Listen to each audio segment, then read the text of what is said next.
The manhwa begins in a frozen wasteland where monsters roam, a white serpent that devours glaciers, a gray bear causes the earth to quake, and a vile rat poisons the seas.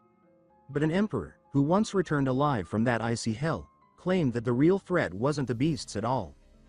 Deeper in the wasteland, a barbarian woman crushes a massive bug underfoot, triggering an explosion. Nearby, a barbarian man grabs a bug with both hands and rips it apart effortlessly. Another man walks forward slowly, and the bugs scatter in fear. It becomes clear why. They're shredded into pieces with no resistance as he moves through them.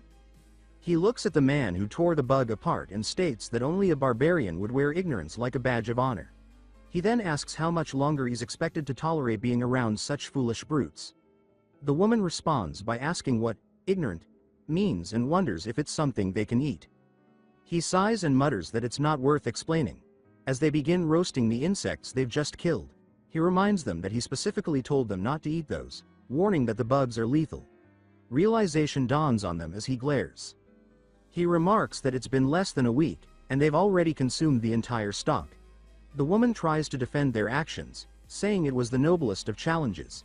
He asks why she's proud of something so reckless, just as the bald man begins to foam at the mouth. It's revealed that the bald man is named Greta. The woman is taken aback when he collapses and tells him to pull himself together. The so-called smart one watches her panic, and when she starts slapping Greta repeatedly to wake him, he turns away, staring into the snow. He says that this isn't what he wanted at all. In a world full of magic and wonder, he had quit his job and set off on a journey. He claims he scaled the tallest mountain on Earth, reached the planet's core, and even traveled to the southernmost edge of the world. But nothing changed. No magic, no revelation. Reality remained barren of fantasy. Every night, he says, he wished that he would wake up in the middle of a dream, and one day, that prayer was finally answered. Elsewhere, a carriage trudges through the snow. One man grumbles about the cold, and his boss tells him to bundle up unless he plans on freezing to death. The mercenaries complain that even with a high reward, this journey is sheer madness. One of them mutters that only a lunatic would cross the white wasteland. Their captain silences them, reminding them they all agreed to this. They retort that none of them imagined it would be this bad. Inside the wagon, a butler clicks his tongue. He clears his throat and asks the lady in the carriage if she's all right. She responds with a gentle smile, saying that she is. Her name is Mylena of the Akasha family. Outside, the mercenaries continue complaining about the cold.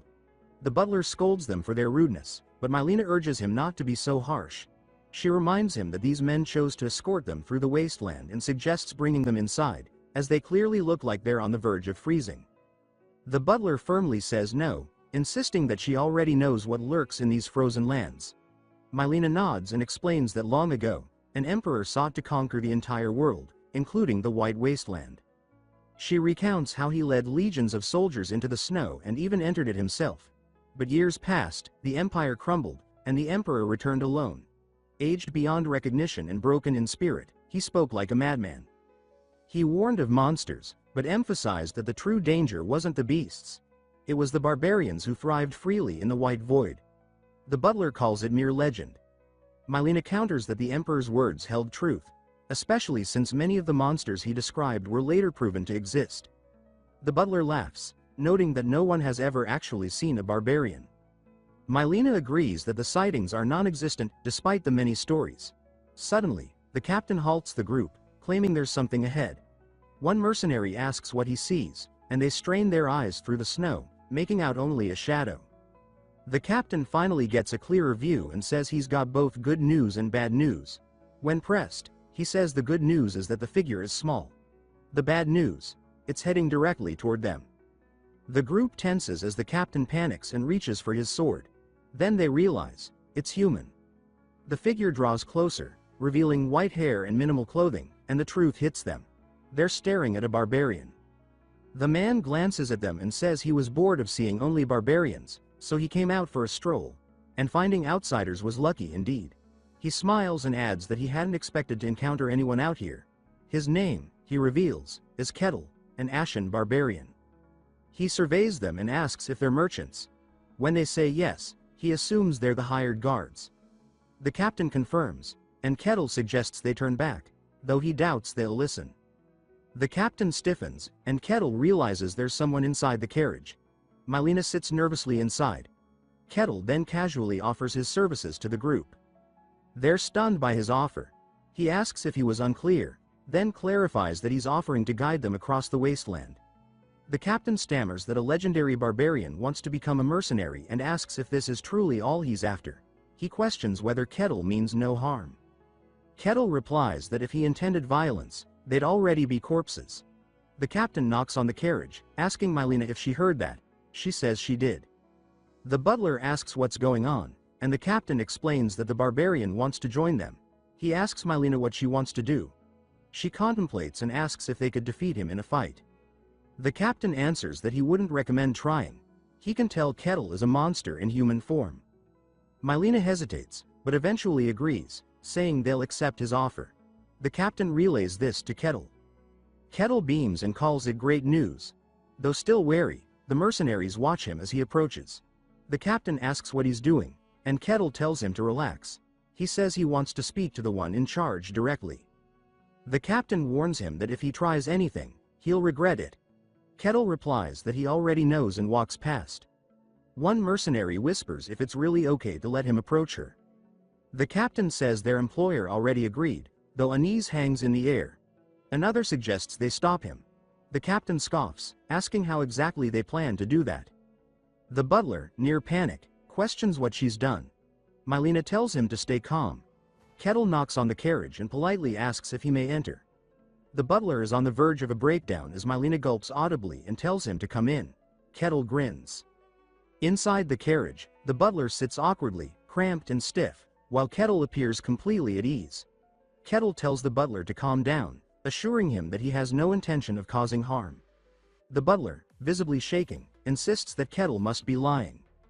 Mylena, meanwhile, is captivated, unable to hide her amazement at seeing a barbarian from legend up close. She responds that it's a pleasure to meet him. Kettle replies that the pleasure is his and remarks on the unexpected warmth of the carriage, noting that even with insulation, maintaining this temperature in such brutal snow must be difficult. She explains that it's all thanks to magic. Kettle says that he's genuinely excited to witness magic firsthand, especially in a world like this. She doesn't understand what he means exactly, prompting him to elaborate. He states that the White Wasteland is a perilous place. The odds of them surviving this journey with just those mercenaries are next to none. That's why he intends to protect their lives. But, he adds, he has one condition. They both look uneasy, and Mylena asks what it is he wants. He answers that all he seeks is knowledge of the world beyond the snowfields. He says that the information they hold is the only thing he desires. She's surprised by the simplicity of his request. Kettle points out that it's a fair trade, and she must agree. Mylena isn't even sure if she has a choice, but she says that she understands. Kettle expresses his approval and asks for her name. She gives it, introducing herself formally with her full title. Kettle introduces himself in return, saying he looks forward to working with her. He shares that he's always dreamed of living in a fantasy world. One day, when he opened his eyes, he found himself in this place, as a barbarian in an endless snowfield. There was no time to question it. The only reality was biting cold and monstrous beasts. To survive, he says he took charge of a barbarian tribe, hunting and leading with sheer desperation. He no longer remembers how many years have passed. He says he's spent countless days trying to escape this wasteland, but every time he reached the edge, he encountered a magical barrier. His quest remains unfinished, and he cannot leave the snowfield until it is complete. He explains that he was on the verge of giving up when, for reasons he doesn't understand, people from outside began to appear now and then. That's when it dawned on him.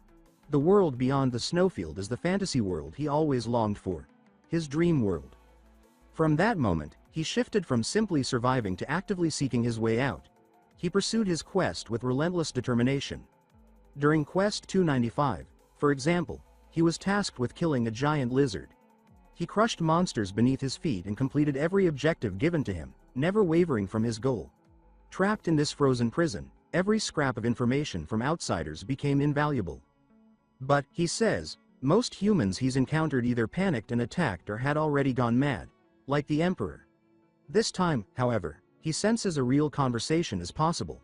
He admits he doesn't remember the last time he had someone intelligent to speak with, surrounded as he has been by ignorant barbarians. Hearing the sounds from outside, he comments that it seems she's transporting weapons. Mylena is taken aback and asks how he figured that out. He says he can hear the sharp clinks of steel from the wagons and that it would be impossible for him not to recognize the sound. He then asks if there's a war going on. She confirms there is. The Empire and the Kingdom are at war. Kettle says that so the outside world isn't peaceful either. She explains that while the Empire has the upper hand in numbers and supplies, the Kingdom is still holding strong, thanks to the hero and the swordsmaster guarding its borders. Kettle reacts with interest, surprised that both a hero and a swordsmaster exist. He asks what powers they wield. She asks if he's unfamiliar with mysteries. Kettle admits that he has never once left the snowfields. She says she doesn't know the exact details, but she shares what she's been told. There exists a force known as mystery, which only a few individuals can perceive or use. Those who do are ranked by strength. The lowest is third rate. Those who can merely sense the power. Second rate refers to those who can actively use it. First rate are individuals who can manifest it into reality. Mystery, she explains, is akin to mana or aura. Typically, knights, mages, and spirit summoners fall into these ranks. But beyond those, the hierarchy becomes meaningless. Some have transcended all limits. The transcendent are beings who can dominate mystery completely, with powers capable of splitting the heavens. The swordsmaster is said to be one of them. The hero, however, is on another level entirely, one who not only controls mystery but also alters the world through sheer presence. She notes that just having one's power ranked and named is a sign of greatness. Even being classified as third rate is a mark of significant strength. Kettle says that he wants to meet them. She looks stunned, asking if he really means that. Kettle says that he can't even recall how long he's been stuck here. He says that his only focus had been survival, but now, he sees it clearly. This snowfield is part of a fantasy world, and he needs to see the rest. He smiles, stating that it isn't just a wish, it's a necessity. Mylena asks if he truly is a barbarian. Kettle says that wouldn't be wrong, and judging from their reactions, they seem familiar with his kind. She confirms that there are legends. Kettle seems puzzled and asks about these legends. She finds it strange that he doesn't know, considering he's never been outside. She recounts the story of the Emperor, and Kettle says he remembers that man and had dismissed him as insane. When she asks what he means, Kettle quickly says it's nothing, but acknowledges that her legends are probably accurate, as he's met people like that before. He then shifts topics and comments on the number of wagons, noting that she seems to be moving a large quantity of weapons. He asks why she's crossing the snowfield. She hesitates, then admits they're in a dire situation and she needs a great deal of money. When he asks why, she tells him her family has long been in commerce. They amassed wealth over generations, but jealous rivals sabotaged them, leaving them deep in debt. This mission is her last hope to save her family. Kettle says that in that case, she must be trying to sell weapons to the kingdom. She asks how he figured that out, and he reminds her that she already told him the Empire has no supply issues. Therefore, the weapons must be for the struggling kingdom. He says that even though he doesn't know much about the outside world's values, transporting this quantity of weapons must be worth a fortune, enough to justify the risk of crossing the wasteland. He then guesses that the only reason they would go through the snowfield is if the kingdom's territory borders the Empire. She seems amazed by how quickly he deduced all of that. She adds that according to legend, barbarians are supposed to be ignorant savages, and now she wonders who Kettle really is. Just then, the carriage abruptly stops, startling her. The butler also asks what's going on. A piercing screech echoes outside. Kettle comments that it sounds like they've got some unwanted company. Beyond the carriage walls, a massive creature appears. It looks like it's melting. The captain is panicking. Mylena recognizes it immediately and says it's a black slime. Kettle repeats the name and asks if that's what it's called. She says yes, and explains that it's a monster well documented in the records. He asks what records she means, and she explains that many powerful warriors once tried to conquer the White Wasteland. Most died, but the few who survived wrote books describing what they saw. Of all the monsters mentioned, the black slime appears most often. She then asks if Kettle also knows of them. He says of course he does. They're chewy and taste pretty good. He calls them his snack of choice. Mylena recoils in disgust, asking if he's serious. He says that if she's curious, she should go catch one and try it. She quickly refuses. The carriage shakes violently as the black slime charges toward them, screeching. The captain shouts in panic, and Mylena begs Kettle to do something. Kettle doesn't move. She demands to know why he's just sitting there. Kettle calmly states that he made a contract with her, he promised to protect their lives, and he won't act unless there's actual danger. She asks what he means, and he answers that the mercenaries can handle this one. The black slime surged forward, and the captain barked at his men to raise a shield. They did, but it barely held. The force knocked the captain backward, sending him crashing into the snow. Another mercenary rushed forward, screaming with his axe raised high, but the creature flung him like a ragdoll into the side of a carriage. Dazed, the man dropped his weapon and shouted in confusion, asking what the hell was happening. The slime then turned toward the captain. He shouted a warning to his troops, explaining that the monster only moved in straight lines and ordering them to scatter and coordinate their attack. The mercenaries acknowledged the command and repositioned. One lunged from the side and managed to slice into its face, causing it to shriek and release a blast of purple goo. The mercenary raised his spear and hurled it directly into the slime's head. It pierced through, and for the first time, the group saw a clear result. Encouraged, the captain called out for them to keep going. He charged in himself, his sword glowing with green aura, and slashed deep into the creature's mass. He told them that ordinary attacks were useless. They had to strike the core hidden within. Working in unison, the mercenaries pressed in. The captain leapt and drove his blade straight down, shattering the core. With that, the black slime collapsed, defeated. The mercenaries stood frozen, then broke into triumphant cheers, chanting in disbelief that they had won. Mylena was elated, marveling aloud that they'd actually done it. Kettle, on the other hand, looked unamused, his expression more annoyed than impressed. They continued forward until they had to stop again. This time, a giant wolf blocked the path. The mercenaries launched their attack without hesitation, focusing on its throat. With coordinated strikes, they opened deep wounds across its neck until the beast finally bled out, collapsing. One mercenary remarked that the snowfield wasn't as terrifying as people claimed, saying the stories must be overblown. The captain warned them not to get careless. They were barely halfway through. Another mercenary began to question Kettle's strength, saying the barbarian hadn't done anything impressive so far. He speculated that the stories, just like those about the wasteland, might be exaggerated, and that Kettle could be nothing more than a leech riding on their effort. He suggested that they test Kettle's skills at the very least. A knock came on the carriage. Mylena asked aloud what it was. Kettle looked out without saying a word. One of the mercenaries approached and said he needed to speak to her, explaining that since they had a contract with her, it was their duty to ensure her safety. She thanked them, saying she was grateful they had accepted the job when everyone else ran from it. The mercenary nodded, but said there was one thing they couldn't ignore. Kettle hadn't lifted a finger during any fight. She tried to explain, but he asked bluntly if they were allowed to test whether Kettle truly deserved the special treatment he was getting. She looked toward the captain, who confessed that he had tried to stop them, but they wouldn't listen. Kettle grinned, saying that if they really wanted to test him, he didn't mind. But, he added, now wasn't the time. They asked him what he meant, and he said that they had incoming guests. The mercenaries scoffed, demanding to know what nonsense he was talking about. A guttural, mocking voice echoed through the air. A monster hissed that the fragile mortals had arrived, and that today would be a feast. It said it would savor their fear and asked them to struggle, saying their panic would be the seasoning. Mylena screamed and clutched her ears. The winds grew sharper, colder, howling around them. The mercenaries tensed, and Kettle stood calmly. He stated that this was enough. The people with him were his guests. He told the snake to turn back. The serpent questioned his presence, accusing him of forgetting his place and straying too far from his tribe's territory. Kettle cut him off, saying it was none of his concern. The snake began to stir the wind into a cyclone, declaring its identity and threatening to show Kettle what true power looked like. But Kettle replied that it was time the snake learned some respect.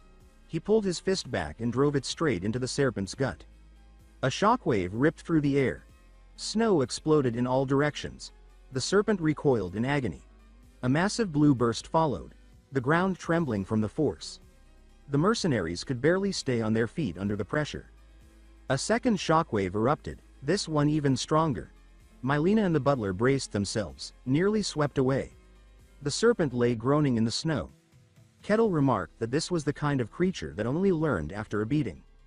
Mylena called out his name, and he answered that he was finishing up here. He promised it wouldn't take long. With a stomp, he launched forward again. The serpent, not yet dead, reared up, only to be met with another devastating punch that triggered another violent explosion. Mylena watched in awe, stunned speechless. Some time later, the mercenaries bowed their heads, trembling. They admitted they had sinned and begged for mercy. Kettle responded calmly, saying that he understood. It was only natural not to trust a stranger so easily. As they resumed their journey, the butler looked half frozen, shivering violently. Kettle glanced at him, then turned to Mylena and said that something about her puzzled him. He explained that from her manner of dress and her speech, she didn't seem like a simple agent of her family.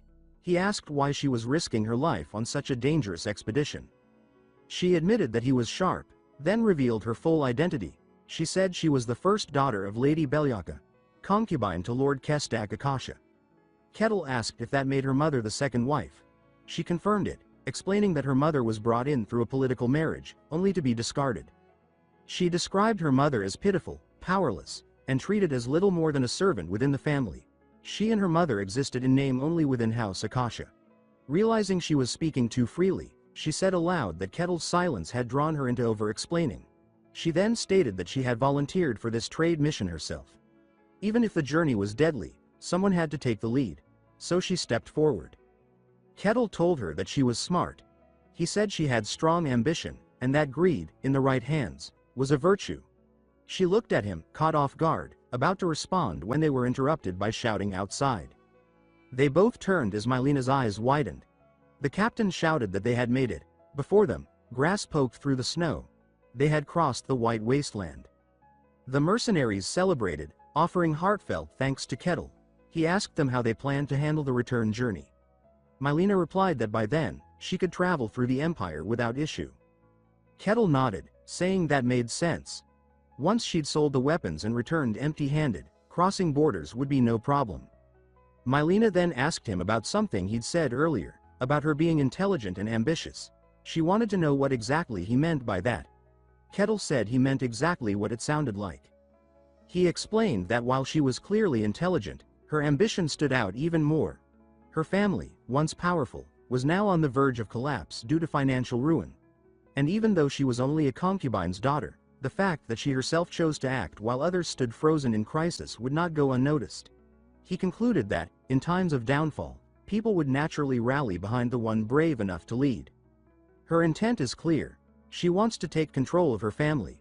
She asks Kettle if he disagrees with her assumption. Kettle responds that it's a perfect answer. She admits that he's not wrong at all. Kettle then says that it all makes sense. A child born of a concubine stepping into danger to reclaim the family name is a tale as old as the concept of ambition itself. She reflects on Kettle's intellect, thinking to herself that he isn't like the arrogant fools who think themselves clever. He had defeated the white serpent without suffering even a scratch. She muses that if he were hers, everything would be different. She asks if he's ever thought about leaving the snowfields, and whether he'd consider joining her. He declines for now, saying that he still has unfinished business in the snowfields. She looks disheartened, but quickly recovers, realizing it might not be the end. She reaches into her belongings, pulls out a pendant, and offers it to him. She asks if he'll accept it, and if he ever visits the outside world and seeks out her family, to show them this as proof. He tells her that if it's a gift, he'll gladly accept it. She thanks him and says she hopes they'll meet again someday. Kettle echoes the sentiment. Their carriage drives off into the woods, disappearing between the trees. 5 years pass. At last, all conditions are met. Kettle has completed 784 quests, and the time has come. He is finally allowed to leave the snowfields. His face lights up with genuine excitement. He takes a deep breath and begins to savor the air. He says aloud that it's everything he missed. The scent of grass, the sound of water flowing, sensations utterly absent in the frozen wasteland. He turns back to the vast white plains and yells into the wind that he hopes he never has to return. He says that this strange, magical world, was the one he had dreamed of, even in sleep. It is a land of illusions, of mystery, of wonder, a world he thought he'd never reach. Though his origin had gone horribly wrong, he had survived against the odds, and now, he could finally embrace the world of swords, magic, dragons, Elves, true fantasy. Without that yearning, he says, he would have died long ago. Surviving the snowfields required more than a will to live. It demanded obsession. As he walks, he notices glowing lights in the distance and assumes it must be a village. He becomes giddy at the thought of meeting actual civilized people. He remembers trying to talk to the barbarians who lived in snowholes, attempting to discuss concepts like shelter, only to be met with blank, clueless stares. He reflects on how much he misses human villages and wonders what to say upon arrival. He debates whether to greet them with a simple hello or dive straight into a question about the world. Whatever he decides, he's determined to be gentlemanly. As he gets closer, he notices the trees. They're unlike any he's seen, distinct in structure, glowing faintly. Deep within the forest, an elf stretches out his hand and announces that this will be their new home. The other elves break into smiles and excitement, unloading their supplies. One of the younger elves, however, raises a concern. The elder asks what's troubling him. The younger elf says he's unsure whether the area is truly safe. The elder says that it is, assuring everyone that this location is extremely remote and humans cannot reach it. The younger elf says he knows that, but points out that the snowy plains are nearby. The elder waves off the concern. He says that for thousands of years, nothing has ever emerged from the snowfields. Besides, they've set up a powerful barrier, one designed to hide their presence and make the forest seem completely mundane. He explains that the barrier took months to craft, built with ancient elven magic. As long as it stands, no one will find them. Even if a monster from the snowfields did get close, it would pose no real threat. But as Kettle walks, he unknowingly places a hand through the edge of the barrier. It tears under his touch like cloth. He pauses, noting the strange sensation and wondering what he just tore through. He looks around, trying to figure out how much farther he needs to go. That's when he spots her, a little elf girl, clearly lost and wandering alone in the forest. Kettle gasps, shocked that he's already encountered an elf. A real one. He says that this must be fate. Elves are a hallmark of any true fantasy world, and meeting one so early must be a sign of good things to come. But the girl looks frightened. She doesn't recognize the forest anymore. She's wandered too far. Then, she notices a shadow looming above her. Her eyes widen in terror as Kettle leans down and greets her with what he believes is a polite hello, though to her, it sounds like a threat. She freezes, then begins to faint. Kettle quickly catches her before she hits the ground and wonders what's wrong. He laments that he didn't even get a proper conversation in, and already she's collapsed. Given the situation, he decides he'll return her to her village. He remembers that elves are often portrayed as beings of peace, aligned with order and goodness. If he returns their lost child, perhaps they'll welcome him. He smiles at the thought, lifting the girl into his arms as he starts walking toward the direction she came from. Meanwhile, panic has broken out in the village. One woman is screaming about her missing child. The elves are in chaos. They demand to know how human breached the barrier. Kettle arrives at the edge of the settlement, carrying the child. The situation escalates instantly. Her mother sobs with relief, but the others are in disbelief. The elder shouts in horror, asking how human could possibly be here. He reiterates that the barrier should have stopped any outsider. The scouts inform him that there's a crack in the magical barrier. Gandalf demands to know where the queen is. Someone replies that she's away on a patrol. Kettle tries to speak, saying he means no harm. But the elves warn him that unless he returns the child immediately, they'll hunt him down. The elder mutters that the humans must have come prepared. No simple trick could break their barrier. He wonders how long their presence has been known and who might be tracking them. Kettle wonders aloud whether he's just been labeled an intruder and sighs that he needs to fix this misunderstanding. The girl opens her eyes, surprised, and sees that Kettle is gently lowering her to the ground. He tells her to go back to her people. She looks up at him, and immediately screams. His face, rugged and unfamiliar, strikes terror into her. She bursts into tears and runs into her mother's arms. Kettle stands there, bewildered, wondering aloud if his face really is that frightening. He says that he always thought it was decent. Then he declares that he has returned the child and repeats that he is not their enemy. The elder yells that the hostage has been recovered and orders everyone to attack. Dozens of elves draw their bows and fire. Magical arrows streak through the air. Kettle asks if they're deaf. He shakes his head and says that elves are far more savage than he imagined. He always thought elves were peaceful nature lovers, beings of harmony and grace.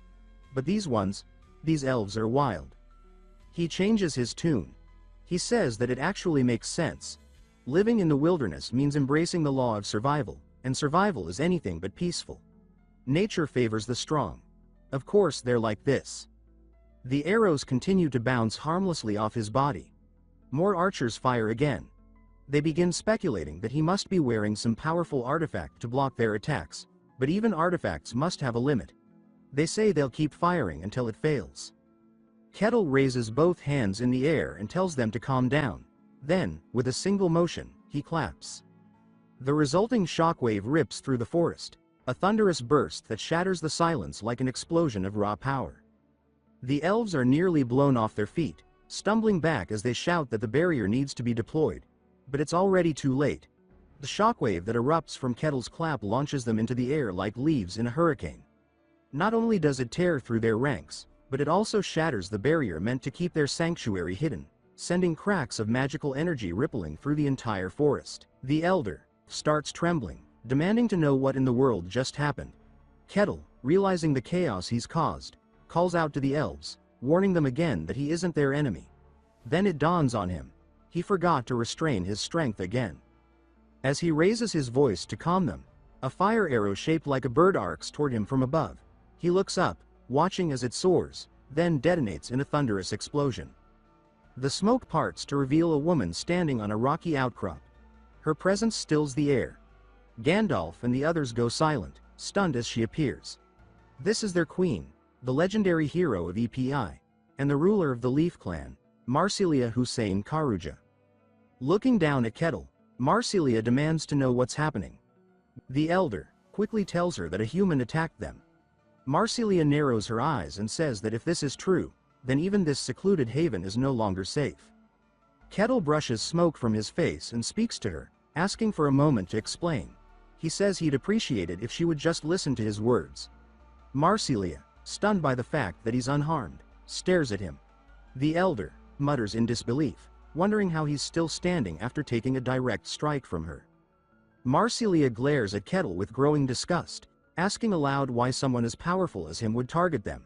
She then declares with venom that she despises humans. She draws back her bow with precision and fury, announcing her name and her title as Queen of the Leaf Clan. She says he will pay the price for his greed in seeking them out. Kettle begins to wonder aloud if they're not hearing him or if the language is different, though it clearly isn't. He considers whether they're simply ignoring him, or if the relationship between elves and humans is just this broken. He shrugs, saying there's not much choice left. The one thing he'd learned in the snow plains, after all, was that people only start listening once you hit them. Marsilia starts merging elements into her attack. When it's ready, she releases it, a massive wave of water surging through the air with violent speed. Kettle steps into it without hesitation, rears his fist back, and smashes straight through the spell. His counterstrike follows the trajectory of the attack in reverse, exploding upward toward Marsilia. Kettle curses himself under his breath, realizing once again he forgot to pull his punch. All that's heard next is her scream as the blast lands. She's now collapsed on the ground, wide-eyed and breathless. Kettle looks on, wincing, wondering if he's made everything even worse. Marsilia trembles as she speaks, saying that from that single clash, she could tell, he wasn't just strong. He was far beyond the level of a transcendent. She asks aloud why someone of that magnitude would come here of all places. Then she yells to her people, ordering them to run immediately. The villagers call out her name, panicked, but she repeats her command, telling them all to flee now. As the elves begin their retreat, she turns back to Kettle and says that although she acknowledges his strength, he will never succeed in whatever goal he has here. Kettle groans and says he just wanted to have a conversation. He can't believe things have spun this far out of control. Marsilia closes her eyes and begins chanting a mantra. A red aura builds in her palms, swirling violently.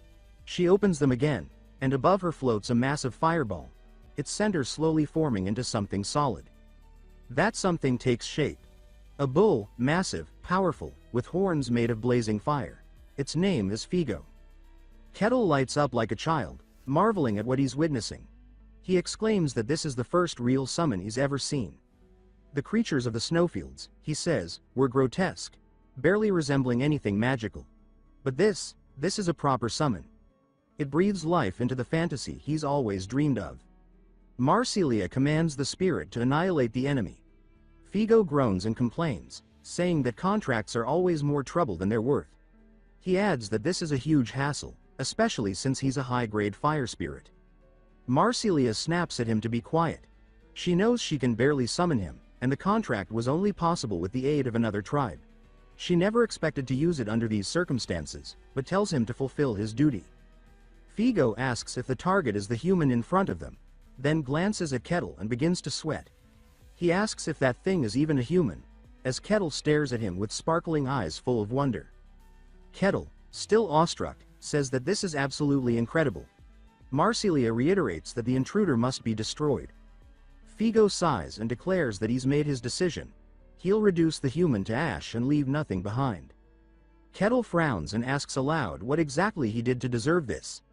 Figo's flames ignite, and he prepares to charge. He swipes his hooves, sending sparks across the field, and then barrels toward Kettle at full force. A massive explosion erupts at the point of impact. Marsilia braces herself against the shockwave. When the smoke clears, she sees something that shouldn't be possible.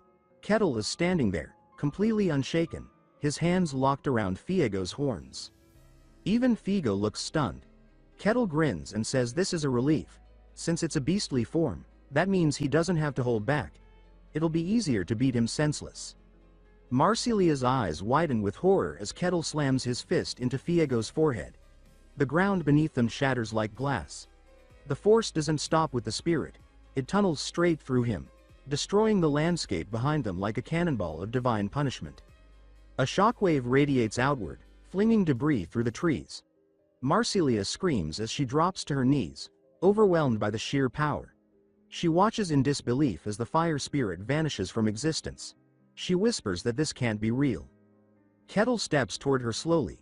She looks up at him, pleading for mercy, not for herself, but for her kin. He tells her again that he is not her enemy. Marsilia blinks in confusion. She finally hears his voice for what it is, not a threat, but a plea. She asks what he means. After finally taking the time to talk, they come to an understanding. Kettle explains everything, and Marsilia listens carefully. She realizes, at last, that he truly means them no harm. She bows her head and apologizes, saying that she acted recklessly and judged too soon. They mistook him for a human who kidnapped their child, and now she understands they had committed a serious offense. Her conscience begins to weigh heavily. She admits that her judgment was rash. Kettle responds with calm reassurance, saying it's all right. After all, they made it clear they were being hunted by humans, and he understands their caution. Still, he says, it's a little sad that no one allowed him the chance to explain himself. She hesitates, then asks him directly if he's truly not one of the humans chasing them. Kettle replies that this is his first time ever seeing an elf. He points out that there certainly aren't any in the White Wasteland. Realization dawns on her face as she asks if he's one of the Ashen Barbarians. Kettle confirms that it's what outsiders call him. She says that shouldn't be possible. No human is supposed to survive the White Wasteland. If he came from there, then perhaps others could too. Kettle says he's not so sure. He explains that the snowfield is bound by strict rules. Even powerful creatures like serpents are subject to them. For some unknown reason, he was able to bypass those constraints under the conditions of a quest, but he believes that exception is extraordinarily rare. She says that's a relief. Then she asks if his summon, the fire spirit he defeated, is all right. He split that bull in half, so he's not so sure. She explains that spirits, as beings of nature, return to the spirit realm when forcibly unsummoned. There's no permanent harm. She straightens herself and acknowledges that she has been rude. She asks if there's anything he wishes, saying that as a gesture of apology, she'll do whatever is within her power. Kettle, curious, asks about the spirit.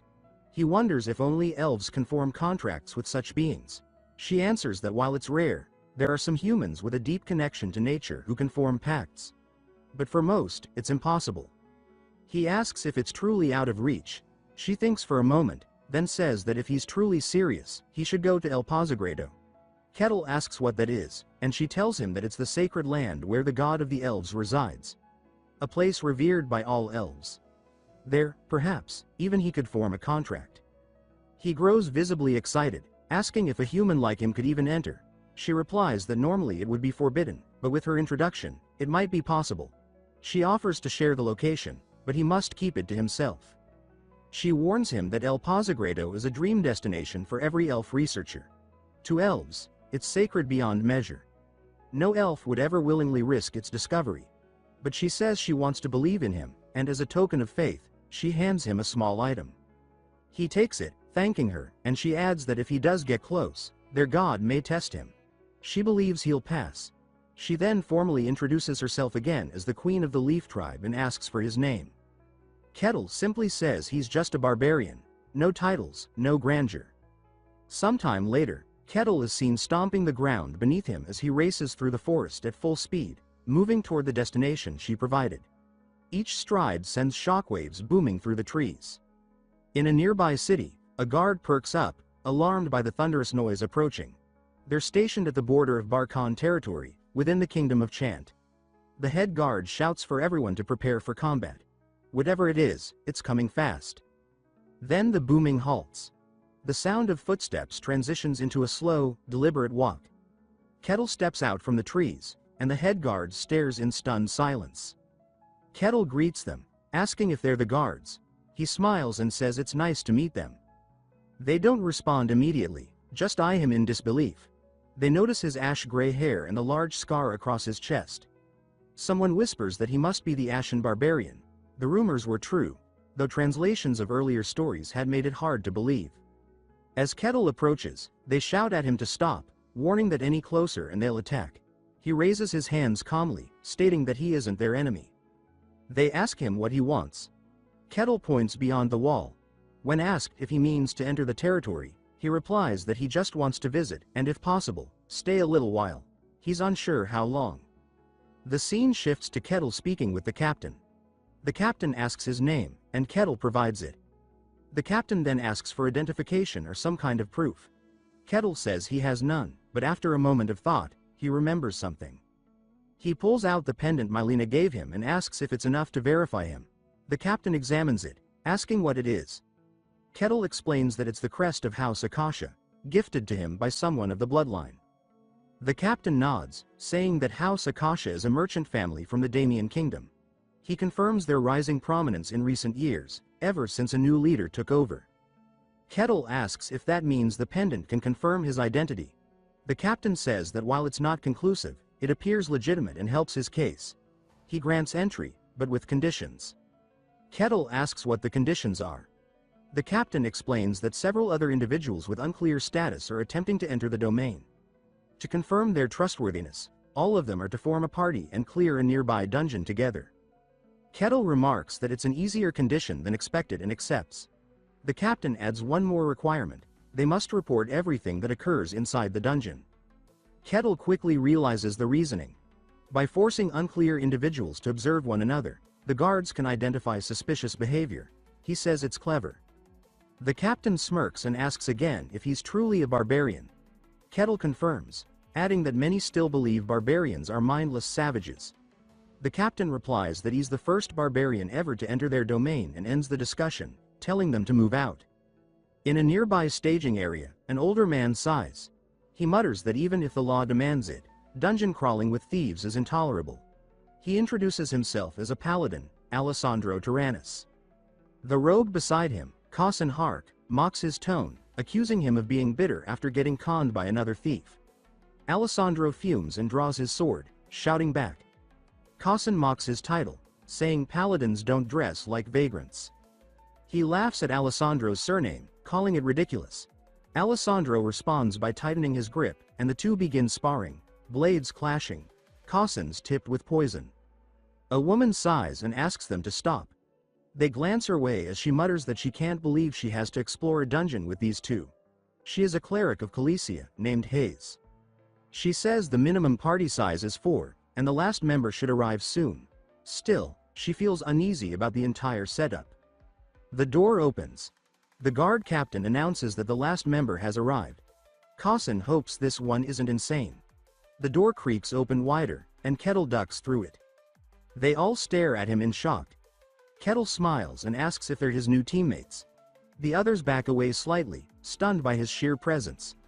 Kausen mutters in disbelief, overwhelmed by the aura Kettle gives off. Kettle introduces himself and asks them to do the same. Kausen says he's a thief. Alessandro introduces himself as a paladin. Kettle asks about holy power, and Alessandro says he's a special case. Who can't use it? Kettle nods. Hayes introduces herself as a cleric who serves Calathea, the god of lies and deceit. Kettle asks if her background truly makes her identity uncertain. She says yes. Her deity isn't well respected, so suspicion follows her.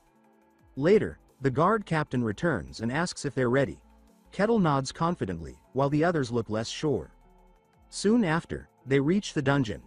Kettle looks excited. It's his first one ever. The captain explains that the dungeon has 3 floors and is filled with undead. They must clear it and return with proof. Kettle claps his hands together and tells them it's time to start. He asks Kausen for the plan. Kausen, nervous, calls him Sir, but Kettle says there's no need for formality, they're teammates. Kausen clears his throat, explaining that he and Alessandro will take the front line. Kausen will scout for traps, while Hayes supports them from the back. Kettle says it's simple enough and agrees. They begin their descent. Inside, the group moves cautiously. They glance around, tense. Hayes remarks that the darkness is unsettling. Kausen agrees. The dungeon so far is too quiet, too normal. Suspiciously normal. Kausen suddenly stiffens, raising a hand and telling the group to hold. He says there are monsters nearby. Kettle glances around and says he doesn't see anything. Kausen points to the ground, noting the scattered bone fragments lying in a distinct pattern. He explains that these are skeletons, dormant until triggered. If they move too close, they'll animate and attack. Kausen mutters that the guard captain probably knew all along. He says this dungeon wasn't just meant to verify their identities, it was designed to quietly eliminate unwanted outsiders. Kettle, eyes scanning the fragments, says he's never fought a skeleton before. Kausen responds that they're no joke. Even when wounded, they keep moving. Their bones are unnaturally tough, granting them high defense. He adds that this dungeon is more dangerous than he originally thought. He instructs Hayes to prepare her magic, tells Alessandro to ready his shield, and advises Kettle to stay alert. Kausen says he'll look for an opening during the fight and warns that simply damaging a skeleton isn't enough. He must aim for the neck, which is their vulnerable point. He adds that it usually takes multiple hits to break through. Kettle nods, saying Kausen's leadership is impressive and that he understands the plan. Kausen then signals the start. Kettle steps forward, slow and steady, as one of the skeletons begins to glow with mana, bones pulling themselves upright. Kettle watches in surprise as the figure fully forms and locks its gaze onto the group. Alessandro tenses. Hayes begins a chant. Kausen slips into the shadows, ready to flank. The skeleton charges forward, blade drawn. Kettle rears back and swings, not with a fist, but with an open palm, and slaps the creature so hard it bursts into dust. He blinks, mildly disappointed, wondering aloud if they're really that weak. The others are left speechless. Alessandro is stunned, Hayes looks disturbed, and Kausen stands frozen in disbelief. Kettle laughs and remarks that, as Kausen said, once the head's gone, the skeleton stops moving. Kausen stammers that this isn't what he meant at all. He explains that skeleton bones aren't ordinary. They're reinforced by dungeon mana, extremely dense, tough, and notoriously difficult to break. Even expert swordsmen struggle to sever them in one strike without the use of aura. Pulverizing them like that should be impossible. Kausen admits he knew Kettle was strong, but not like this. He questions if Kettle is even human. The pile of dust before them leaves no doubt. Kettle annihilated the monster with ease. Kettle turns and calmly says they should keep moving. The others scramble after him without question. He tells them not to rush, but they say nothing, just trailing close behind, trying to hide their fear. Kausen gives him a nervous salute. Hayes and Alessandro exchange anxious glances, both thinking the same thing. They really don't want to die. As they continue, Kettle stops abruptly. He's noticed something. Kausen asks why, and then they all see it. More skeletons forming. Hayes shouts in alarm as the bones pull themselves together, and Kausen and Alessandro ready themselves for a fight. But Kettle raises a hand and asks them for a favor. They pause, confused. He says he wants to fight them alone. There's something he wants to test. They agree, not entirely sure what to expect. Hayes gives a quiet nod. Kettle walks toward the rising skeletons, picking up a sword from one of the bone piles. The others watch curiously. Kettle examines the weapon and comments on how curious it is that these creatures can reassemble themselves. One skeleton lunges at him, sword swinging down. Kettle casually catches the blade between 2 fingers and snaps it in half. He grins, asking what the skeleton intends to do now. The skeleton shifts, regripping the broken weapon and leaping from the wall for another attack. This time, it slices some of Kettle's hair. He doesn't flinch. Instead, he grips the creature's wrist and crushes it to dust. Its severed hand drops to the ground. The skeleton looks down at it, confused, then back at Kettle, and kicks the broken sword into the air. With precise motion, it snatches it with its left hand. Kettle lights up, saying it knows how to switch hands. That's impressive. The skeleton charges in again, this time with a reverse grip. Kettle grabs its left wrist and rips off the arm. The creature staggers but regains its footing, then tries to jab him with its jagged wrist stump. Kettle catches it again and breaks it with ease, commenting that this one is surprisingly clever. Hayes watches, horrified. To her, it looks like Kettle is playing with the thing. Alessandro and Kostin think the same. Kettle isn't fighting. He's experimenting. Kettle smacks the skeleton around, poking and prodding, until its skull finally falls off and hits the ground. He glares at it, saying it can't move now. Then he stomps it flat, laughing and calling the whole experience amusing. He turns back, apologizing for keeping them waiting. Kostin hurriedly says it's no problem at all. Kettle thanks him. We next see him standing over another pile of dust, ready to move on. The others nod quickly, saying they're ready too. Kostin leads them to a stairway and says it leads to the 2nd floor. As they descend, he suggests taking a break. Kettle agrees after a moment of thought, and Kostin thanks him with a bow. They all sit down, though the atmosphere is awkward and tense. Kettle, sitting cross-legged, says he has a question about the dungeon. Hayes tells him to ask freely. He says it might be a bit embarrassing, but he lacks a proper understanding of dungeons. Hayes smiles and says the desire to learn is noble. She adds that while she's no expert, she'll help where she can. Kettle expresses his appreciation. He asks why the dungeon is located so close to their territory. Doesn't that pose a threat? Hayes explains that dungeon monsters generally don't leave their confines, though rare exceptions exist. Those are handled preemptively. Kostin clears his throat and elaborates, saying that dungeons are natural phenomena. They can take the form of caves, towers, even ruins. He continues, explaining that most dungeons appear near populated regions. Kettle says that explains why this one is here. Hayes adds that when a dungeon forms, the local lord evaluates the danger level. If necessary, mercenaries and adventurers are hired to clear it. Kettle nods, saying that makes sense. He asks if dungeons ever appear inside cities. Hayes replies that they never do. They always manifest at some distance. He then asks if there are rewards for clearing them. Hayes says yes. There's typically a boss at the end, and defeating it yields valuable treasure. For a 3-floor dungeon like this, the rewards could be significant. Kettle laughs, remarking that it's just like a game. Hayes looks confused, asking what he means. Kettle brushes it off, saying he was just talking to himself. Then he asks one more question: who creates the dungeons? Hayes looks puzzled. She says no one does, they're natural phenomena. Kettle disagrees. He says there are too many strange coincidences. They always appear near people. They're filled with treasure and monsters. It's almost as if someone wants them to be explored. Hayes pauses, then says he has a point. She never questioned it before. It was just taken as fact. Even Kostin admits he never thought about it. It was just how the world worked. They all silently wonder how a barbarian, a man they assumed to be primitive, is questioning truths they've accepted their entire lives. Barbarians are supposed to be savage and mindless. That's common knowledge. And yet, Kettle doesn't fit that mold. Kettle says the world is full of mysteries, and that makes it fun. Kostin snaps out of his daze, and Kettle asks if everyone is rested. They all say yes. Kettle stands and says they should continue. They enter the 2nd floor, where Kettle notices something: a treasure chest sitting in the open. He points it out, asking what it is. Kostin explains that it's likely a dungeon reward, but opening it is another matter.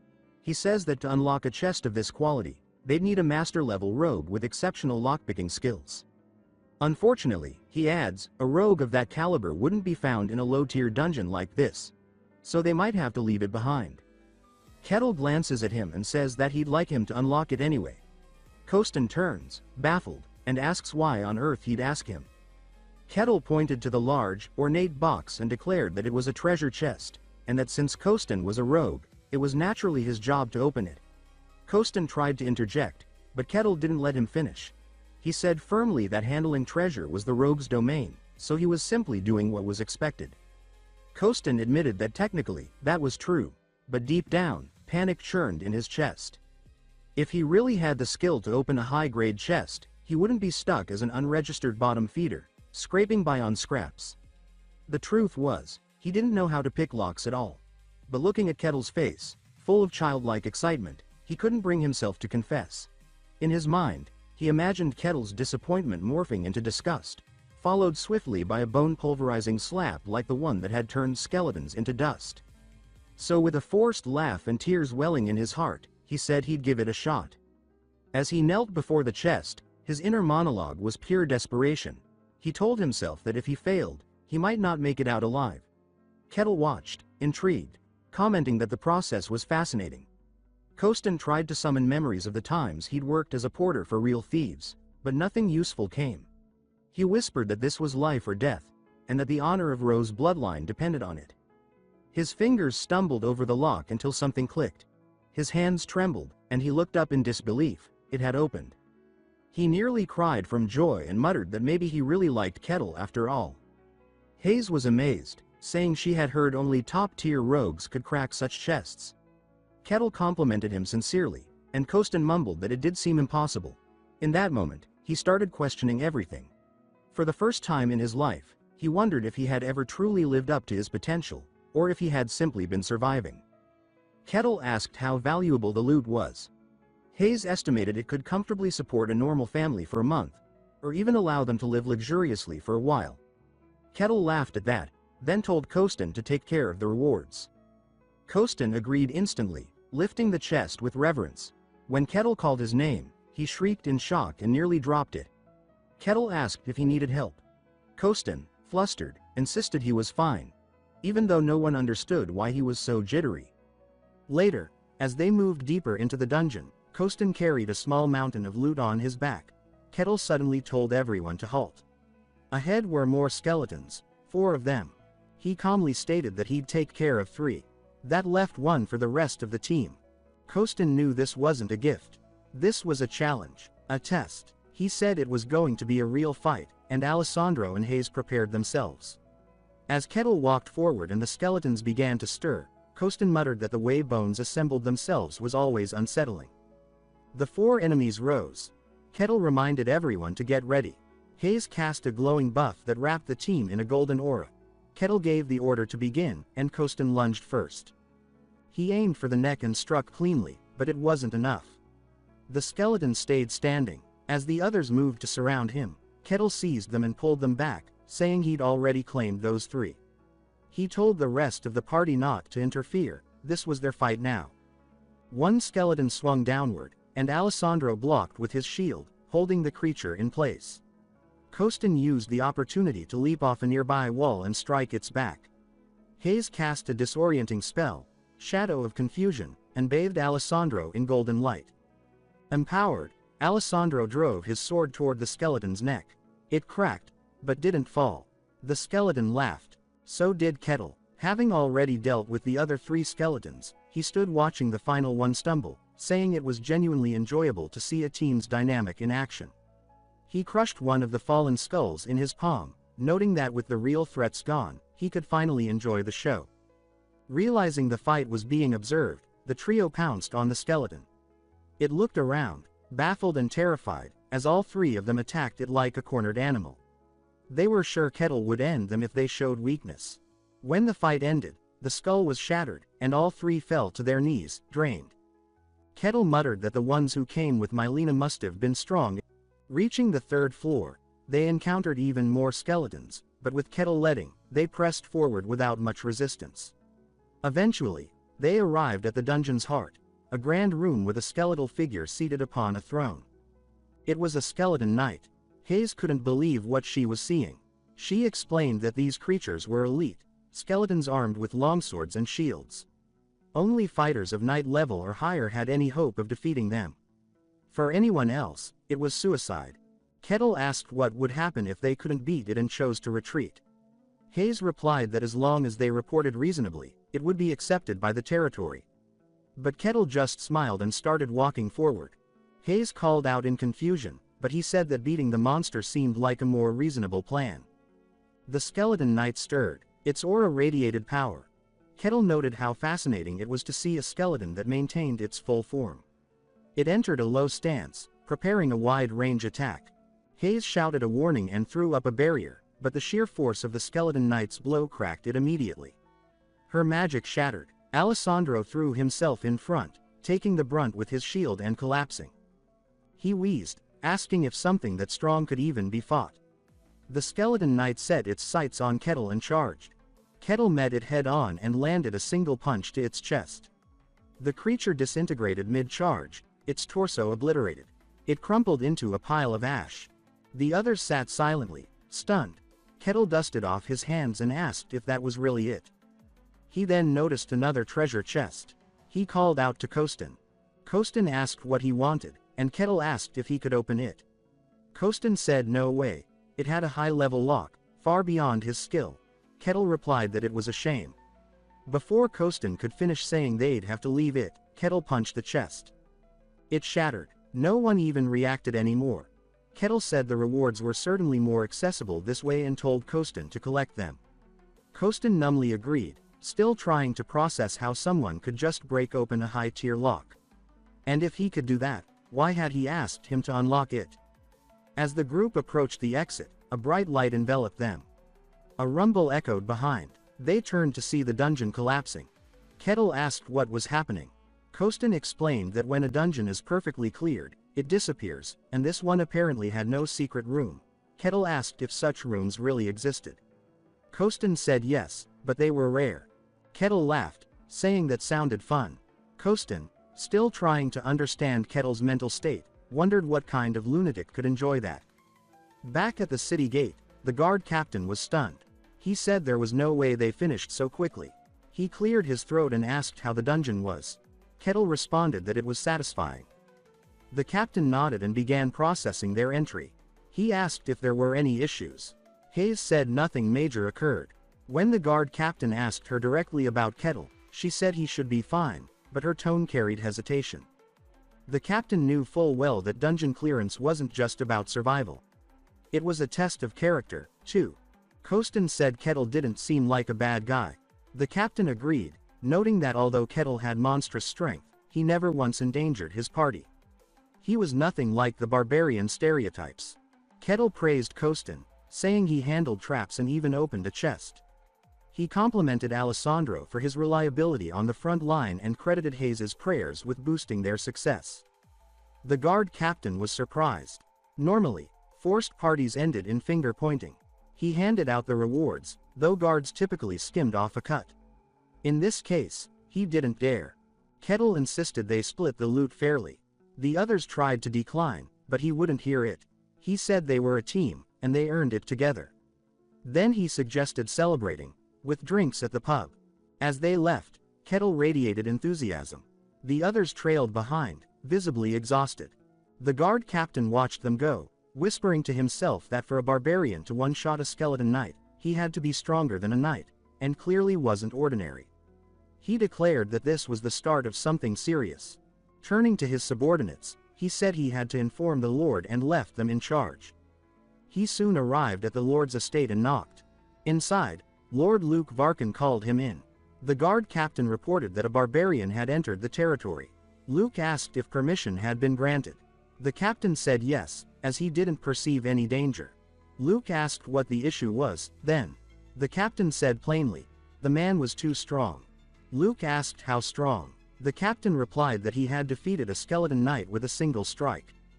That stunned Luke. A skeleton knight was beyond any common fighter. He asked if the man could really be considered a first-rate warrior. The captain said the chances were high. Luke rubbed his temples and muttered that a barbarian of such strength was bound to cause headaches. Luke instructed the captain to summon the barbarian immediately. The captain hesitated, questioning if that was truly a wise decision. Luke replied that the mere presence of someone with such overwhelming power roaming freely in his territory was a source of instability, and he would rest easier after seeing the man with his own eyes. The captain cautioned him again, emphasizing the danger, but Luke waved off his concern, saying he need not worry, his knight was present. At that, the captain blinked, startled. He hadn't even noticed the knight's presence until now. Luke turned to the man and asked what he thought of the barbarian. The knight answered with cold certainty. He said that while the man might wield some crude power, he was still just a barbarian, an ignorant brute with no sophistication or skill. Against his swordsmanship, passed down from a master of the blade, the man would crumble. Luke nodded, then ordered the captain to summon the barbarian. He would speak to him personally.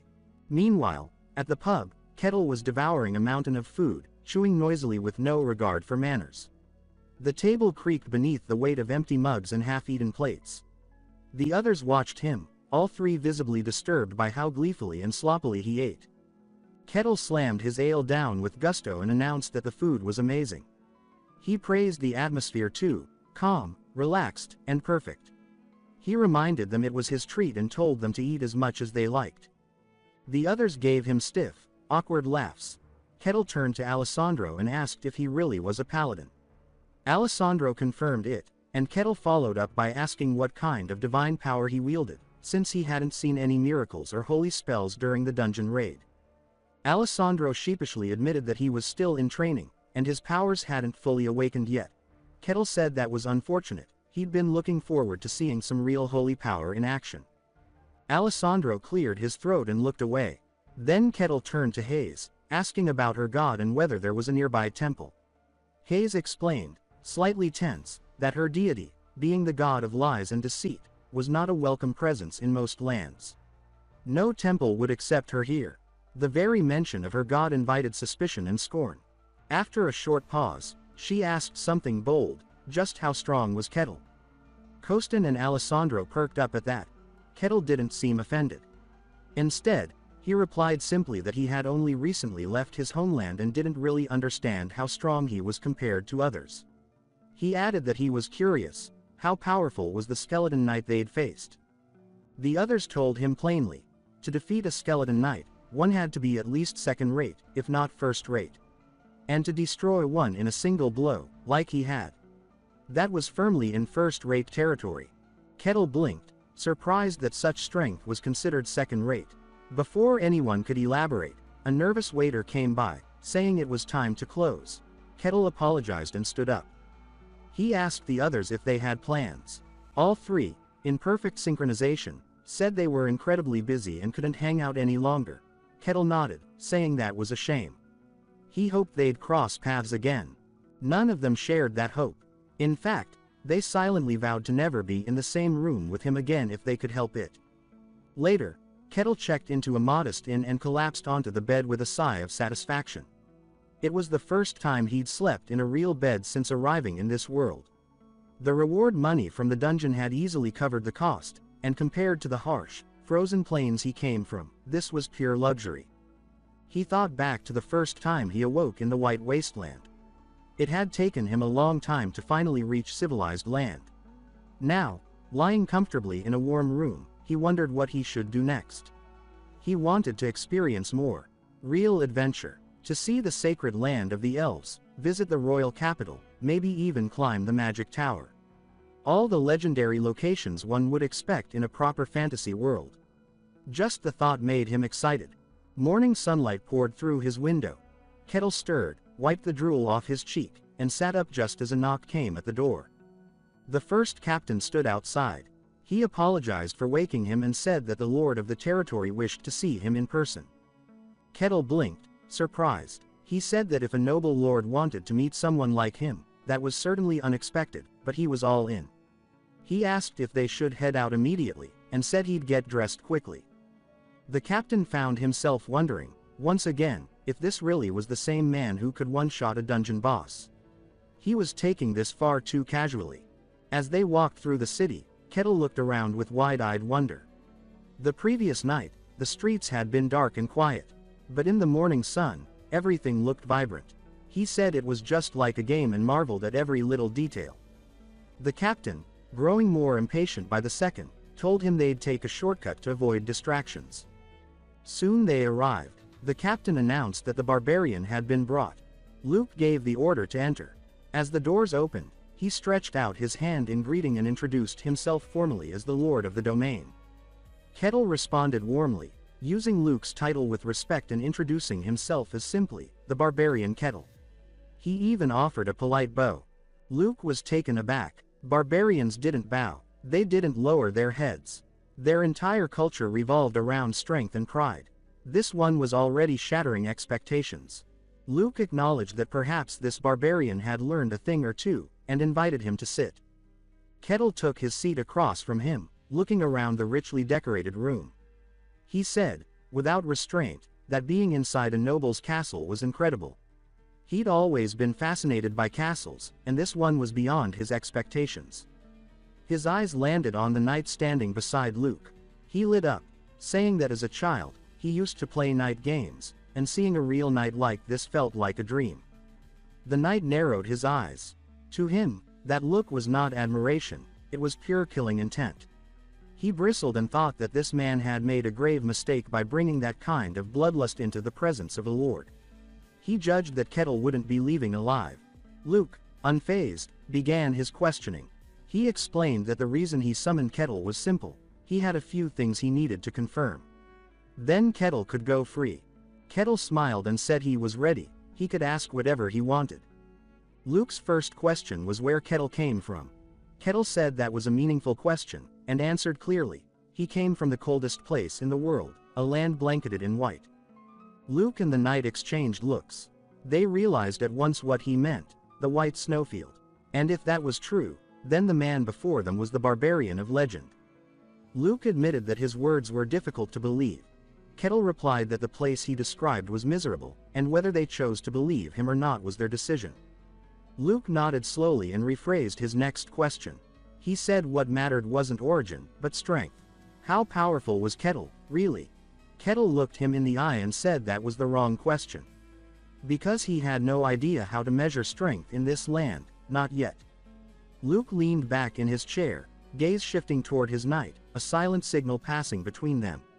Then he turned to Kettle and proposed a sparring match against his knight, promising a generous reward in return. He explained that it wouldn't be a battle to the death, just a measured exchange. He trusted that Kettle could keep it within reason. Kettle laughed in response, his tone cheerful and excited. Luke raised a brow at the unexpected reaction. Most would flinch or show concern when faced with the prospect of dueling a trained knight. But Kettle was grinning ear to ear. To him, the opportunity to spar with a knight, an honest-to-God knight from a fantasy world who wielded aura and mystical skill, was nothing short of exhilarating. It wasn't just a fight. It was a chance to witness and learn from a legend. Luke tightened his grip on the armrest, uneasy. It was always the same with barbarians. No matter how civil they acted, they couldn't hide their primal love for battle. He felt a creeping discomfort settle over him as the group made their way to the Colosseum. From the stands above, Luke watched as Kettle and the knight stared each other down. He muttered under his breath that he hoped no blood would be spilled today. The signal was given, and the knight spoke with arrogant authority, declaring that Kettle should consider it an honor to witness his blade. Kettle simply responded that he was genuinely excited. That nonchalance only irritated the knight further. Charging forward, the knight activated his aura. Green light coursed around him, his body glowing with focused energy. With a single motion, he lunged at Kettle, projecting 3 spectral blades from his sword, all aimed at the barbarian's head. Kettle dodged effortlessly. He said aloud that there were, in fact, 3 blades, and all of them were real. Not illusions. He seemed amused, asking if this strange trick was what the knight referred to as swordsmanship. The knight clicked his tongue, unimpressed. He remarked that while Kettle's evasiveness was surprising, he clearly had no way of countering. As he charged again, confident that the end was near, Kettle calmly raised his hand and, with a flick of his finger, shattered the knight's blade. The knight barely had time to react before Kettle placed a hand against his chest. With slow, deliberate force, he clenched his fist, crumpling the knight's armor like paper. Then, in a single motion, he hurled him backward, sending him crashing into a wall with a deafening impact. The ground tore beneath him as he skidded to a stop.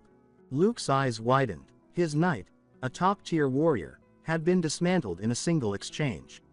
The arena bore the scars of the blow: a ruined wall, a cratered floor, and a knight collapsed in a heap. Kettle turned to Luke and casually asked if the match was over. Luke struggled for words. He forced a nod and croaked out a yes. Internally, panic took root. For a man to accomplish this in one strike, he had to be superhuman, and that was a conservative estimate. There was no telling how deep his strength ran. If left unchecked, he could very well destabilize the balance of the entire world. Luke decided, in that moment, that this needed to be reported to someone capable of assessing such power, a true swordmaster. He noted aloud that Cain, one of the few worthy of the title, should be arriving soon. Perhaps this would be of interest to him. Back in his chambers, Luke's thoughts were interrupted by a voice. Cain himself spoke, casually asking if Luke was referring to him. Luke turned toward the open window and saw the old man standing there. He sighed, remarking that Cain's habit of sneaking into places remained as distasteful as ever. Cain grinned, saying a man needed some fun. He then asked if this supposedly interesting matter would be explained now or later. Luke stood to greet him formally, referring to him as Lord Cain and thanking him for coming on such short notice. Meanwhile, the knight regained consciousness in the infirmary. His clothes were torn, his armor in pieces, but somehow, his body remained intact. Luke entered, asking how he felt. The knight apologized for his failure. Cain, standing nearby, said that the blame lay with him for allowing his foolish student to face an opponent he couldn't measure. Cain examined the knight and remarked, surprised, that his body showed no injuries, no fractures, not even bruising. The armor was obliterated, yet his flesh was untouched. That meant only one thing. The barbarian had shown restraint. He wasn't just a brute. He had absolute control over his power. That level of precision, combined with such strength, was rare. Cain declared that the barbarian's strength was clearly beyond that of a knight. He was, at minimum, superhuman. Luke and the knight exchanged startled glances. Luke hesitated, then asked, somewhat sheepishly, how Kettle's power compared to Cain's own. Cain responded confidently, the barbarian may be strong, remarkably so, but Cain was a swordmaster. Superhuman strength alone wouldn't be enough to surpass him. Luke let out a relieved chuckle, agreeing. But Cain added something more troubling. He said that, to his knowledge, Kettle hadn't even used aura. That level of destructive ability, without aura, was beyond reason. He wondered aloud if this was simply what it meant to be a barbarian from the White Wasteland. Luke admitted that he had been skeptical at first, but now, he fully believed it. Kettle must be the barbarian of legend. Cain mulled over the tale. A story of a lone human from the frozen lands who was more beast than man. A monster in human skin. He almost believed it, but then he reconsidered. If Kettle were a monster, why would he have spared the knight? Why show mercy at all? He said he must be wrong, and Luke asked what he meant. Cain deflected, saying it wasn't important. There were matters he'd been sent to handle, and strange requests from the Emperor were piling up. Luke nodded, accepting it. Then Cain asked if Kettle was still in the city. Luke said that he believed so. Kettle mentioned staying for a while. Cain turned, stating that he would meet the barbarian himself. Elsewhere, the first captain sat with Kettle, asking what his next move was. Kettle admitted he hadn't decided yet. He appreciated the reward Luke had given him, but it felt like wandering from territory to territory and clearing dungeons would become tiresome. The captain told him that there were two ways to move forward. Either find someone with high status to act as his sponsor and vouch for his identity, or become a mercenary. Kettle asked for clarification, and the captain explained that mercenaries, after proving themselves through successful missions, could earn official recognition and status. But until they hit that mark, they were basically just disposable grunts. He added, with a hint of personal experience, that he had once been one himself. He then said that given Kettle's strength, getting a sponsor would be far easier. Kettle was surprised such a path even existed. The captain confirmed that mercenaries were monster hunters, errand runners, and everything in between. But sponsorship, that was a shortcut, if someone powerful enough vouched for him. Kettle asks what the other option is, and the captain tells him that he could become a mercenary. He explains that if Kettle builds up a track record and earns recognition from the guild, his status can be officially acknowledged. But, he says, unless a mercenary reaches a certain rank, they're basically treated like errand boys. He adds that back when he himself was a mercenary, it was the same deal. He tells Kettle that with his strength, going through a sponsor would probably be the easier route, but the mercenary path is still valid. Kettle seems surprised that such a path exists at all. He says that being a mercenary, someone who takes on requests to hunt monsters, sounds like the ultimate fantasy dream. In that case, he asks where he has to go to become one. The captain tells him that there's a guild hall. Kettle then says that he would appreciate it if the captain could show him the way. The knight captain, curious about why he wants to be a mercenary, says that he doesn't mind. Mercenaries are known to roam the world taking on various requests. Some people find romance in that kind of life, but the reality is far less glamorous. Mercenaries without recognized status are stuck at the very bottom of society. Even those who have some reputation often die trying to clear unidentified dungeons. They're often treated as expendable, used for the dirtiest of work. That's why the lower rungs of mercenary society are filthy, disgraceful, and loud. Inside the mercenary guild hall, someone gets punched square in the face and crashes to the floor.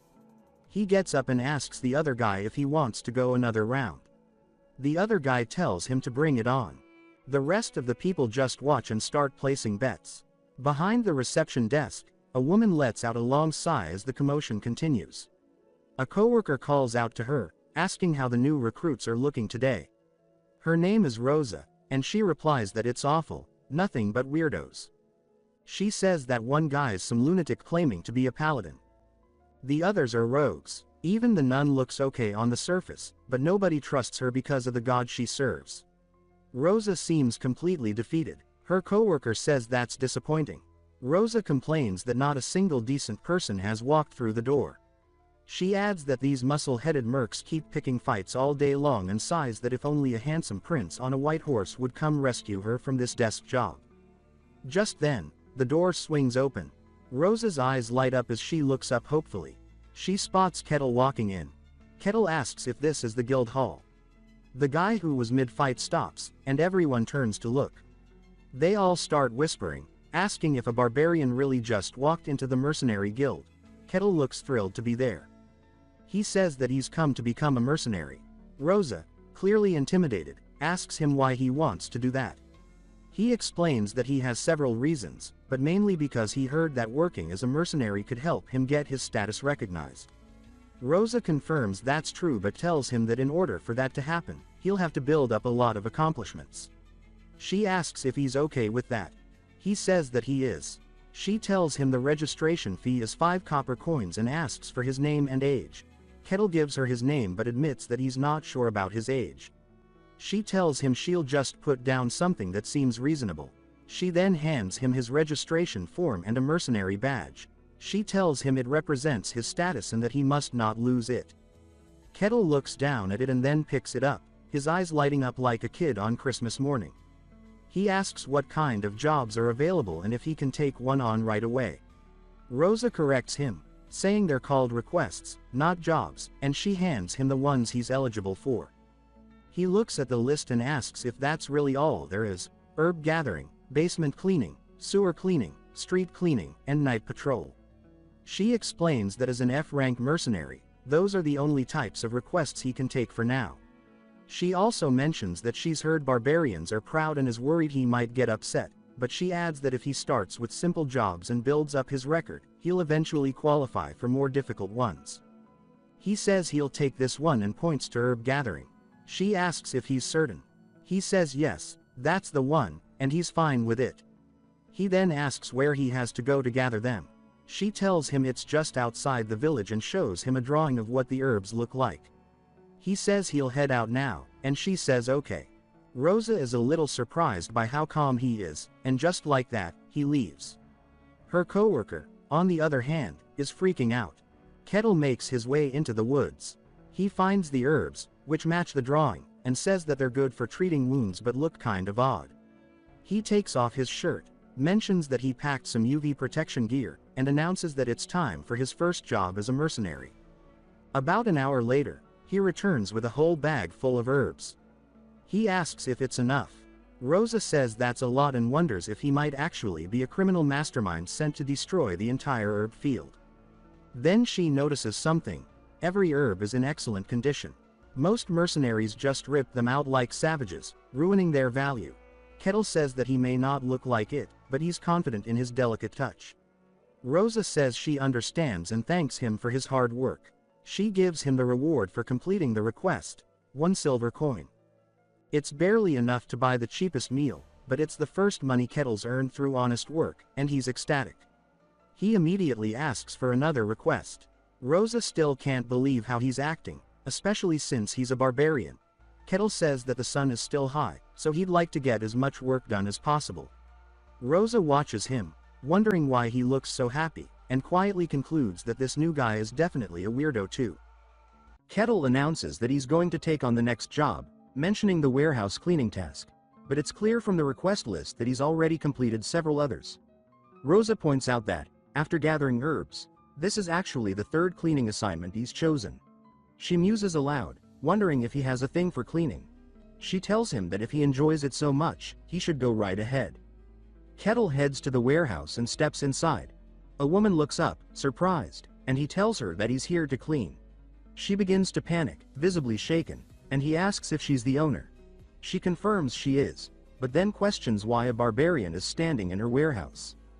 He later explains that the cleaning itself was straightforward, no need to move anything heavy. After that, he tackled street cleaning.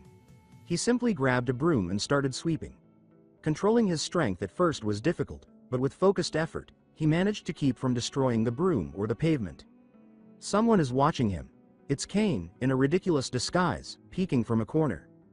He mutters to himself, baffled by what he's witnessing. Kane knows this man, Kettle, possesses a power vast enough to shake a kingdom. His mere presence, if revealed for what it is, would demand respect and deference anywhere. Yet here he is, a walking force of nature, performing menial tasks as if they held some sacred value. Kane stares in disbelief, unable to understand why someone like Kettle chooses to live this way. Kettle, however, is completely absorbed in the work. The next morning arrives with birdsong, and he stirs from bed. As he sits up, his eyes land on a pouch sitting on the bedside table. It's from the previous day's jobs. Rosa had dropped it off. She had praised his performance on his first day as a mercenary, rewarding him for completing all 15 tasks. Each earned him 1 silver coin, giving him a total of 15. He expresses his gratitude and says that he'll return tomorrow. He declares it's time to begin his second day in civilization. Elsewhere, a child sobs loudly in the street, with concerned citizens hovering nearby. Kettle walks by calmly and pauses as he spots a building marked as a library. He enters. A woman at the desk greets him, visibly nervous. He asks if he can read some books. She nods, intimidated. Inside, he begins pulling volumes off the shelves, flipping through them one after another. The librarian watches in stunned silence. Kane, though hidden from view, is nearby. He senses what's happening and is just as shocked. A barbarian reading books. It clashes with everything he knows. He begins to wonder if perhaps the people of the White Snowfield have some hidden culture the rest of the world is unaware of, or if Kettle is just a rare exception. Kettle closes one book and states that the Empire ended up winning. He recalls that a few years ago, Mylena had come to the Snowfield, claiming she would sell weapons to either side, the kingdom or the Empire. Apparently, the Empire came out on top. It is now staggeringly powerful, and the Varkan kingdom has essentially become its vassal. The Empire has already consumed half of the human world and continues to expand relentlessly, as if aiming to dominate everything. Kettle muses about their conquests, then shakes his head. That's enough of human history, he thinks. He flips to a different section, eager to read about non-human races. He says there must be fantastic things written here. He reads about Mentamia, the dwarven cave overflowing with rare ores. Then there's Parapia, the hidden village of fairies. Lega Maria, the floating city of celestials. And Marsilia, the elusive sanctuary of the elves. so hidden that even the most powerful rulers have failed to find it. Kettle comments that, perhaps, he now qualifies as someone worthy to seek it out. His expression changes as he realizes something deeper. He reads about places like the White Snowfield and the Demon Zones, vast, hostile regions that reject human life. There are 5 such zones. The Silent Forest, where all things succumb to silence. The Abyss, which pulls the world into darkness. The Deep Sea, where even primates breathe and survive. The Hollowing Pit, a place of absolute void. And finally, the White Snowfield itself. Within these regions dwell horrifying creatures known as aberrations. But these monsters never cross into the human world. Kettle contemplates the size of the world. The White Snowfield is already massive, and yet it's just one among many. He concludes that this is all the information the library has to offer. He thanks the librarian for allowing him to read. She nods and tells him it was no trouble. Kettle leaves and makes his way back to the Mercenary Guild. He approaches Rosa and asks what requests are available today.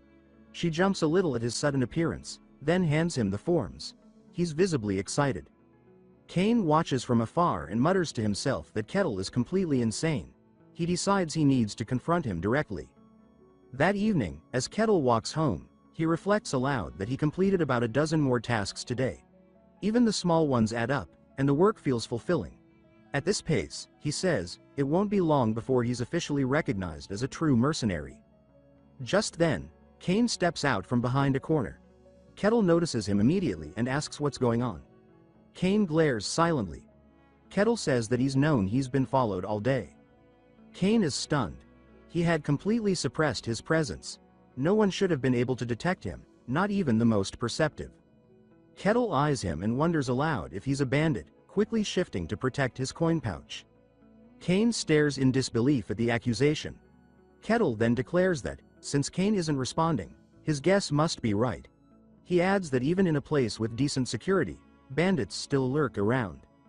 Kane protests and mutters something about being a source master, though he doubts anyone would believe it. Kettle then shakes his head and says it's pathetic, resorting to robbery at such an old age. He remarks that the economy must be worse than he thought. He then considers that defeating Kane and turning him in might make a nice addition to his growing record as a mercenary. Kane finds himself baffled by Kettle's assumption that he's a bandit, but admits internally that this could actually work in his favor. If Kettle really believes that, then engaging him directly might be the best way to assess both his strength and his true identity. As Kettle begins walking forward, Kane feels a flicker of unease rising in his chest. Then, with no warning, Kettle's body starts to sway, and in the blink of an eye, he vanishes from sight. Kane blinks, confused, trying to register what just happened. Before he can react, Kettle reappears inches from his face, his hand stretching forward with intent. Kane recognizes immediately that if he stays frozen, Kettle will grab the back of his neck. He barely manages to dodge. Kettle steps back, intrigued. He says that wasn't bad at all, clearly impressed by Kane's quick reaction.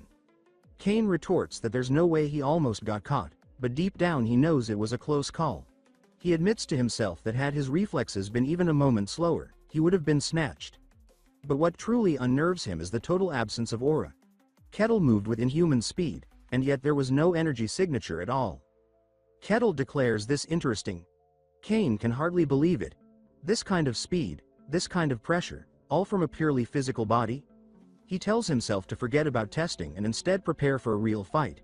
With a sharp breath, he charges, announcing that he's going all out. Kettle braces himself, then vanishes once again. Before Kane can process it, a hand locks onto his arm. Kane says aloud that even after expanding his perception, he couldn't react. Kettle begins to twist his wrist, and Kane grits his teeth in pain. He compares it to being jammed into solid stone, with his entire body dragged along against his will. The pain shoots up his arm as he cries out, demanding to know what kind of monster possesses this strength. He declares that this isn't a fair contest in terms of raw power, and if that's the case, there's only one option left: unleash everything. Kane begins releasing his aura, a deep green energy erupting from within. Kettle notices immediately. As the mana radiates outward, he's visibly taken aback. The aura explodes in a wave of green light, forcing Kane to pull back. Kettle, however, stands still, holding a handful of the aura as if it were nothing.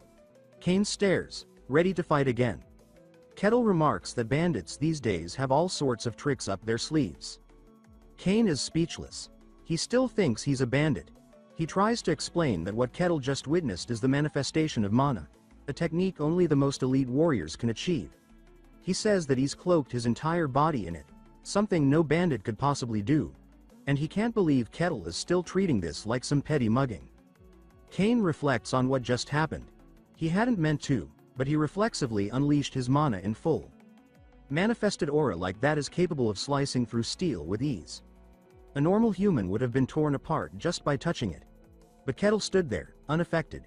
He questions what kind of body could withstand manifested aura without any apparent defense of its own. Kettle, unfazed, says he doesn't understand the trick Kane just pulled, but it's time to end this. Kane reaches for his blade, but he freezes. Kettle is already there, stopping the draw with just one finger. Kane tries again, grunting, pouring all his strength into the effort. But nothing happens. The blade doesn't budge.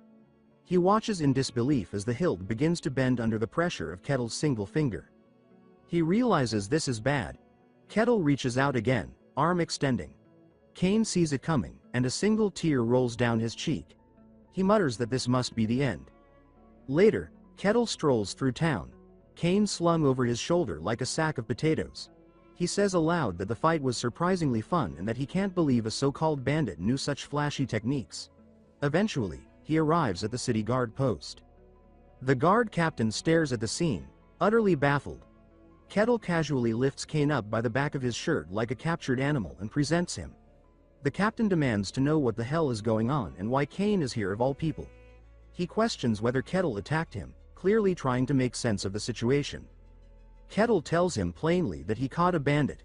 The captain is stunned into silence. Kettle asks if turning him in counts toward his mercenary record, hoping to get credit. The captain is too stunned to respond properly. His thoughts race. Kane, Sir Kane, is known as the kingdom's only swordmaster. A man who has reached the pinnacle of superhuman ability. And here he is, dangling in the air like a criminal, bested in broad daylight by a barbarian. He finally tells Kettle that Kane is no bandit. Kettle raises a brow, asking if the captain knows him. He asks if he's Kane's accomplice. The captain quickly stands straight, bows with utmost respect, and says that he pays his deepest respects to the swordmaster, the only one in the kingdom. Kettle blinks, still confused. Kane stares at the ground, refusing to meet anyone's eyes. Kettle says that it makes no sense. Why would a swordmaster be lurking around like a common thief? He insists that Kane tried to steal his silver coins. The captain assures him that Kane is indeed the swordmaster, and there's no way he'd confuse his face. Kettle wonders aloud if maybe Kane is a mage using some kind of illusion magic. The captain says that if a mage existed who could fake being Kane, they'd be just as famous as the swordmaster himself. Kettle then asks if swordmaster is just a fancier name for a bandit.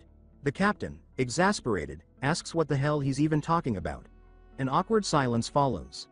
Finally, Kettle asks again if Kane really is a swordmaster. The captain confirms that it's true. Kettle looks shaken. The captain says he'll have to report this to the Lord immediately.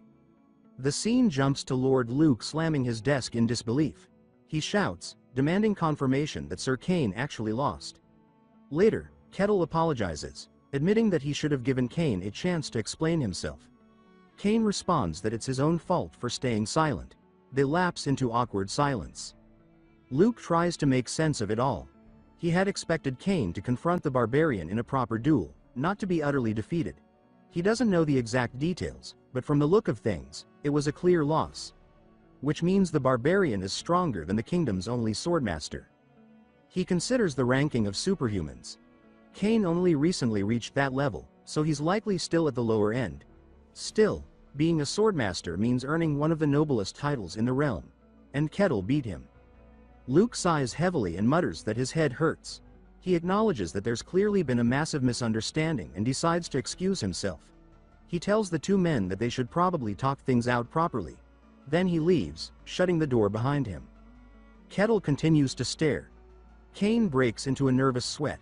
He confesses inwardly that this is beyond humiliating. The defeat wasn't just bad, it was flawless. His pride is in shreds. He places his teacup down, gathering what composure he has left. Then, with dignity, he formally introduces himself. Kettle asks if Swordmaster is his actual surname. Kane responds that once someone reaches his level, surnames no longer matter. Kettle nods, intrigued. He then asks about the technique Kane used earlier. Kane is taken aback that he's interested and produces a small swirl of aura in his hand, asking if that's what Kettle means. Kettle lights up, saying that at first, he dismissed it as some cheap bandit trick, but now that he knows it's a real Swordmaster ability, he's eager to learn more. Kane explains that it's called aura, an embodiment of the arcane. Kettle is thrilled, finally seeing arcane energy firsthand in this fantasy world. He immediately asks if Kane can teach him how to use it. Kane replies that to manifest aura, one must control the arcane directly. Kettle asks if the arcane is similar to mana. Kane explains that the arcane is the energy itself. If you shape it as aura, you become a swordsman.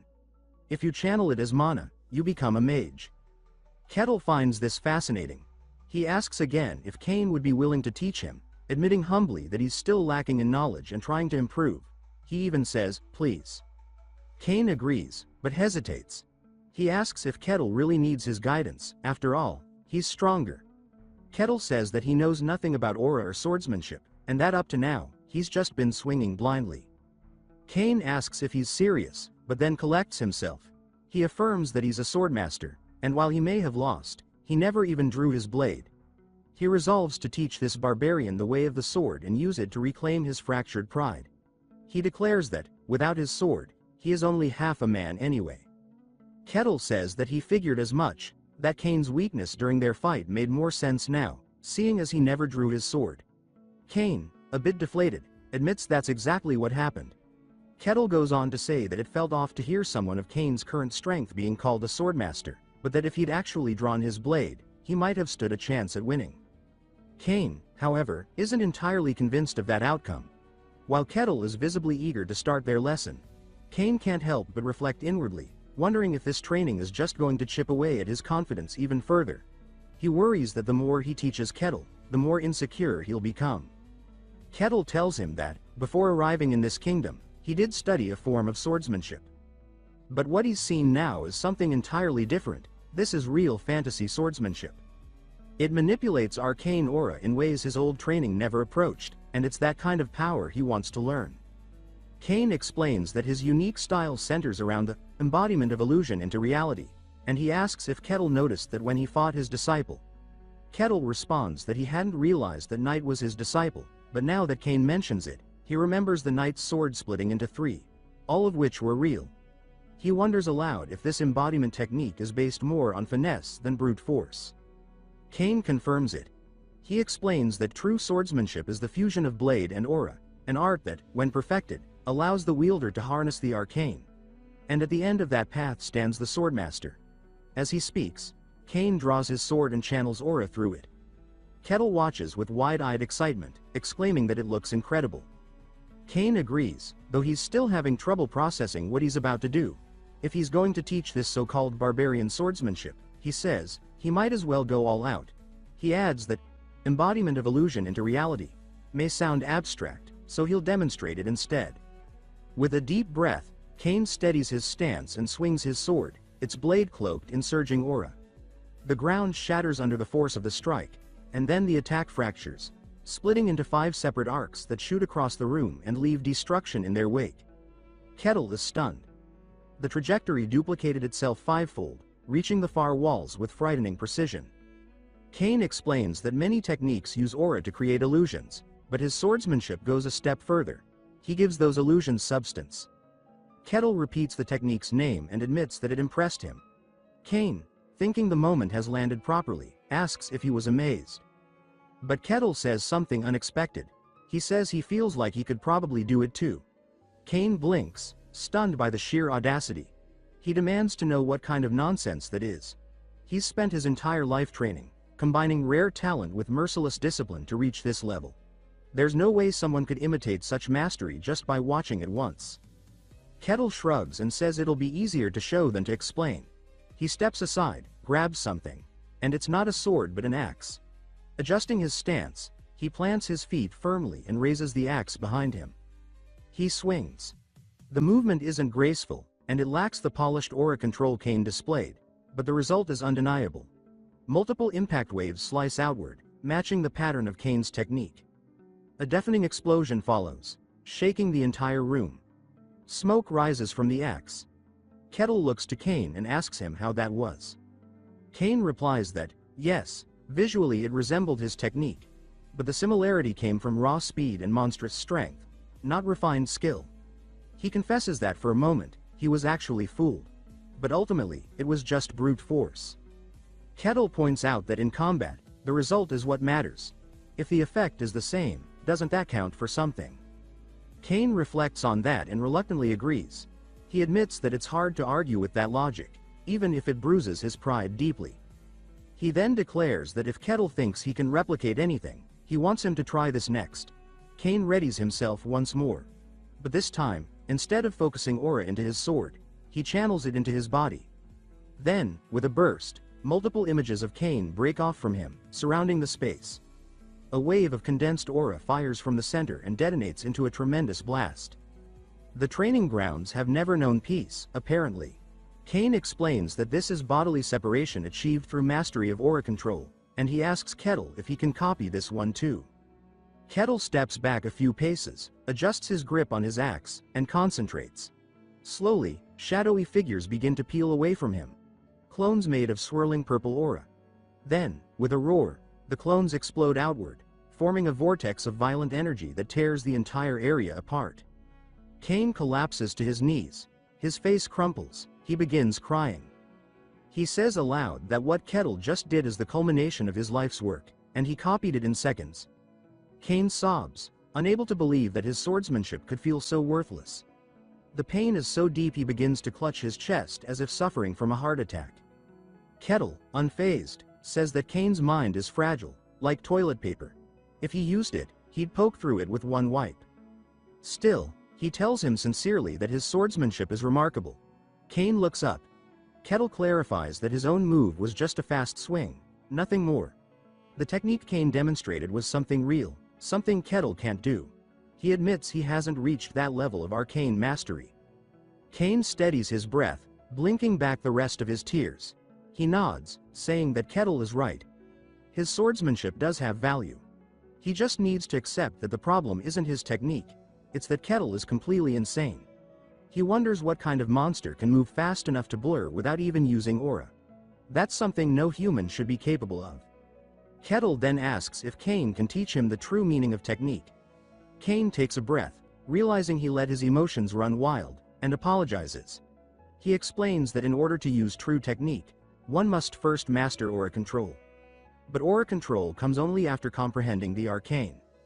He explains that no mage, swordsman, or witch can reach the upper realms of power without awakening their arcane. The only exception, he says, are those who serve divine entities. Kettle asks if divine power is something separate, and Kane confirms it. He says that miracles granted by gods don't rely on personal ability but on divine will alone. Kettle listens intently. Kane tells him that arcane power is the mystery within oneself. The way someone chooses to wield that power determines everything. If Kettle wants to use aura, manipulate mana, or even command spirits, it all begins with understanding the arcane. He then breaks down the arcane into 5 stages. The most basic of these is arcane perception, the ability to sense, awaken, and recognize arcane energy. Kettle asks if just anyone can sense it, and Kane shakes his head. Without talent, one can't even feel it. Those who can perceive the arcane are classified as third class. Kane says that the ability to interact with the arcane is divided into 5 classes, and third class marks the beginning.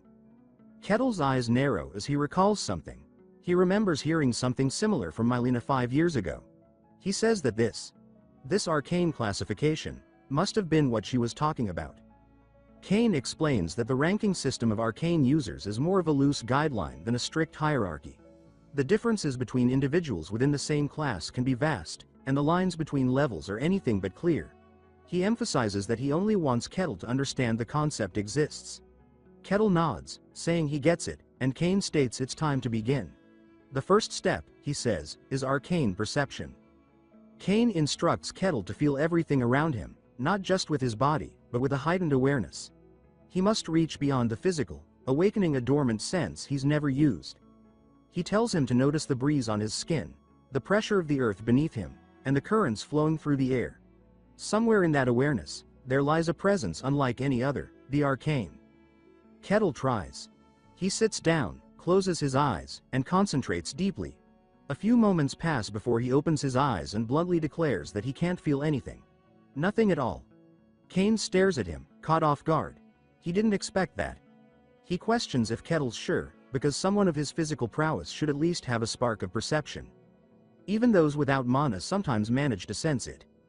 But he concedes that perhaps Kettle is an exception. Maybe it's something about being raised in the White Wasteland. Kane admits that barbarians from that region are unpredictable. Kettle says he doesn't know.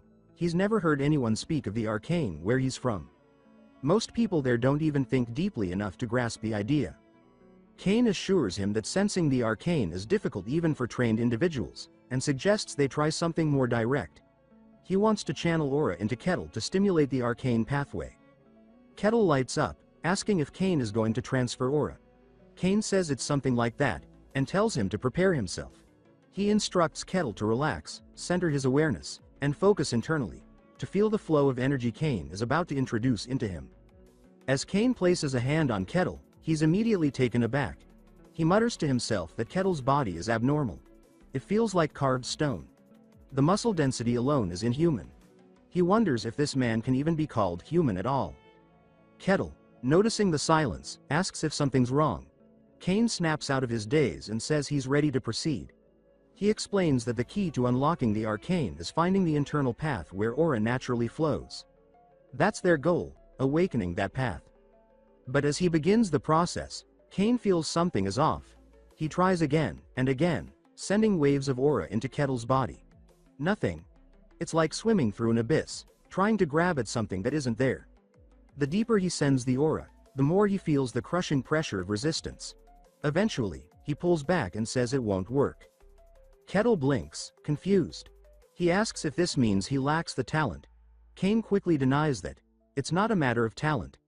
The problem is that his aura can't reach far enough inside. To awaken the arcane, the energy must touch something deep, and in Kettle's case, it simply can't get there. Kettle asks if he's saying the arcane path doesn't exist within him. Kane says it's not that simple. He couldn't even verify whether it exists. Kettle presses further. What does that mean? Kane tells him his body is unnatural. The density, the way it's built, it's not compatible with standard aura transmission. It's like trying to pour light into a black hole. The aura doesn't travel, it gets swallowed. He theorizes that Kettle's raw physicality might be interfering with the process. Kettle sighs and asks if not even a swordmaster can help him unlock the arcane. Kane hesitates, then admits he's unsure. It's beyond anything he's ever encountered. He advises Kettle to seek out a swordmaster who specializes in aura or visit the mage's tower for further evaluation. Either way, he apologizes for failing to help. Kettle shrugs and says it's all right. Just knowing there's still a chance is enough. He gets to his feet and thanks Kane, saying he learned a lot. Kane is left in quiet thought. Every barbarian he's ever encountered was a wild animal, drunk, violent, obsessed with destruction. Society had no place for them. But this one, this Kettle, is different. He turns to Kettle and asks if he would consider joining the kingdom.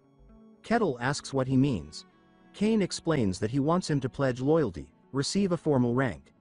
With his strength, he could rise through the ranks quickly, and Kane himself would sponsor him.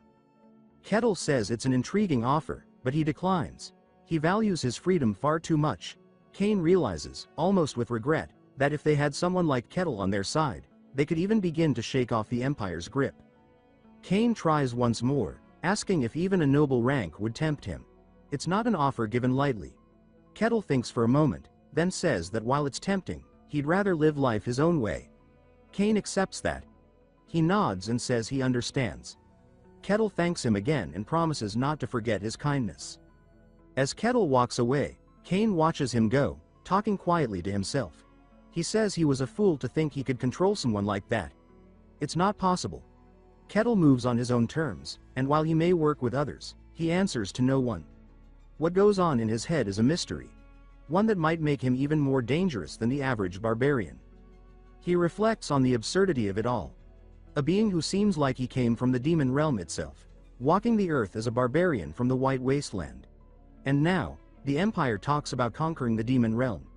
Cain mutters that the entire idea is insane, and wonders what the Emperor is thinking. The scene shifts to Luke being briefed. He hears the latest report and scoffs, saying that it all sounds ridiculous. Cain confirms it's true. People are dying during reconnaissance missions. Luke asks if he's serious. Cain nods and says he is. He wonders aloud if perhaps this man is some reborn emperor from ages past. Whatever the truth, he says, it's a problem for another day. Humanity hasn't even finished conquering its own lands yet. Luke says that it's only a matter of time. Cain agrees, but warns that the region still falls under the Empire's reach, and they could be summoned into action at any moment. He advises being ready. Luke thanks him for the insight. Cain exhales slowly, saying that the world is already a mess, and now, with the Emperor spiraling into madness, things are only getting worse. Luke suddenly looks up, surprised, and asks if the rumors are actually true. Cain confirms them.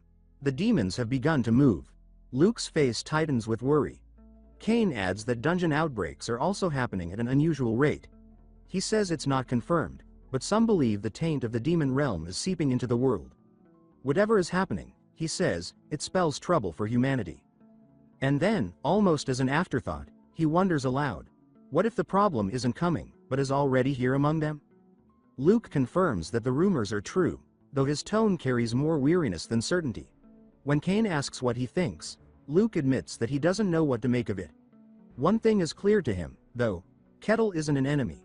But beyond that, he can't say where the barbarian stands. Back in town, Kettle strolls through the streets, but the reactions around him are anything but welcoming. A child shrinks back behind his mother, trembling.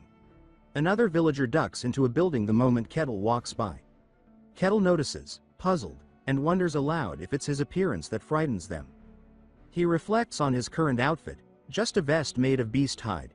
He says that while it's perfectly fine by barbarian standards, it probably doesn't give off the most civilized impression. He decides that they must think he's insane or dangerous.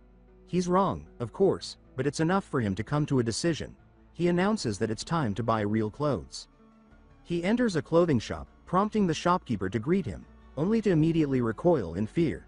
Kettle explains that he's looking to buy clothing. The man stammers out an apology and says they don't have anything in his size. Kettle tilts his head, finding that troublesome. He asks if there's truly no alternative. The shopkeeper quickly suggests that a custom order is possible, if Kettle is willing to wait. Kettle perks up and says he'd love that.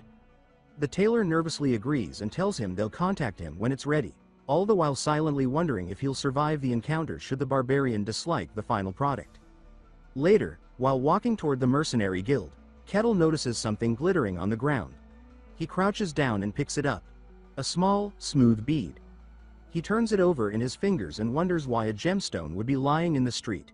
It begins to glow faintly in his hand. Intrigued, he decides to ask Rosa about it. At the guild, he presents the orb to her, explaining that he found it on the way. Rosa studies it and says that it's clearly no ordinary gem. Kettle agrees. She notes that it doesn't even seem like a natural gemstone. Its surface is too smooth, too deliberate, clearly crafted by someone. Yet it bears no markings, no inscriptions. As she stares, her eyes begin to haze over. She mutters to herself, wondering if the orb holds some sort of value. Kettle snaps his fingers, and she jolts back to awareness. He asks if she's all right. She seems confused and says she doesn't know what he means. He tells her it looked like she had been entranced by the orb. She blinks, trying to recall, and says that he might be right. There's something strange about its energy, she says. She offers to have it appraised. Kettle declines, saying that figuring it out himself is part of the fun. He then asks what jobs are available. Rosa, trying to regain composure, grabs the request sheet and hands it to him. The list reads: street cleaning, sewer cleaning, weed pulling, potato digging. Kettle looks thrilled. That night, his reward pouch sits neatly on his nightstand. Kettle reflects on the day and says it was another satisfying one. Yet the orb still lingers in his mind. Rosa's reaction hadn't been normal, and he wonders what power the orb could possibly contain. Just then, a voice calls out inside his head, telling him to come. He freezes, unsure if it really just spoke to him. The voice repeats itself, whispering for him to follow. Kettle furrows his brow and wonders where it's trying to lead him. He realizes that it's showing him something, a map inside his mind.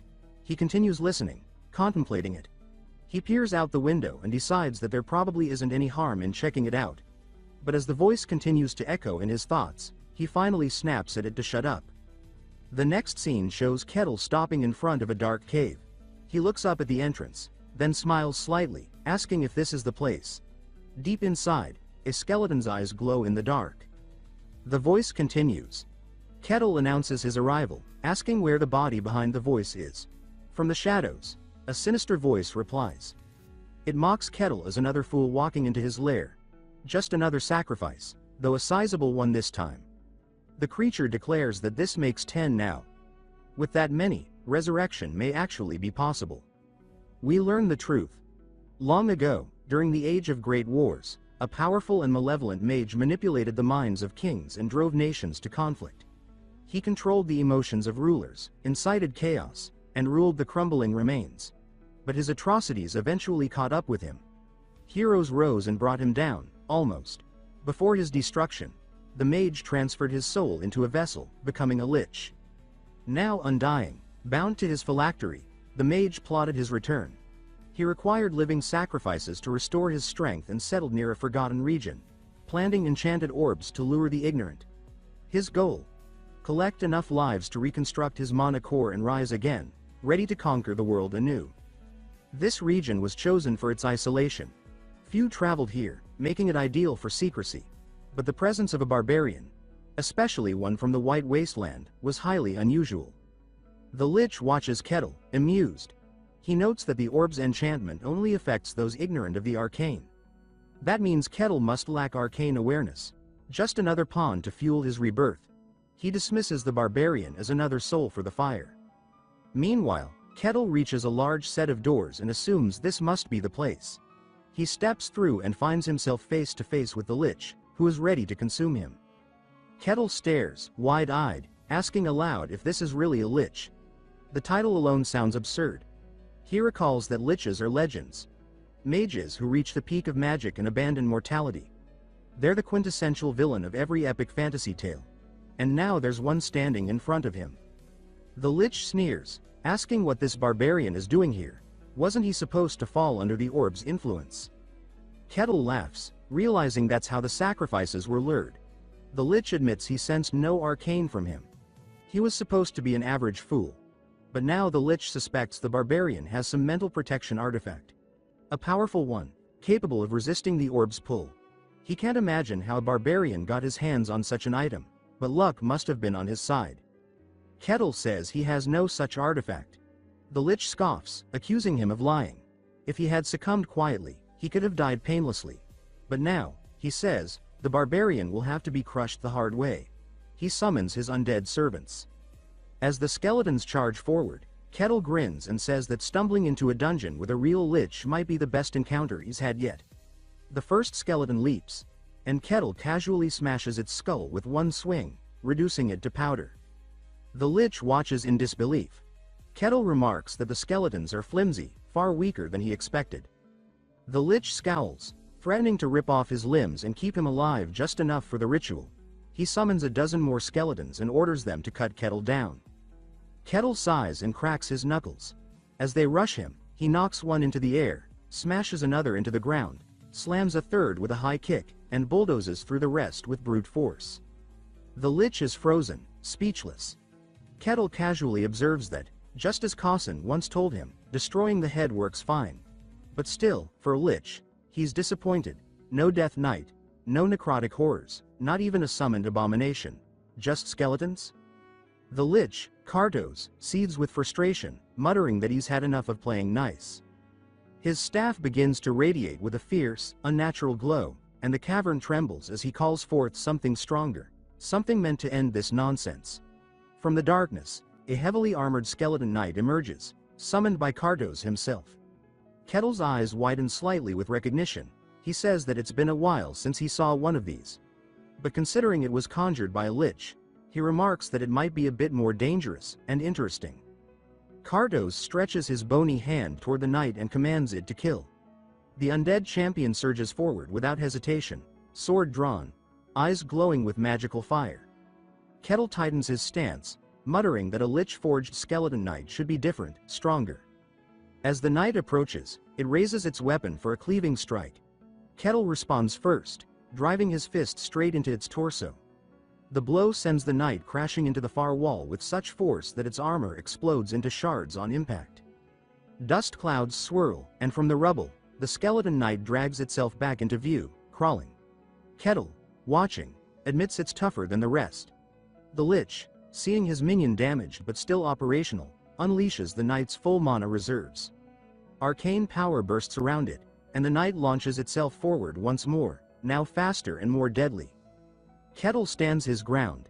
As it charges, he narrows his eyes and, unimpressed, comments that this is a bit underwhelming for Lich's creation.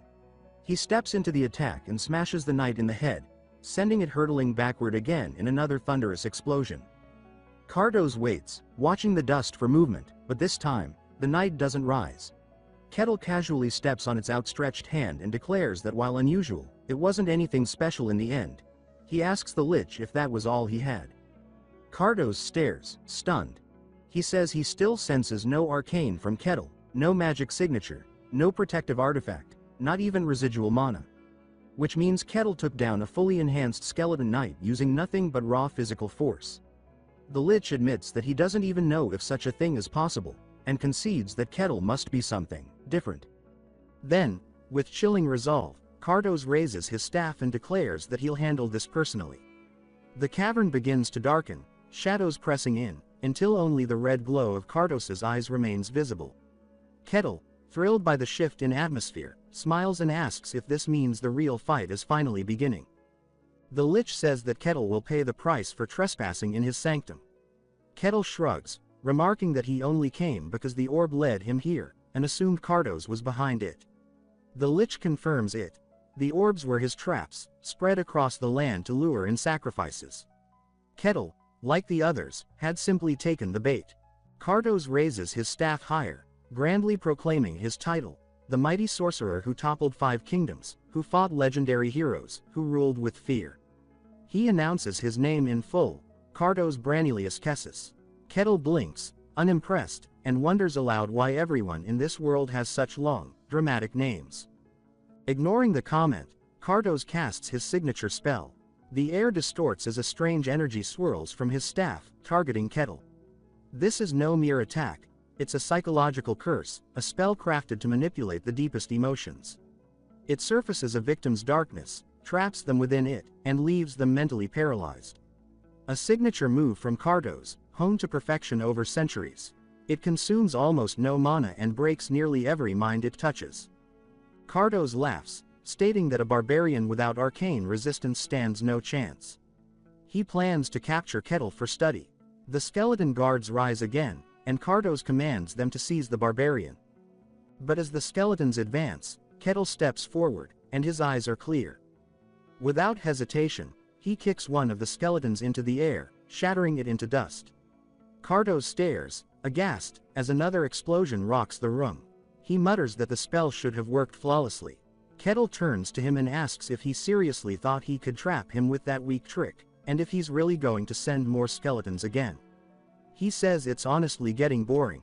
Cardos, desperate, insists that humans are driven by emotions. Even the strongest of them are haunted by some inner darkness. But this one, this barbarian, should not be immune. And yet, he is. Cardos watches as Kettle effortlessly walks through more skeletons, dismantling them with ease. Then Kettle asks if he knows how to cast something more exciting, like a fireball. The lich bristles with rage. He declares that comparing his spells to basic magic is an insult. If that's what Kettle wants, then he will receive something greater. Cardos begins a deep incantation, summoning a dark entity within a glowing orb. He says this spell will engulf the world in chaos and unravel clarity itself. Kettle watches with admiration as the spell forms. When Cardos unleashes it, the energy roars forth and completely consumes Kettle. The lich howls with victory. But then, his knees buckle. He collapses and coughs violently, purging some black ichor. He mutters that he's spent everything, his entire mana pool, all except what's needed to keep his physical form intact. Still, it was worth it, he says. The barbarian must be finished now. Then Kettle's voice breaks through the silence. He says the spell was impressive, and asks if that's all. Cardos stares, wide-eyed, as Kettle walks out of the swirling darkness, completely unscathed. He says that he didn't really feel anything from it, and if that was Cardos's grand finale, then maybe it's his turn now. He lifts his axe to his shoulder with casual confidence. Cardos begins laughing, manically. He says that now it's clear. Kettle must have known who he was from the start. The Empire must have sent him. Only they would go to such lengths to hunt him down. He praises their intelligence network for tracking him so quickly, but vows that he will rise again and rule once more. He claims to have heard rumors. Deep within the Empire lies a human breeding ground, a facility that produces elite warriors, each forged for a specific purpose. He says Kettle must be one of them, an assassin blade forged to kill him. Cardos shrieks that even so, he will defy fate. He will destroy the Empire, burn its armies, and reclaim his throne of darkness. As the final act begins, Cardos summons a spiritual artifact, a ghostly vase. It glows ominously, and he hurls it at Kettle, revealing that it is, in fact, his own soul. This is his final gambit. Cardos intends to possess Kettle's body, to devour his mind from within.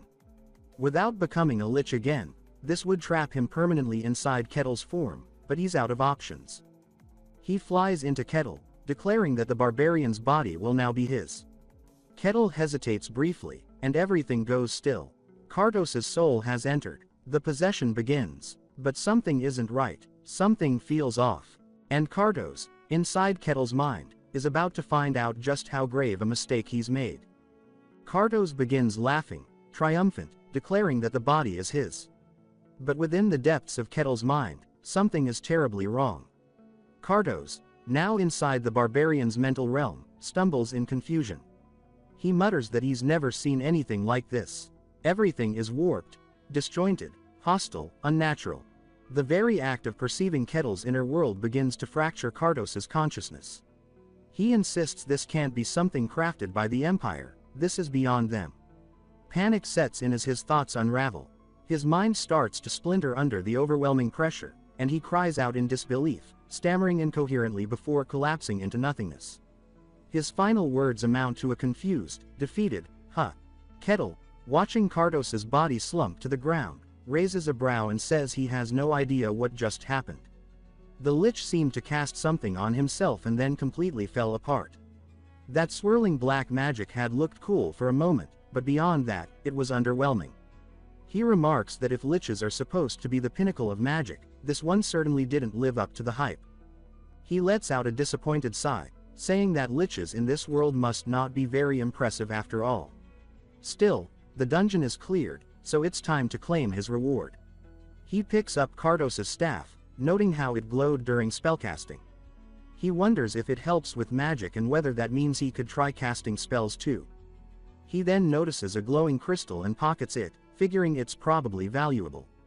As he glances around, he picks up the strange vase that had been tied to Cardos. Judging by its importance and Cardos's obsession, it might be a phylactery. He decides he'll ask Rosa to appraise it. With that, he gathers up the rest of the loot. But something doesn't feel right. His eyes scan the cave and stop at a suspicious patch of wall. Curious, he walks over and pokes at it. The wall promptly crumbles, revealing a hidden passage. He steps through.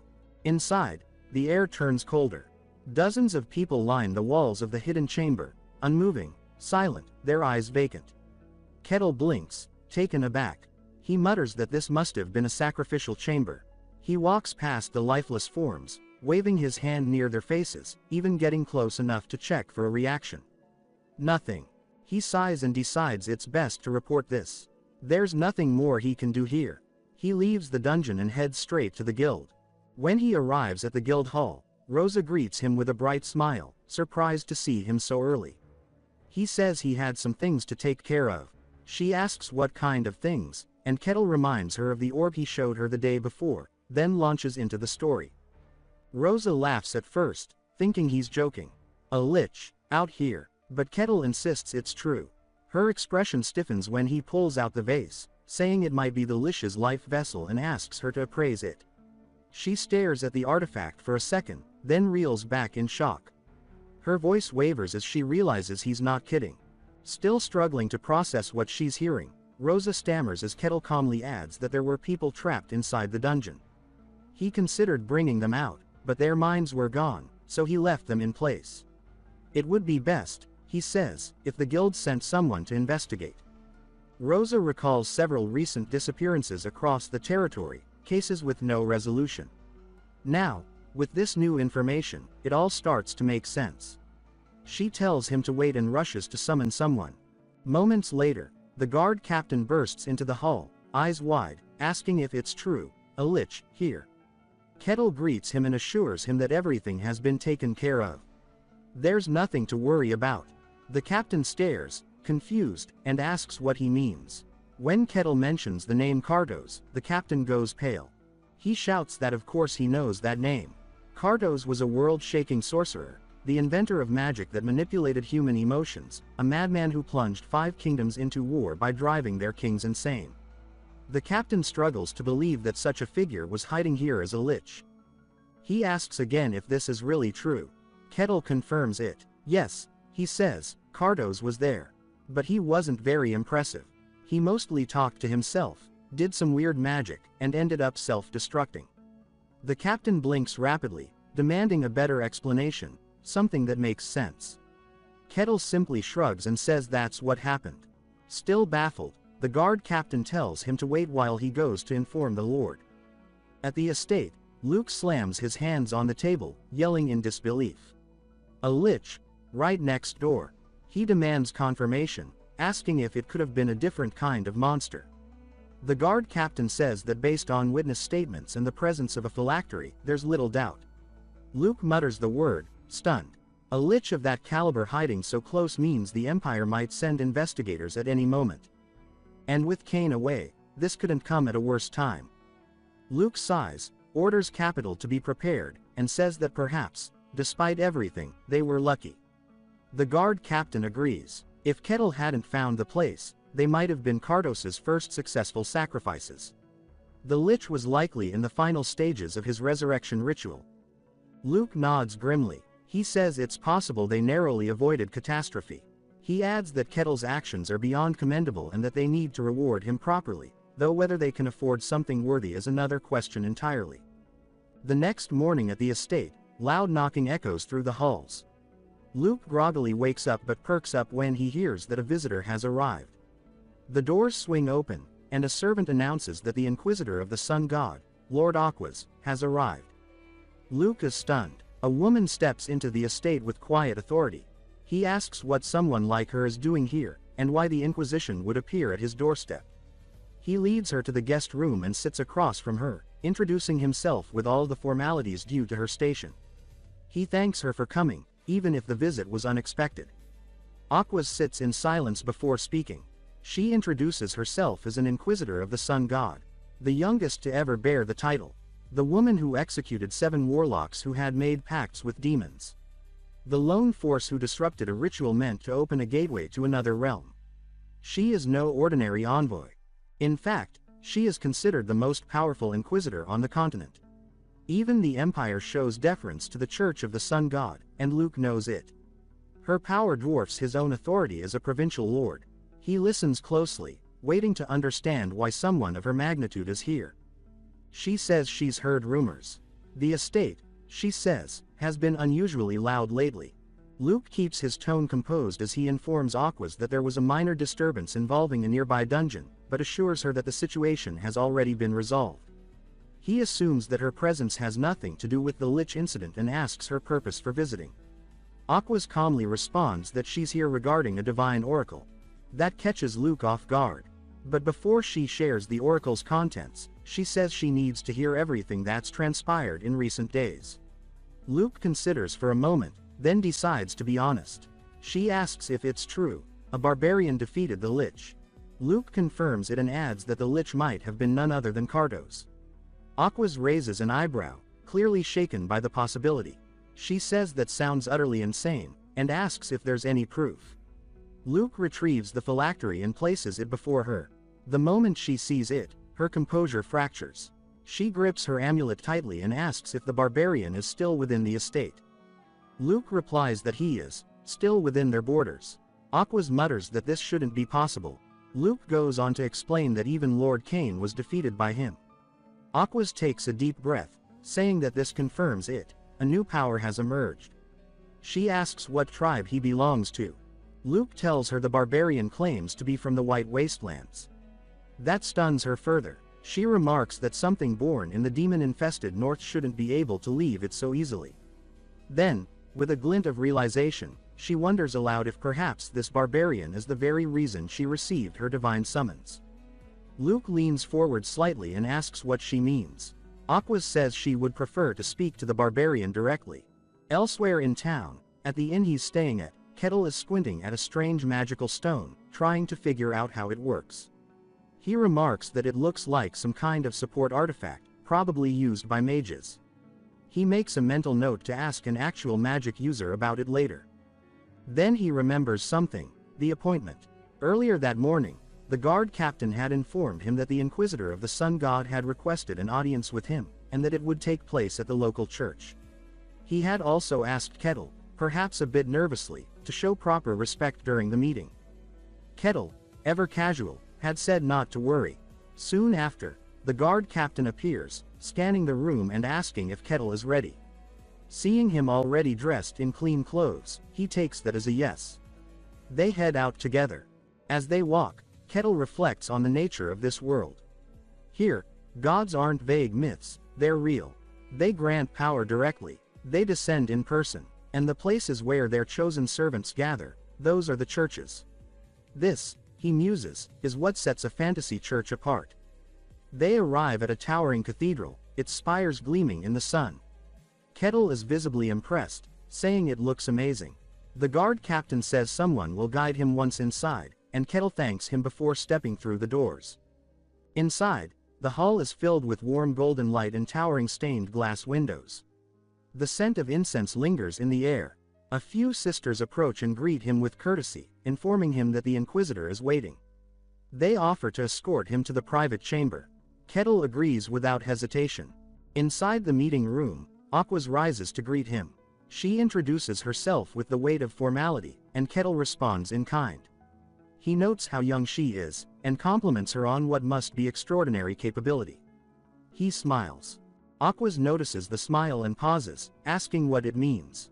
Kettle simply asks why she wanted to meet with him, a question that seems to briefly catch her off guard. She looks down and says it concerns recent events. She begins to recount what she knows of Kartos, the sorcerer who committed unspeakable crimes, manipulated rulers, brought kingdoms to ruin, and eventually transcended death to become a lich. She says that only legendary heroes could challenge such a force. Kettle nods and replies that he's heard about all that, but what he saw was a lich flailing around, talking to himself, and ultimately imploding. He says he understands if she finds that hard to believe, but he can only speak of what he witnessed. Aquas looks at him seriously and asks if he would allow her god to directly observe their conversation. Kettle raises an eyebrow and asks what she means. She explains that if he lies in the presence of the sun god, there will be a divine reaction. It's essentially a holy truth detection ritual. She adds that even if he is no ordinary barbarian, he is still a barbarian, and she doubts he would accept such scrutiny. However, Kettle shrugs and says he has no reason to refuse. In fact, he welcomes the opportunity to witness divine power firsthand. Aquas stares at him, surprised by his enthusiasm, and asks if he's truly comfortable with it. Kettle responds that he has no reason to fear being watched. He says that he has told no lies, and if a god wants to listen in, then so be it. She realizes then that she may have misjudged him. Her expression softens slightly. She says she understands, and that they may begin. She clasps her hands and bows her head in prayer, invoking her god's attention. She calls upon the one who reigns above, the divine eye that watches from the peak of the heavens, and asks him to reveal falsehoods in the space. A massive beam of golden light descends into the chamber. The temperature shifts. The air thickens. Kettle looks up, awestruck, and says aloud that he can feel something beyond the light. It's immense, an unknowable presence, not describable in human language. But what shocks him most is its emotion. Confusion. Utter, divine confusion. Aquas opens her eyes slowly and says she is glad. There was no divine reaction. The pillar stands undisturbed. From this point on, she says, no lie can be spoken within its reach. Kettle grins and says that he understands completely. After directly witnessing the presence of the sun god, the exchange between Kettle and Inquisitor Aquas began. Kettle recounted the entire dungeon clearing operation where he had confronted the Lich. As he spoke, the divine radiance surrounding them reacted with serene stillness, confirming that every word he uttered was truth. Internally, Aquas reasoned that the Lich Cardos must have been drastically weakened while preparing his resurrection ritual. She concluded that Kettle's survival was due not only to his strength but also to sheer luck, for if Cardos had been at full power, this barbarian would not be standing before her now. When the divine verification concluded, Kettle asked if her doubts had been resolved. She admitted that they had and apologized for her earlier suspicion, but he replied that there was no need for apology, as he had found the experience enlightening in its own right. After a brief pause, Aquas asked for permission to pose one final, personal question. When he agreed, she hesitated before asking, in a firm yet uncertain tone, if he was truly from the White Snowfield. Kettle answered calmly that he was. At this, Aquas's composure faltered. She seemed unable to comprehend how someone could emerge alive from that demonic realm. Her thoughts immediately connected his existence to the ancient legend of the Ashen Barbarian once spoken of by the Emperor himself. Her expression sharpened, crimson eyes narrowing with intrigue, when Kettle announced that he too had a question for her. He asked why she had chosen to visit this particular territory. Aquas answered that she had personal business to attend to, but Kettle's gaze grew penetrating as he suggested that her true purpose had been to determine whether he was an unclean being. Startled, she attempted to deny it, but Kettle clarified that he referred to the eye of God, remarking that the divine presence watching over their dialogue was far greater than any mere lie detection ritual. Bound by the sun god's power, which forbade falsehood, Aquas was compelled to confirm the truth of his deduction. From her admission, Kettle realized that he had been her intended target all along. She quickly denied that assumption, explaining that she had only begun to suspect his identity after arriving in the region, believing he might be the one mentioned in a prophecy. But the divine revelation had proved otherwise. She apologized for concealing her true motives, and Kettle accepted it without resentment, remarking that the situation itself had been quite fascinating. He then took advantage of the moment to inquire about the prophecy she mentioned. Aquas hesitated, her hand tightening around the sun-shaped pendant at her neck. She confessed that the prophecy was a secret she usually shared only with those she trusted deeply, yet she decided to tell him nonetheless. She began recounting its details, her voice steady but solemn, while Kettle's face slowly filled with astonishment as he listened. Time passed in silence afterward. Aquas stood by the great window of the church, deep in thought, until the sound of footsteps drew her back to the present. Turning around, she saw Lord Barkan entering the hall. He immediately noticed the unease on her face and asked what troubled her. She replied that she had met someone whose presence had only made her thoughts more complicated. When he pressed for a name, she stated firmly that the man was indeed a barbarian from the White Snowfield. Lord Barkan reacted with disbelief, asking if she was certain. Aquas confirmed it without hesitation, adding that if such news were to spread, the world would be thrown into turmoil. The Lord sighed heavily, lamenting that what he had hoped was only rumor had proven to be the truth. He voiced his concern that if the Emperor learned of this, he would surely seek to venture into the White Snowfield himself, and the consequences would be catastrophic. Aquas reassured him that her order intended to handle the matter of the Lich Cardos personally and that they would ensure the existence of the barbarians remained hidden from the public. Her words seemed to ease the Lord's mind. He then asked if all barbarians from that frozen land were as formidable as Kettle. Aquas replied that they were not, explaining that if every one of them possessed such strength, they would have already descended from the snowfield to dominate the world. The Lord agreed, remarking that while barbarians were indeed physically powerful, their lack of intellect was a natural weakness that kept them in check. Yet he voiced a quiet fear of what might happen if such beings ever combined brute strength with intelligence. Aquas responded that she had heard Kettle possessed both. She also mentioned that the current king of the barbarians was unlike his predecessors. When asked if she had met him, she admitted that she had, and confirmed that he was indeed different from the rest of his kind. The Lord remarked that a meeting between Kettle and this king would be quite the spectacle, but Aquas immediately rejected the idea. He looked surprised by her reaction, prompting her to explain that relations between barbarians and followers of the gods were deeply strained, and that the growing influence of the barbarians should not be underestimated. The Lord then shifted the subject, asking about the prophecy that had required her private meeting with Kettle. She explained that she needed to confirm something crucial. When the Lord asked what that was, she answered that she had wanted to determine whether Kettle was entirely human, or merely something wearing the guise of one. Shock spread across the Lord's face as he demanded to know what the prophecy had said. Aquas stepped closer to the towering window, bathed in the golden light pouring through the glass, and finally recited the prophecy's words. As her voice fell silent, the Lord stood motionless, eyes wide, whispering in disbelief at what he had just heard. Later, Lord Barkan summoned Kettle once more. Kettle mentioned that, thanks to the Lord's earlier support, his affairs in the territory were proceeding smoothly, then asked why he had been called again. The Lord replied that there was something he needed to convey to him, something befitting his position as ruler of the land. Though Kettle's expression showed mild disinterest, the Lord went on, explaining that he had prepared a reward in recognition of Kettle's service in saving the territory. At his command, a guard entered the chamber, carrying a small leather pouch, which he placed before Kettle. The barbarian raised an eyebrow in surprise at such a modest-looking item. The Lord explained that this was no ordinary pouch, urging him to inspect it for himself. Kettle lifted it, turning it in his hands, already sensing that something about it was unusual. The Lord told him to open it and see, revealing that it was a magical artifact, specifically, a bag-type relic. He explained that it could hold a vast number of items, as much as its internal capacity allowed, and that its inner space was roughly the size of the very hall they were sitting in. Kettle was stunned. This was the first time he had ever laid eyes on a genuine artifact crafted by magic. The Lord added that the bag could even store items much larger than its opening, urging him to try it for himself. Excited, Kettle decided to test it using his massive axe. He held the weapon above the small opening, skeptical that it could possibly fit. The moment the axe touched the rim, it was drawn completely inside with a flash of light, vanishing from sight. Kettle's astonishment was visible. The Lord explained that to retrieve any stored item, one only had to reach in and imagine it. Following the instructions, Kettle reached inside and immediately pulled out his axe again, amazed by the ease of it. The Lord said that this was his gift for saving the territory, hoping it would please him.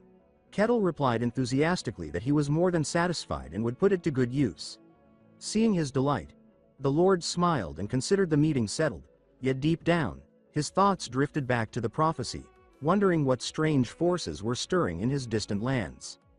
He remembered the Swordmaster's warning, when the man had told him that signs of the demon realms had begun seeping into the world, heralding something great and terrible.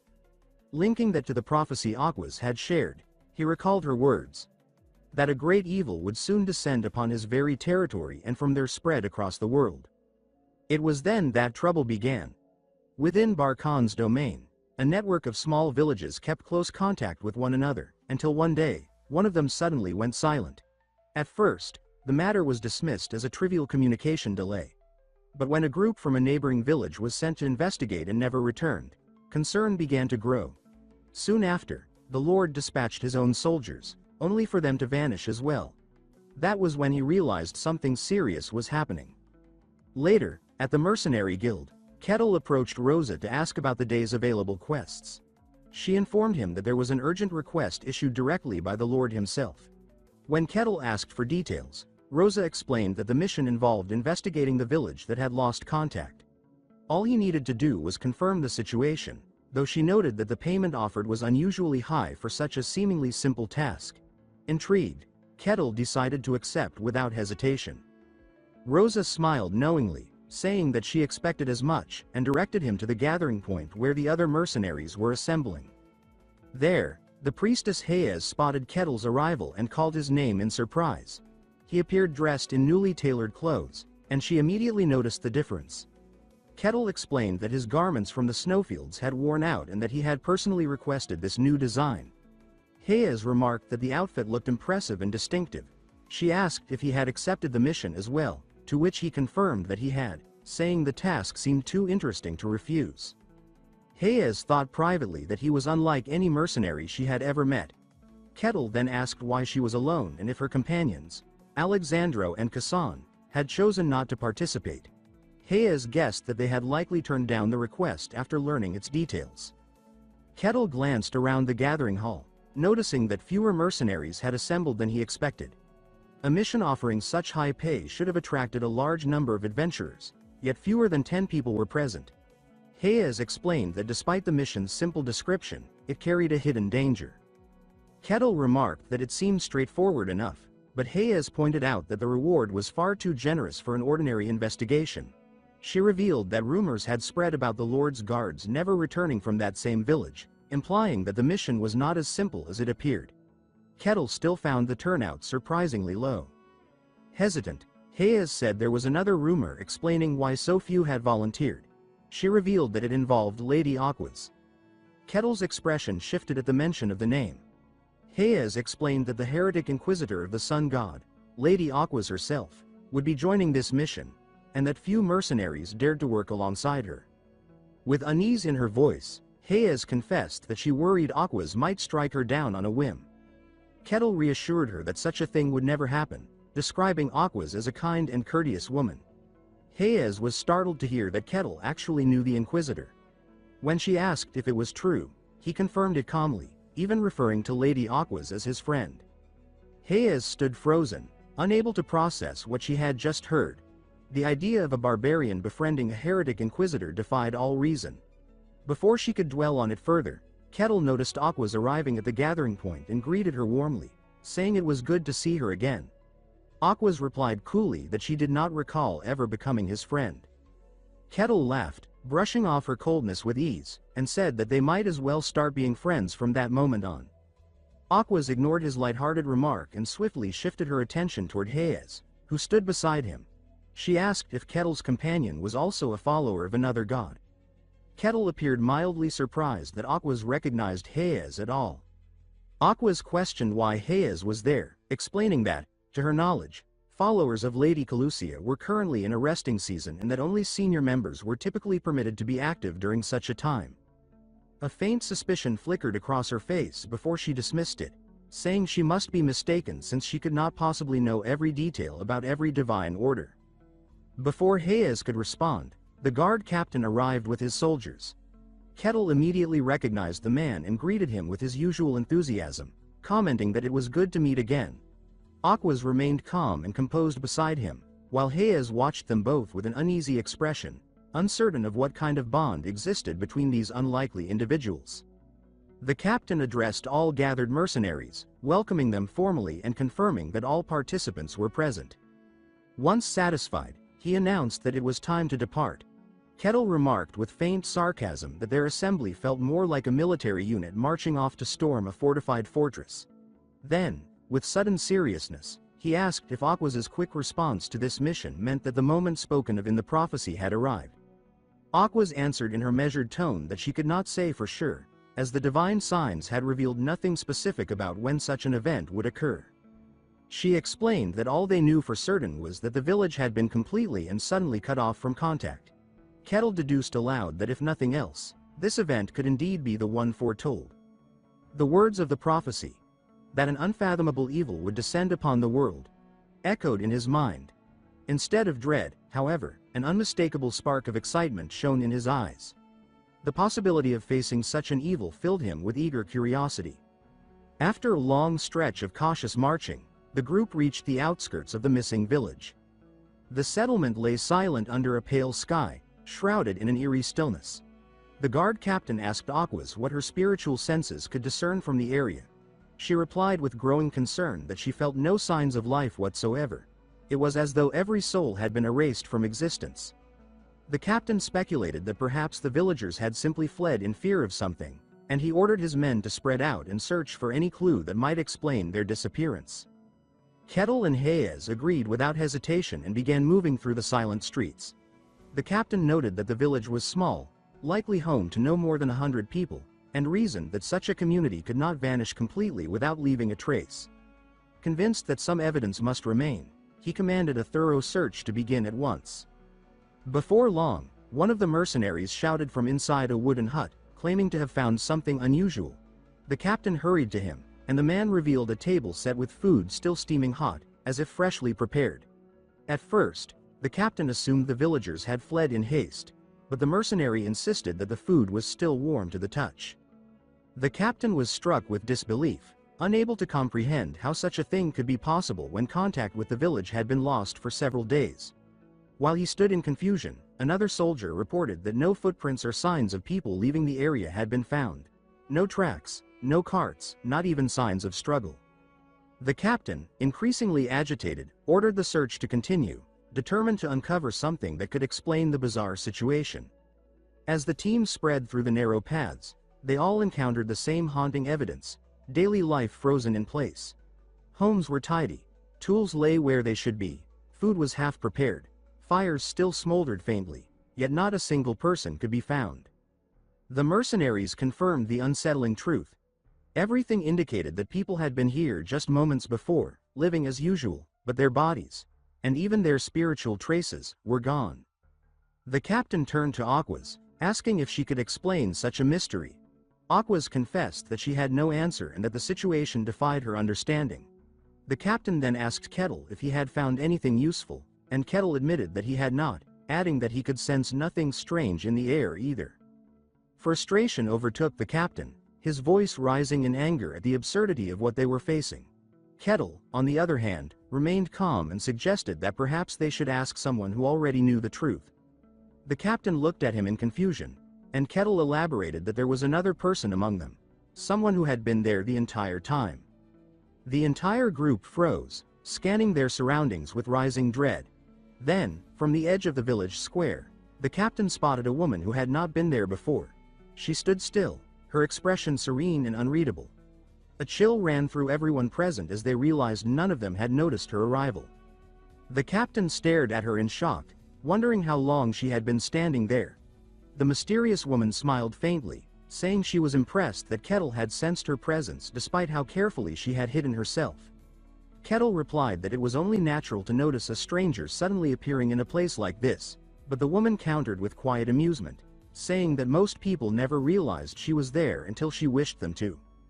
The mysterious woman scoffed at the tense gathering before her, her voice dripping with mockery as she remarked that even the great inquisitor of the sun god had failed to sense her concealed presence. Her sharp eyes lingered on Kettle, studying him with an amused expression. She thought to herself that he lacked any sign of awakened mystical power. Nothing about him suggested mastery over the deeper mysteries. When Kettle boldly demanded to know her true identity, she ignored his question entirely, viewing him instead as an unexpected yet useful piece in her own hidden design. The guard captain suddenly felt an ominous wave of killing intent radiating from her and shouted for everyone to retreat immediately. Panic rippled through the group. What truly horrified him was that even Aquas, the most powerful inquisitor of their order, could not detect the woman's aura, as though she were a ghost from beyond reality. The captain's mind raced to two dreadful conclusions. Either the stranger was not evil at all, or she was an evil so ancient and immense that her presence existed beyond mortal or divine perception. Then, with a cruel, blood-chilling smile, the woman announced that she had decided their fate. Her gaze fixed upon Kettle as she declared that he was quite the fascinating barbarian, and in a cold, absolute tone, she proclaimed that she would drag him to hell and make him her slave for eternity. In an instant, her form twisted grotesquely, revealing her true demonic nature. Her body radiated raw power as a sphere of pulsating purple energy formed in her palm. With a hiss, she hurled it toward the sky, and the air crackled with violent pressure as she levitated effortlessly, defying gravity itself. Kettle, Hayes, and Aquas stood paralyzed, their minds struggling to comprehend such overwhelming force. The guard captain screamed for everyone to flee, but before anyone could move, a translucent magical barrier shimmered into existence, trapping them all within its invisible walls. Desperation broke out as the mercenaries pounded and slashed at it in vain. Hovering above them, the demoness declared in a voice that echoed across the village that the entire place now belonged to her. None of them, she said, could escape her grasp. Licking her lips with predatory delight, she announced that they were now her prey. Terror spread among the mercenaries, and Hayes, trembling, cried out that this was no ordinary demon but a named one, among the deadliest of their kind. Falling to her knees, she began praying frantically for divine salvation. Kettle placed a reassuring hand on her head, his voice calm and steady as he told her to relax, promising that he would not abandon her. He then asked her what made a named demon so different from others. With shaking breath, Hayes explained that most so-called demons were nothing more than scattered fragments of magic and malice, weak shadows of true evil. But the named ones, she said, were original beings born in the abyss, ancient entities that chose their own names and wielded unimaginable strength. Even the weakest among them could destroy an entire kingdom and plunge nations into chaos. Kettle quickly understood that the creature before them was one of those legendary beings. Hayes confirmed this with despair, recognizing her by her distinctive curved horns. She was Ashtar, the demoness of gravity, a fiend said to have ravaged countless lands centuries ago. When Kettle asked if brute force could break the barrier, Hayes shook her head in hopelessness, explaining that the village had already become the demon's domain. The only way out was to defeat her, something she deemed impossible. Yet, when Kettle pressed his hand against the barrier, cracks spread through it instantly, causing both astonishment and confusion. He laughed quietly, concealing the break he had caused, and said that he would watch the situation a little longer for his own amusement. Hayes stared at him in disbelief, baffled by his composure, but he simply gestured for her to remain calm. Meanwhile, Ashtar turned her attention to Aquas and taunted her mockingly, asking whether the trap she had prepared had not been entertaining to investigate. With wicked delight, she revealed that the traces of life the group had discovered in the village, the warm food, the signs of daily routine, had all been illusions crafted by her own demonic power, a clever snare meant to lure them in. Aquas glared at her in disgust, condemning her scheme as vile and cowardly. Ashtar's words made Aquas think quickly. She knew that summoning a named demon into the physical world required an immense sacrifice of souls. An entire village might barely suffice.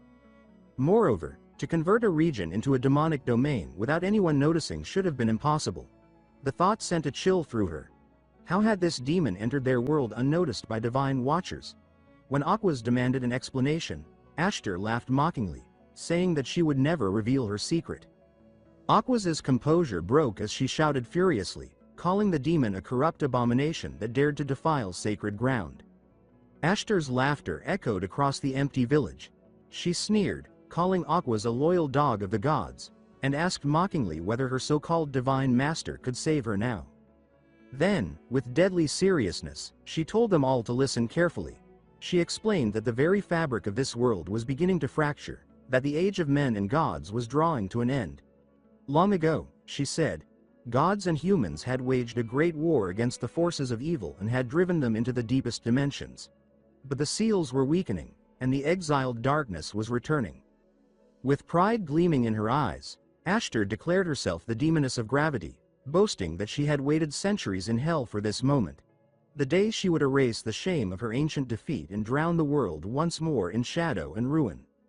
Aquas, her voice burning with fury, declared that the world still belonged to gods and humans alone. She commanded the creature to return to the abyss and began invoking a divine ritual. A column of radiant golden light enveloped her, and her body began to change, encased in brilliant armor forged of celestial energy. Kettle observed the scene with quiet amusement, thinking that, as always, enemies never seemed to attack during transformation scenes. When the light faded, Aquas stood in full divine form, her armor shining like molten gold. Ashtar smirked, clearly entertained, and summoned a massive crystal scythe, its edge glowing with a sinister violet hue. She announced her readiness to begin the battle. Aquas called the demon arrogant and reckless, then lunged forward at blinding speed, her blade cutting through the air. The two forces collided with a thunderous explosion that shook the entire ground. Both were thrown back by the impact, dust and energy swirling violently between them. Ashtar rose first, laughing coldly. She said that combat should be carried out with honor and mocked Aquas, asking if divine hunters knew nothing of proper warfare. Aquas glared fiercely, declaring that she had no patience for her mockery and that she was ready to end her life. The battle raged on, fierce and unrelenting. Aquas charged again, her movements fueled by divine rage, while her holy aura illuminated the darkness. Yet in a sudden, ghost-like flash, Ashtar vanished completely, as though she had never been there at all. Before Aquas could even register what had happened, the demoness appeared behind her in a blur of motion, striking with a sound like the air itself was being torn apart. Aquas reacted with superhuman reflexes, twisting around at the last possible instant to block the attack. Yet Ashtar's clawed hand latched onto her divine shield, something no living being had ever managed to touch before. The contact sent a surge of shock through Aquas. Taking advantage of her opponent's momentary disbelief, the demoness delivered a devastating strike imbued with pure malice, sending Aquas crashing down into the ground with a thunderous impact that carved a deep crater beneath her. Without hesitation, Ashtar pressed her assault, unleashing a barrage of relentless blows. She had found a weakness in Aquas's defense and was determined to exploit it. The sky darkened as the two forces clashed, and Aquas struggled to parry the endless storm of attacks, her boots skidding backward across the shattered ground. Amid the chaos, she began reciting verses from her sacred scriptures, her voice ringing out with the weight of divine authority. With unshakable conviction, she declared that the radiant light of her God would never be defiled by the filth of darkness. As her proclamation ended, the heavens themselves answered. An immense pillar of holy light descended, engulfing Ashtar and forcing a shriek of agony from the demoness. Staggering back, Ashtar looked on in grudging astonishment. She noted that it was remarkable for someone so young to command divine scripture with such raw, destructive force. Then, smirking, she mockingly praised Aquas for being far more intriguing than she had expected. Aquas ignored the taunt and continued her recitation, invoking an even stronger passage. She called upon her God to purge all wickedness in purifying flame. Her scepter flared with an intense golden brilliance, and in an instant she propelled herself forward at supersonic speed, releasing a cataclysmic explosion of divine fire that illuminated the battlefield in blinding white. The clash between the two forces escalated into an inferno of destruction. Their attacks collided at such speed that the human eye could not follow them. The resulting shockwaves shattered buildings, ripped the ground apart, and turned the once peaceful village into smoldering ruins. The air filled with roaring blasts of holy and demonic energy, each explosion shaking the earth. Terrified mercenaries and Hayes screamed as debris rained down around them, desperately seeking shelter from the chaos. Amid this apocalyptic battle, Kettle stood apart from the destruction, his hands tucked casually in his pockets. He watched the spectacle with wide eyes and an amused grin, remarking inwardly that it was quite an entertaining show. Hayes, trembling with fear, ran to him and clung to his arm, tears spilling down her cheeks as she begged him to intervene and help Aquas, who was fighting for all their lives. Kettle responded in his usual calm and detached manner, saying that he could help, but he questioned why he should. His cold indifference left Hayes speechless. He explained casually that he did not wish to ruin such a spectacular fight, adding that battles of this level were exceedingly rare. He admitted that he too wanted to face a demon someday, but for now, he would rather enjoy watching this one to its conclusion. Horrified by his words, Hayes stared at him as though seeing something inhuman. She thought that this man could not possibly be normal. Something about his way of thinking was disturbingly detached from reality. The clash above continued with devastating intensity. Energy sparks filled the air like a storm of shooting stars. Ashtar grudgingly acknowledged that Aquas was indeed a resilient and formidable opponent, worthy of the title of a divine hunter. Yet she also realized that in terms of sheer power and combat experience, she held the upper hand. However, deep within, Ashtar sensed that the longer the fight dragged on, the worse it would become for her. Demonic entities could not sustain prolonged battles against divine forces in the human realm. Slowly but surely, the brilliance of Aquas's holy energy was pushing her back. The demoness understood that continuing like this would only end in exhaustion or defeat. Her eyes narrowed, a cunning idea flashing in them. With a wicked smile, she darted at blinding speed, changing direction mid-air, and suddenly lunged toward the group of terrified mercenaries. Aquas's eyes widened in horror as she realized Ashtar's intent. Without hesitation, she threw herself between the demoness and the defenseless humans, raising her shield just as the blast of dark energy struck. Ashtar unleashed an unending torrent of demonic force, pressing against Aquas's barrier with overwhelming might. Cracks began to spread across the divine shield as the mercenaries screamed in terror, knowing that their lives depended on it holding.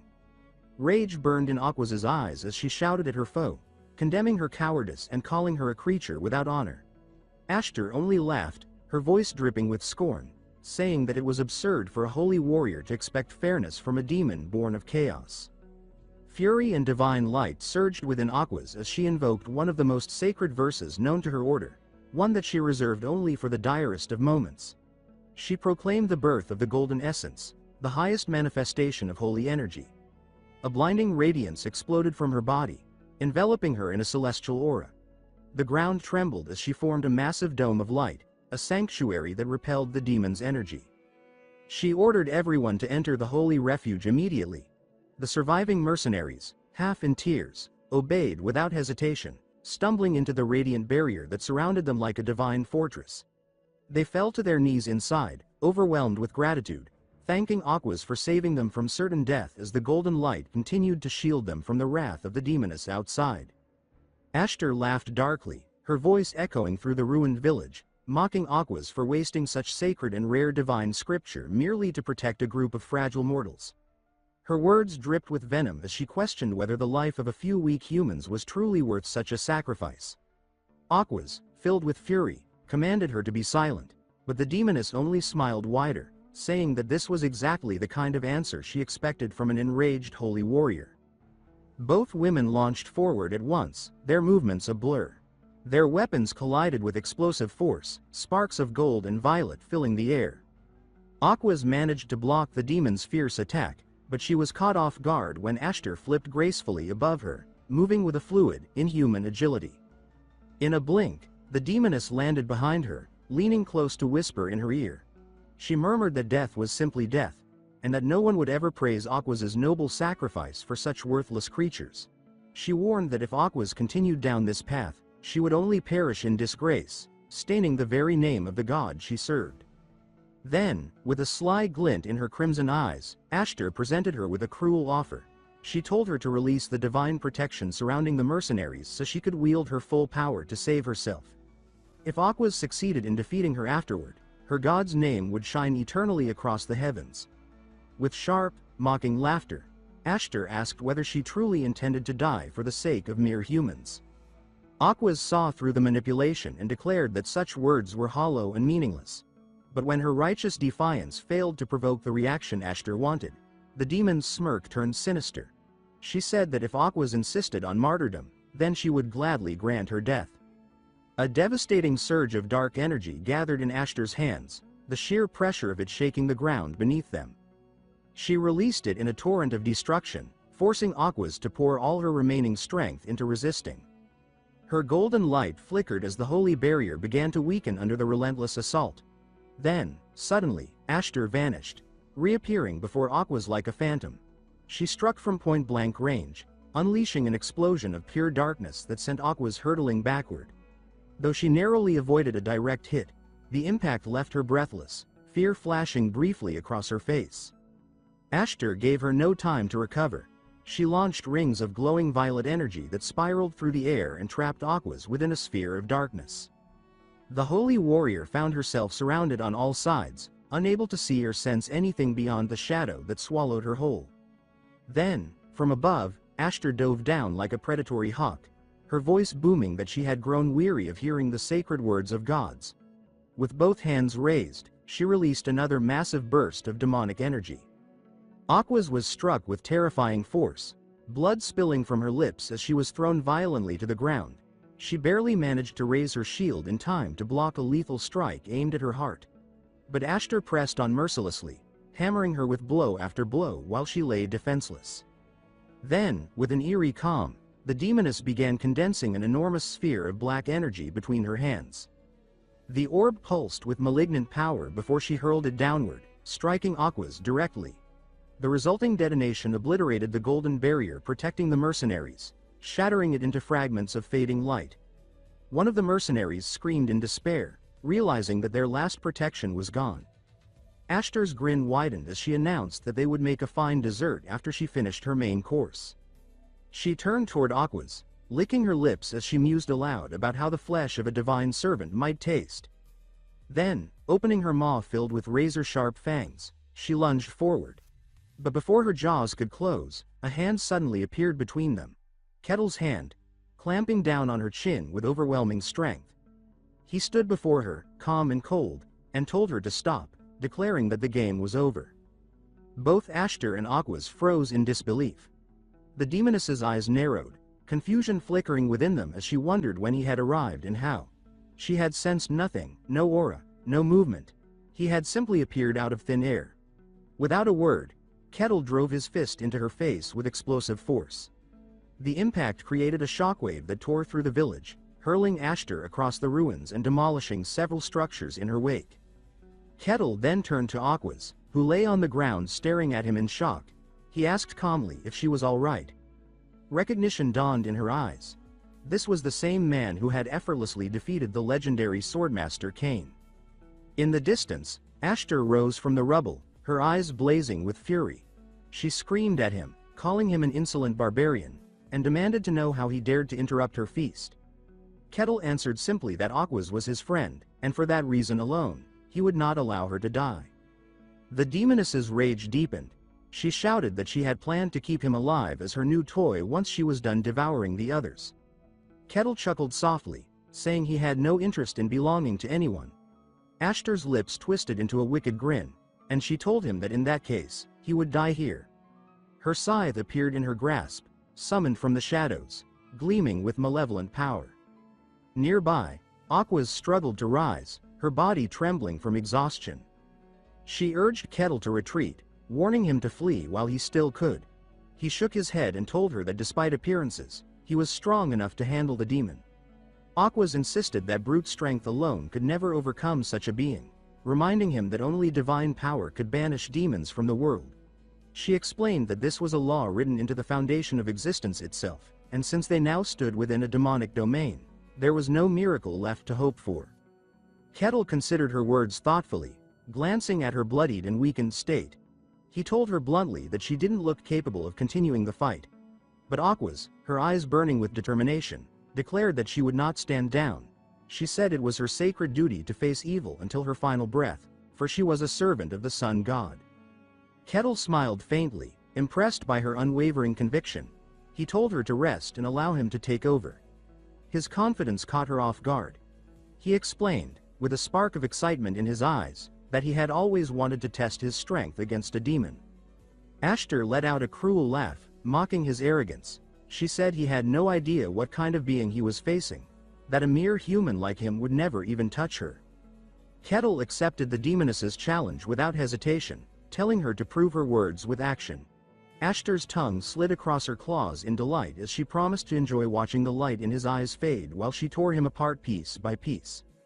Her laughter echoed through the ruined village as she gathered her power, summoning a spiraling vortex of shadow that consumed the air around her. In an instant, she shot forth from the heart of the vortex, her speed so great that even Aquas, still recovering on the ground, barely saw her move.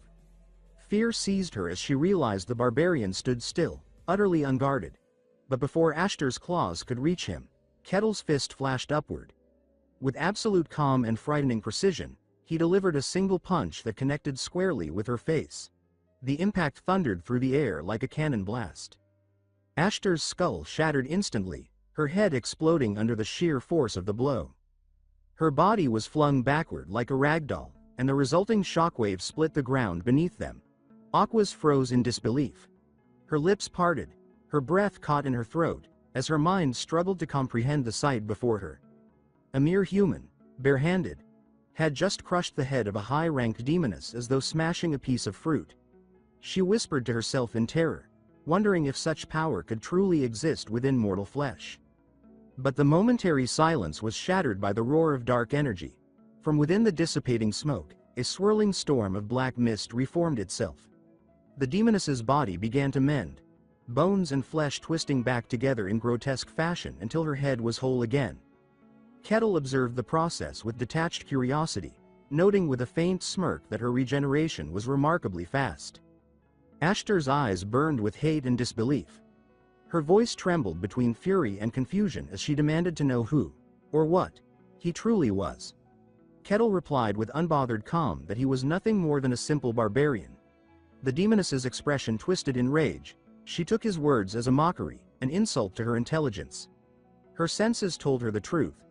There was no trace of mystic energy, no aura, no magic surrounding him. His strength was raw, primal, and completely unnatural. Determined to uncover the truth, Ashtar lunged again, faster than before, her voice thundering that he would die like the rest of his kind. She sneered that facing a weak human was beneath her dignity but decided to end the farce regardless. However, her arrogance shattered the moment Kettle caught her wrist mid-attack. His grip stopped her movement cold, his expression utterly indifferent, as though halting her assault had required no effort at all. Before she could react, his other fist slammed into her chest. The blow detonated like a cannon shot, sending her body soaring backward as she coughed up black blood, the pain unlike anything she had felt before. She crashed into the ground with such violence that the earth split apart, leaving behind a crater. Trembling, she realized in horror that his attack contained no magic, no aura, only raw, physical might. Kettle watched her rise again, his voice calm as he noted that she was already regenerating. He studied her closely, fascinated by the way her demonic essence stitched her body back together. He wondered aloud what kind of mechanism allowed such rapid restoration, whether it was her head that served as her core or something deeper. Without waiting for an answer, he stomped the ground, generating a shockwave that fractured the stone beneath him, and launched forward faster than sight could follow. Before Ashtar could even raise her head, he seized it with both hands and slammed it violently into the dirt. The impact shook the entire area, followed immediately by a brutal side kick that hurled her broken body through the air once again. The fragments of her body scattered across the ground before melting into streams of dark energy, which then slithered back together to reconstruct her form once more. Kettle observed this process with quiet intrigue, a faint smile playing on his lips. He remarked that each time her head was destroyed, it regenerated completely from nothing, a fitting ability for a creature of pure darkness. He mused aloud, wondering whether her head was truly her life source or merely one of many anchors binding her existence to the mortal plane. Ashtar rose slowly, trembling with fury and disbelief. Her pride as a demoness, an ancient being of immense power, burned with humiliation. She muttered that if he truly believed he could defeat her through brute force alone, then he was more foolish than she had imagined. Sarcasm laced her tone as she questioned whether she even needed to take his physical attacks seriously anymore. Kettle tilted his head, puzzled by her words, but her tone suddenly shifted, low and dangerous.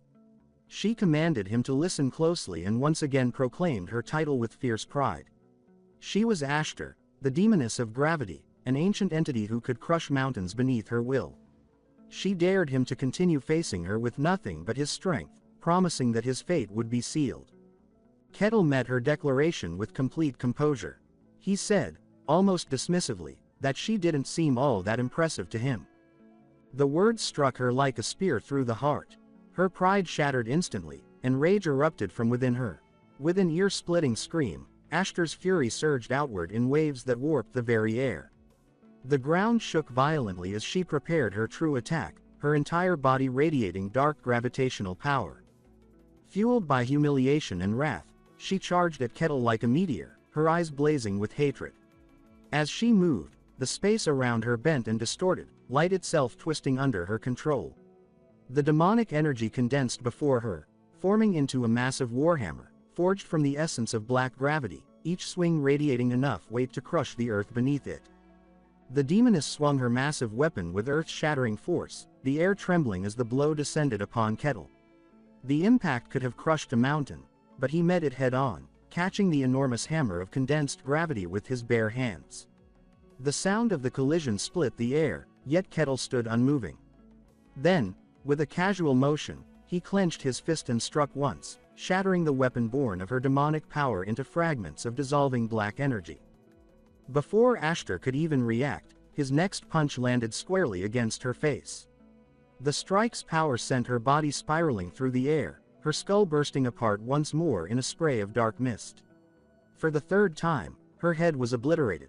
She crashed to the ground, her body twitching, but as the black aura gathered again to rebuild her form, disbelief clouded her expression. Her mind raced as she considered the absurdity before her.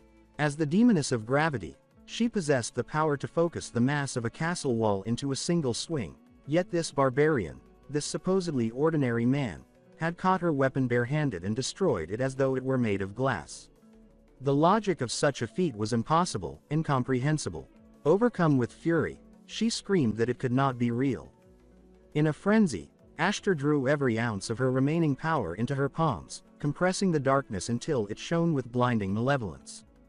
Then, with a roar that made the sky quake, she unleashed it in a beam of annihilation. Kettle, instead of dodging, stepped forward. His fist glowed faintly, not with light but with raw kinetic force, and he punched directly into the torrent. The result was instantaneous. A cataclysmic explosion of white and black energy collided, merging into a deafening burst of power that consumed the battlefield in light. Aquas shielded her eyes as the shockwave tore through the ruins, her heart pounding. She remembered what she had read in ancient scripture, that Ashtar had once leveled an entire kingdom alone, a calamity feared by mortals and gods alike. And yet, now she was being crushed, overwhelmed by nothing but the sheer physical power of a single man. Her disbelief bordered on terror. As the dust cleared, Kettle stood unharmed atop the demoness's twitching body. Her wounds were already closing again, her flesh reforming through streams of regenerating darkness. He observed this quietly, remarking that she seemed practically unkillable. He concluded that physical strength alone, no matter how vast, could not destroy a being of pure demonic essence. At his words, Ashtar's lips curled into a sinister smile. But the grin faltered when an invisible pressure filled the air.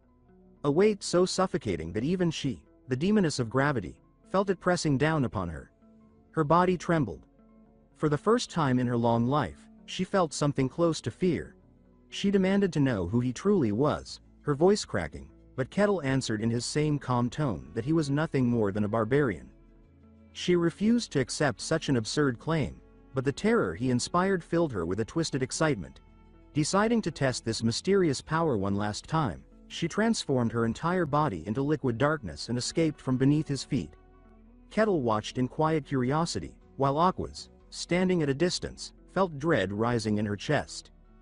In the sky above, the swirling black energy gathered and condensed into a gigantic sphere, so dense that it began pulling rocks, debris, and even light itself toward it. The air crackled under the crushing gravity. Ashtar's voice echoed across the battlefield, declaring that she would annihilate him completely. The demonic energy pulsed violently, her final form radiating an aura of unstoppable destruction. Kettle realized that this was her full power, the true might of the demoness of gravity. Even he could sense that this attack would be unlike anything before. Aquas, pale and trembling, understood as well. Brute force would not be enough this time. Only divine intervention could stop such concentrated darkness. Ashtar smiled triumphantly and raised her hands high. With a voice that echoed like thunder, she invoked her final spell, commanding the thorns of the abyss to fall. At once, an endless storm of black, spear-like thorns rained down from the heavens, piercing the earth in a deluge of destruction. But Kettle did not flinch. Instead, he began moving his arms with incredible speed, so fast that his motions became a blur. Each movement generated a shockwave, and together they formed a spiraling barrier of wind and impact. Every dark thorn that neared him shattered on contact, reduced to dust by the ferocity of his blows. Ashtar's eyes widened in disbelief as she muttered aloud, wondering what kind of monstrous beast could defy her power so effortlessly. Then, before she could react, Kettle vanished from the ground. A sonic boom followed as he propelled himself skyward, breaking the sound barrier as he soared directly toward her. At that moment, Aquas, her voice trembling yet resolute, began reciting a sacred verse. She called upon her god, proclaiming that the light of creation itself would devour all that was wicked. The sky split open as a brilliant golden radiance poured forth, condensing into a divine weapon. A colossal axe of pure light that pulsed with holy energy. It descended gracefully into Kettle's waiting hand. For a brief instant, Kettle looked at the weapon in awe, wondering if it was truly a gift from the sun god himself. Below, Aquas, exhausted and barely able to stand, shouted that she had poured every last drop of her divine essence into that blessing. She implored him to end it now, once and for all. Kettle tightened his grip around the axe's handle, feeling a strange harmony between his power and its divine energy. He looked down at the demoness and said that their little game was over. Then, raising the glowing weapon high, he brought it down with absolute force. The axe cleaved through Ashtar's body as if cutting through shadow itself. The impact unleashed a blinding surge of holy light that consumed the demoness from within. Her scream tore through the air, a sound of agony, despair, and disbelief. As her body disintegrated, the darkness unraveling from her core. When the light faded, she fell lifeless to the ground, her form nothing but fading ash. Kettle approached her calmly, remarking almost with amusement that the battle had been entertaining. Ashtar, broken and dying, muttered weakly that it was a shame to be dragged back to hell in such disgrace. Still, she said, it had not been a total loss, for now she knew that a being like him truly existed. She looked up at him and asked for his name. He answered simply, Kettle. The moment Aquas heard it, her blood ran cold. Terror filled her eyes as she screamed his name aloud, her voice cracking with pure fear. Ashtar, lying in ruin, began to laugh, a crazed, broken laugh that echoed across the battlefield. With the last remnants of her strength, she opened an ethereal rift, tearing a hole in reality itself. From within that void, her voice roared across the abyssal dimensions, a message to every infernal being that dwelled in the depths of hell. She commanded them all to remember, to carve the name Kettle the Barbarian into the very core of their collective memory, so that none of them, for all eternity, would ever forget it. Aquas let out a final cry of despair as the dying demoness raised her clawed hand toward the sky, commanding her unseen followers to devour her memories and extract all knowledge of the being named Kettle.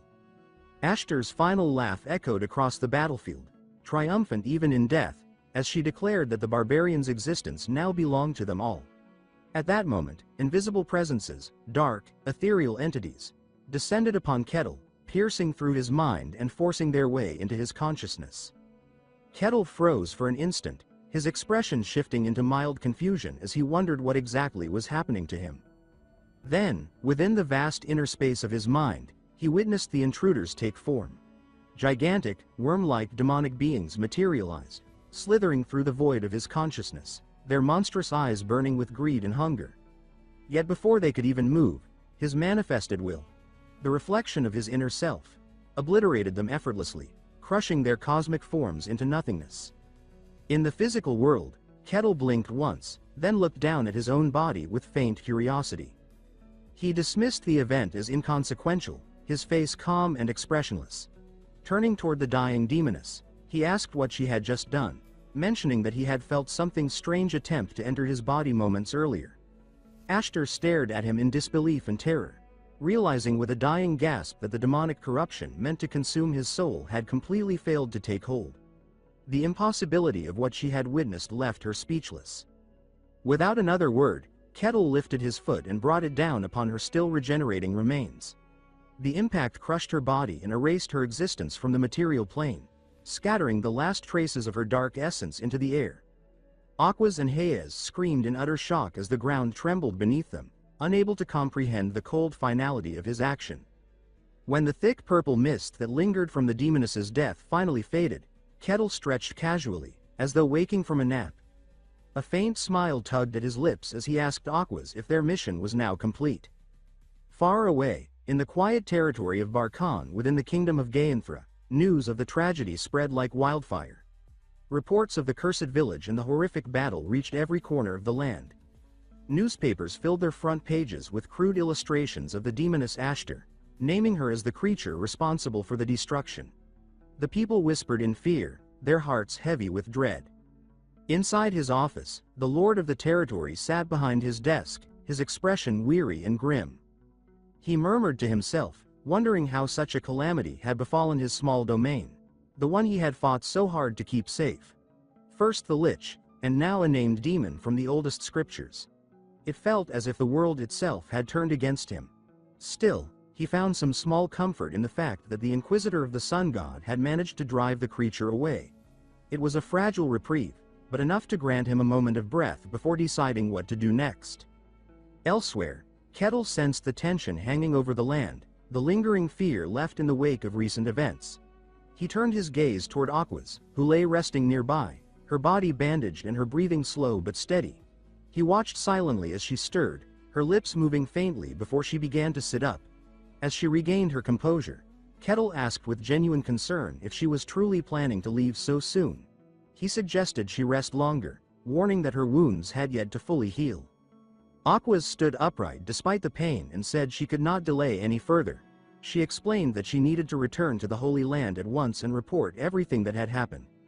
Kettle nodded, understanding her resolve. She then looked at him with solemn gratitude, thanking him deeply for saving her life. Without his intervention, she admitted, she would have perished, or worse, become a toy in the hands of that monstrous demoness. Kettle merely shook his head, brushing off her gratitude. He told her that he had only done what anyone would do for a friend. His words made Aquas pause, uncertain how to respond. The idea itself startled her. Friendship between a barbarian from the northern wilds and a devout servant of the sun god seemed absurd. She reminded him of her station, saying she was an inquisitor of divine law, and asked if he still considered her a friend despite that. Kettle responded simply, asking why that should matter. After a moment of quiet thought, Aquas admitted there was no real reason why not.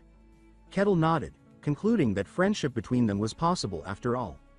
A faint, rare smile appeared on Aquas's face as she agreed. Then Kettle, his curiosity piqued, asked her about something he had heard before, the warning never to share one's true name with a demon. Aquas confirmed this was indeed true, explaining that demons practiced a dark art known as marking. By learning a person's name, a demon could inscribe an invisible sigil upon that person's soul. This mark acted as a beacon, calling other demons to the marked individual and turning them into perpetual prey. In ancient times, she explained, those afflicted by such a curse were forced to undergo sacred baptisms and purification rituals to remove it. Without them, they would eventually be hunted down and destroyed by demonic forces. Kettle asked quietly if this meant he had been marked as well. Aquas quickly reassured him that he was not. The demoness had failed to leave such a mark on him, though his name, his very identity, was now known in the infernal realms. She warned him that while the demons could not locate him without the mark, his name alone would attract attention should he ever cross paths with them again. Kettle listened in silence, his face thoughtful. He then remarked with genuine curiosity that, despite all his power, he had been unable to kill the demoness through physical force alone. Aquas nodded and explained that such was the nature of demons. They were not creatures of this world but entities born of another realm entirely, spiritual beings that could only be destroyed by divine energy. She told him an ancient story, one passed down through the oldest temples. In the beginning, the gods had created humanity and breathed life into their fragile bodies. But from beyond creation, beings of darkness had looked upon the mortal world with envy and malice. These creatures broke through the veil separating dimensions and began slaughtering humans in great numbers, reveling in chaos. The gods, moved by compassion and fury, descended to the mortal world and waged war against them. The victory was decisive. The invaders were banished, sealed away in deep dimensions, and branded forever with a single name, demons. After that war, humanity built temples and shrines to honor the gods. Under divine guidance, their civilizations flourished and prospered. But over the centuries, something changed. Slowly, subtly, demons began to reappear, creeping back into the human world through cracks in the ancient seals. Because such creatures could not be defeated by mortal weapons or strength, the gods chose their most faithful servants and granted them a portion of divine power to oppose the darkness. These chosen became the Inquisitors, warriors of light who served as the gods' blades in the mortal realm. Kettle reflected on her words, concluding that demons could not be destroyed by physical force because they did not belong to the world of men. Aquas confirmed this, adding that they existed outside the world's natural order, their presence a constant threat to the balance of existence. Kettle frowned, noting that if such beings continued to appear more frequently, it would spell disaster for everyone. Aquas agreed softly, her voice heavy with exhaustion. The age of peace, she said, was beginning to crumble, and neither gods nor mortals could afford to ignore the signs any longer. Aquas reassured Kettle that beings like Ashtar, high-ranking named demons, could not manifest in the mortal realm easily. Such occurrences, she explained, required immense energy and elaborate rituals. However, her tone darkened as she revealed that something deeply abnormal had been happening lately. The cycles of dungeon appearances across the continent had become unpredictable and erratic, as if the barrier between worlds was beginning to weaken. She said that the sealed realm of demons seemed to be exerting influence over the mortal world, slowly seeping into it. Reports of strange entities and unnatural phenomena had been increasing, and according to the records of the church, these anomalies had started exactly 1 year ago. Those words made Kettle pause. His mind drifted back to his own past, to the exact moment he had completed his final mission in the boundless white snowfield, 1 year ago to the day. The coincidence struck him deeply, though he kept his thoughts to himself. After their long conversation, Aquas thanked Kettle once again for everything he had done. She said that she had to return to the Holy Land immediately to deliver her report to the Saintess, but she promised that he would always be welcome in her order's temple should he ever wish to visit. Kettle smiled faintly and said that he would like that someday. Later, as her carriage rumbled away along the dirt road, Aquas sat quietly inside, her hands clasped in her lap. Her body was still weak, but duty demanded she move quickly. She thought about the demoness, about Kettle, and about the unanswered questions that haunted her. It troubled her that no prophecy, no divine vision, no holy omen had mentioned his existence. She could not understand why the sun god, who saw all, had remained silent about this mysterious and terrifying man. Far away, in the imperial capital, Swordmaster Cain trudged through the long marble corridor of the royal palace, his face weary after hours of exhausting discussion with the emperor. He exhaled heavily, muttering to himself that he had not endured such a tedious meeting in years. The grandeur of the place, with its jeweled columns and painted ceilings, did little to lift his mood. Then, from the dimness of the corridor, a shadow detached itself and took shape, a tall figure with long black hair and a faintly amused smile. The newcomer commented lightly that Cain seemed to be suffering from the strain of court life. Cain instantly recognized him, the master of the magic tower, one of the most powerful and enigmatic figures in the entire world. The tower master asked what had brought Cain to the palace this time. Cain replied curtly that he had been summoned to give a full report on his latest mission.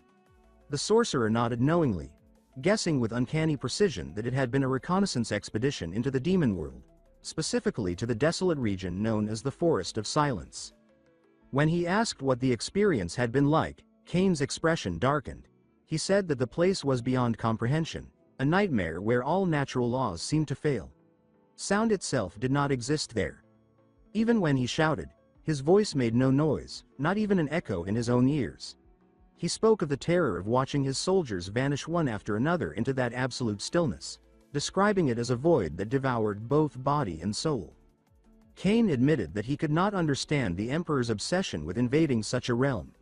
The tower master responded coolly that while it was dangerous, it was also a place of immense mystery, one that greatly intrigued him. His eyes glimmered with an unsettling curiosity as he said that the secrets of the demon world were worth any risk. Cain muttered that he wanted nothing to do with such madness and would prefer to stay far away from any future expeditions. But before he could finish his sentence, the tower master raised one hand, and a luminous circle of intricate runes formed beneath their feet. Without warning, the world around them dissolved. Space itself warped and folded, and in the next instant, Cain found himself standing in a vast expanse of stars, a realm beyond physical reality. The air shimmered with cosmic energy. Startled, he demanded to know what the magician was doing. The tower master smiled in that infuriatingly calm way and said that during Cain's recent mission, he had taken the liberty of observing something, or rather, someone, very special. Cain froze as realization struck him. He clenched his fists, his voice laced with anger as he accused the mage of spying on him. The tower master admitted it without shame, saying that he had cast a Watcher's Eye spell on him during their last meeting, calling it one of his small amusements. Cain muttered a curse under his breath, too tired to argue further. When asked what else the sorcerer wanted, the tower master leaned forward slightly and asked for Cain's personal thoughts about a certain barbarian from the white snowfield. He remarked that such a man had long been dismissed as myth, a phantom from old tales, yet recent evidence suggested otherwise. He noted that this barbarian was powerful enough to defeat a swordmaster, meaning Cain himself, and to crush the infamous Lich Cardos with his bare hands. The fact that he had emerged from the uncharted white snowfield, the land of eternal storms, made his existence even more extraordinary. Kane's eyes widened in surprise when he realized the magician was talking about Kettle. He had not known the barbarian was the same one who had defeated Kartos. The Tower Master explained that while the news had not reached the public, rumors within the magic tower were spreading rapidly. Kartos, the ancient sorcerer who had once terrorized the continent, had apparently failed in his attempt at resurrection. The Tower Master said that he had even visited the Lish's lair himself to pay his respects, lamenting the death of one of his few acquaintances from the undead races. Kane raised an eyebrow, surprised that a being like the Tower Master could feel sorrow. The sorcerer simply replied that for one who had lived as long as he had, companionship, however strange, became a necessity. He then mentioned that when he explored Kartos's lair, he found it stripped of nearly every magical artifact. The most valuable relic of all, he said, was still missing. Turning his piercing gaze back to Kane, he asked whether the Swordmaster truly believed that a single barbarian could have defeated Kartos alone. Kane thought for a moment and replied that, yes, after meeting the man himself, he believed it was entirely possible. The Tower Master's smile widened slightly. He noted that Kane had not yet mentioned this barbarian to the Emperor. Kane asked why he should, saying that the Emperor was already sending the best warriors and mages of the realm into the demon world like disposable pawns. If the Emperor ever learned of Kettle's existence, Kane said, the result would be catastrophic. He explained that such a discovery would inevitably lead to a violent clash, a battle between an uncontrollable barbarian who acted on instinct and a mad ruler obsessed with power and domination. Such a conflict would not end with two men. It would engulf the entire kingdom, and perhaps the world itself, dragging everything into chaos. The Tower Master found Kane's words deeply intriguing. He asked whether Kane truly believed that this barbarian could stand alone against the might of an entire empire. Kane replied thoughtfully that he could not predict such an outcome with certainty, yet when he faced Kettle, he had felt something eerily familiar, a presence that evoked the same sensation he had experienced long ago upon meeting the Tower Master himself. It was a feeling of overwhelming power, something that transcended mortal limits. The Tower Master mused aloud, wondering if Kane meant that Kettle belonged to the rare and fabled class of heroes, those mythical beings said to be chosen by fate. But he added that perhaps it was too soon to grant him that title. Nevertheless, from Kane's account, he concluded that Kettle must be someone of immense value, to which Kane fully agreed. Meanwhile, far from the imperial palace, the streets of Barkan bustled with the familiar noise of daily life. Vendors shouted their offers, children darted between carts, and the scent of freshly baked bread filled the air. Kettle walked among the crowd, a tall and imposing figure whose mere presence usually sent people scattering in fear, but today felt different. As he passed through the market, a woman walking ahead of him tripped on a loose stone and nearly fell. With quick reflexes, Kettle reached out and caught her before she hit the ground. He steadied her gently and advised her to watch her step, asking if she was hurt. Expecting the usual reaction, a frightened scream, a hasty retreat, he waited for her to flee. Yet to his surprise, the woman instead thanked him politely and bowed before hurrying on her way. Kettle stood frozen for a moment, puzzled. He glanced around and noticed more of the same, people moving about normally, glancing at him occasionally but without the usual fear or unease.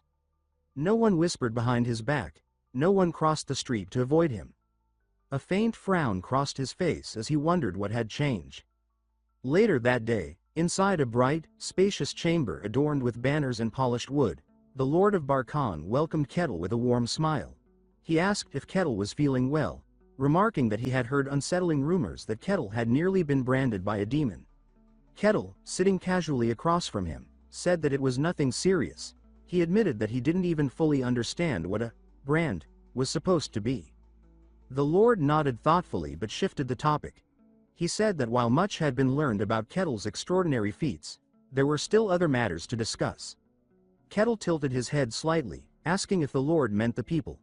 Then, realizing what he referred to, he muttered quietly that it must be about the townsfolk's sudden change in behavior. The Lord confirmed his guess, explaining that the shift likely stemmed from the rumors spreading through the territory. He told Kettle that the surviving guards and mercenaries from the battle had returned speaking of miracles. According to their stories, after the Saintess Aquas had fallen unconscious, everyone on the battlefield had collapsed. Except for Kettle.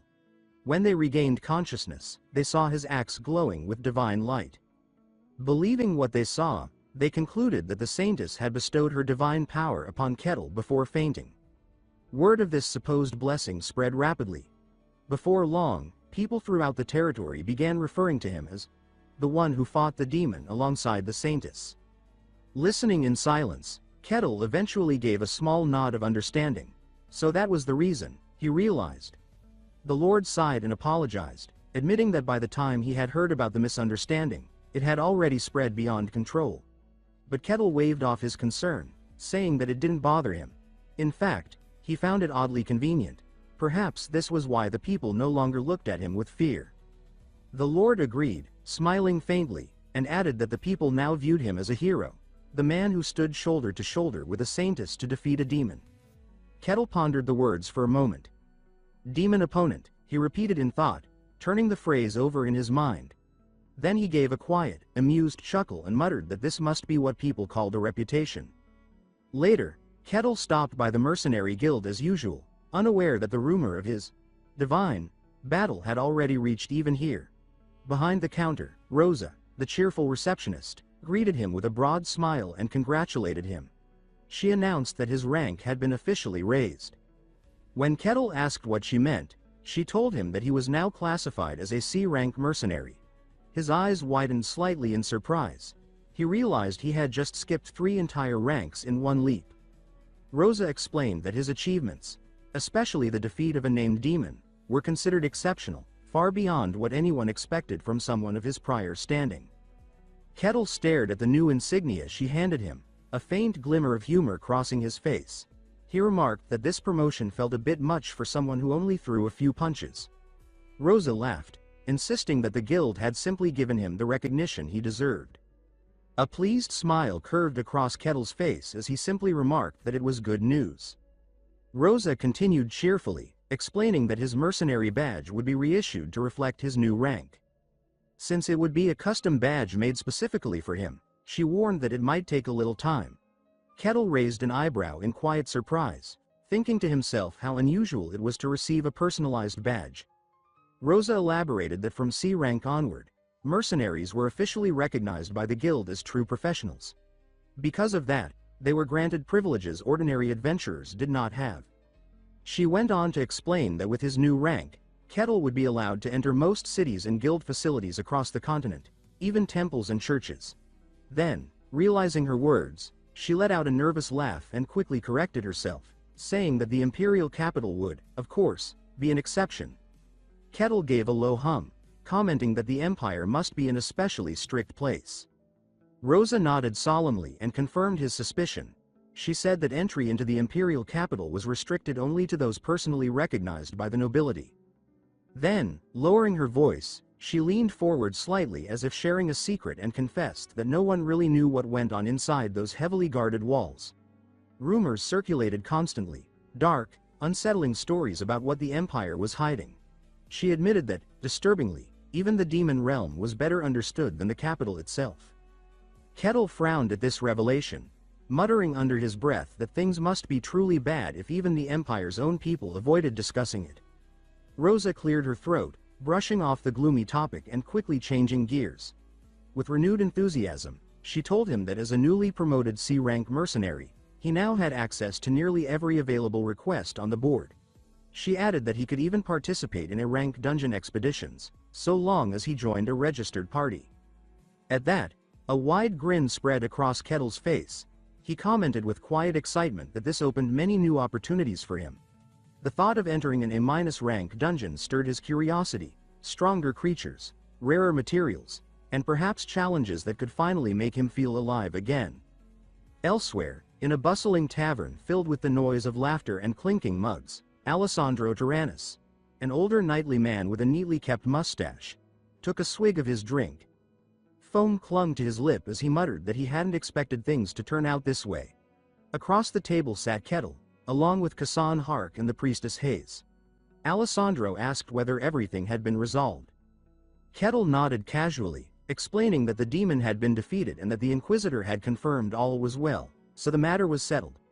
Alessandro exhaled in relief, saying that it was good news. Kassan, with wide eyes, remarked that it was incredible that the sun god's inquisitor had been able to defeat a demon of such power. Those words made Hayes stiffen. Her lips pressed tightly together, and her eyes darkened as anger and disbelief stirred within her. Inside, she screamed that this was completely wrong. She remembered that day clearly. She had not lost consciousness. She had seen everything. She alone had witnessed the barbarian's terrifying strength, seen him crush a named demon with his bare hands, while even the saintess herself had been left powerless before him. Her memories flashed like lightning. Kettle standing over the broken figure of Aquas, his presence towering, his expression calm yet inhumanly detached. Hayes thought bitterly that the saintess had merely finished what he had already done. The victory everyone credited to her was his, and no one knew it. Oblivious to her inner turmoil, Kassan turned to Kettle and asked what his plans were now that he had reached C rank. Kettle replied simply that nothing would change. He would continue doing his work as usual. Kassan found this answer admirable. He thought to himself that such humility was rare, especially from someone who had faced a demon and lived to tell the tale. In his eyes, Kettle's calmness only made him seem even more formidable. Hayes, however, felt panic rising in her chest. Her mind screamed that they were all being fooled. She told herself that this creature sitting across from her wasn't human at all. Kettle then turned the question back to them, asking what each of them planned to do next. Kassan scratched his head and admitted that as an F-rank mercenary, his options were limited. With a sheepish grin, he confessed that he had been living aimlessly, just scraping by, but now he felt inspired to do better, to live fully, like Kettle did. Alessandro rolled his eyes and made a dry remark about how typical it was for a bottom feeder to have such a late epiphany. The two began to bicker lightly, glaring at each other across the table. Ignoring their squabble, Kettle turned to Hayes and asked what she intended to do. She snapped out of her anxious thoughts, startled, and tried to compose herself. Kettle then mentioned that followers of Kolosia were supposed to be on break right now, except for high-ranking members. His words made her flinch visibly. She stammered in denial, insisting that Aquas must have been mistaken, and claimed she was just an ordinary priestess. Kettle regarded her with an unreadable expression and said calmly that if she insisted, he would take her word for it. Hayes forced a nervous laugh, but sweat trickled down her temples.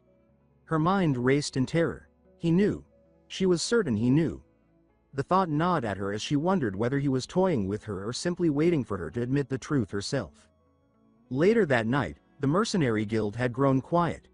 Rosa sat behind the counter, neatly organizing stacks of papers, humming softly as she prepared to finish her shift. With a satisfied sigh, she thought to herself that it was finally time to go home. But just as she began to gather her things, the creak of the front door froze her in place.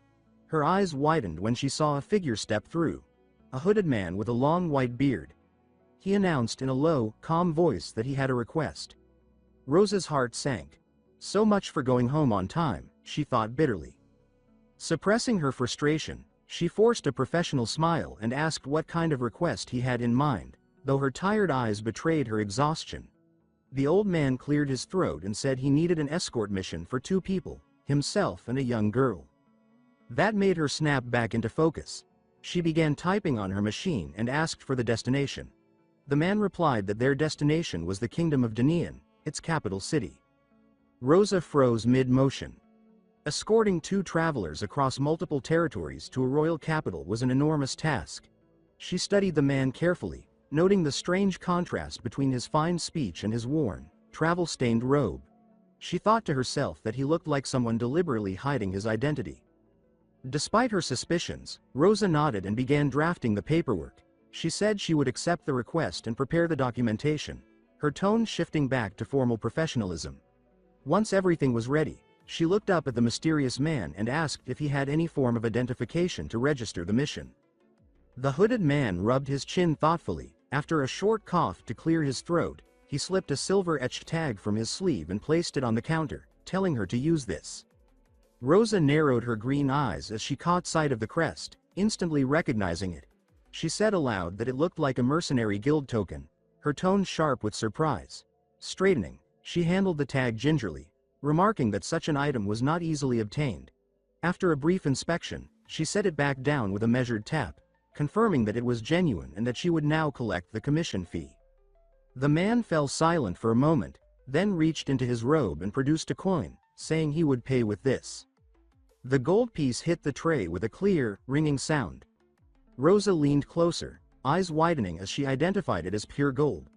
She estimated the value quickly and said that this would be enough to hire one person. The man froze, disbelief coloring his tone as he repeated the number in question. Only one. He tried to reason with her, gesturing nervously that it was merely a bodyguard escort request. Rosa kept her professional calm and explained that the mission involved a full journey across territories, meaning the mercenary would accompany him the entire way, which made the risk significantly higher. The distance to the kingdom of Denian, she added, could take a month or more depending on circumstances, making it a far more expensive undertaking than an ordinary request. The man sighed in defeat, agreeing reluctantly but pleading to find a way to include 2 people instead of 1. Rosa tilted her head, saying that it was possible but would require lowering the mercenary's rank. She advised that if he wanted reliable guards, he should hire at least a D-rank mercenary. The man immediately agreed and asked for someone skilled, to which Rosa replied that at that price, 1 mercenary was all they could provide. Still desperate, he leaned forward and asked again if there wasn't any alternative. Her eyes narrowed slightly at his insistence. She remarked that he seemed unusually anxious and admitted that from such a remote territory, finding anyone willing to take that kind of job was already difficult. She promised to do her best but warned that securing 2 mercenaries would be nearly impossible. The man finally relented, bowing his head and saying that he understood, leaving the matter in her hands. As the gold coin spun on the tray, Rosa noticed something odd. The edges had been filed down, as if someone had tried to erase its markings. She sighed softly, rubbing her brow, and muttered that this request was going to be trouble. Night settled over the quiet town. Footsteps echoed softly down the cobblestone street before stopping at a wooden door. Inside, a young woman turned, her curls brushing her cheek as she asked who was there. The hooded man lowered his hood in the lantern's glow and said that it was her loyal retainer. Recognition filled her blue eyes as she whispered his name, Aaron, and hurried to open the door. Composing herself with a polite dip of the head, she invited him inside. Aaron stepped into the modest room, the hem of his robe brushing against the floorboards. The woman, still tense from worry, asked how things had gone. He replied that the guild had accepted the request. She exhaled in relief, thanking him, but quickly asked how many mercenaries they could afford. After a hesitant pause, he admitted that only 1. Her smile faltered. He apologized, explaining that their funds were simply too limited. She sighed, saying it could not be helped. He muttered that if only he hadn't been so careless when he was scammed. Ellen shook her head and reassured him that it wasn't his fault. Anyone could have been deceived in such desperate circumstances. They stood in uneasy silence until they broke. In a burst of emotion, they started bawling their eyes out. They only stopped when their neighbor shouted at them to shut up. When the quiet returned, she lifted her face and asked how long it might take to find someone. Aaron rubbed his temple and said he didn't know, explaining that it depended on how long it took to locate a trustworthy mercenary. She nodded tiredly, saying they would simply have to wait. Then, softening, she told him he had done well and suggested that they both get some rest. Some days later, Eileen's voice broke the silence as she whispered that it was happening again, another night of uncertainty. Aaron, slumped beside her, admitted with shame that it was proving difficult to find anyone willing to take the job. She frowned, saying that their food supply was nearly gone, then added with resignation that they would simply have to endure it. He blamed himself, calling it his own incompetence, but she quickly shook her head, saying it wasn't his fault. He straightened and said grimly that informing the local lord of their situation was out of the question. She fell silent, her hand trembling before she clenched it into a fist. She said that they couldn't trust anyone, not after what happened in their homeland. Even hiring a bodyguard was a dangerous gamble. She reminded him of why they had fled their kingdom, how they could no longer tell friend from foe. It had been months since their escape, yet no news had come from home. Her voice cracked as she said that even though both of them had survived, their kingdom had likely fallen. Aaron lowered his head and admitted that his courage had begun to falter. Eileen asked quietly whether the kingdom of Denian would truly be a safe haven.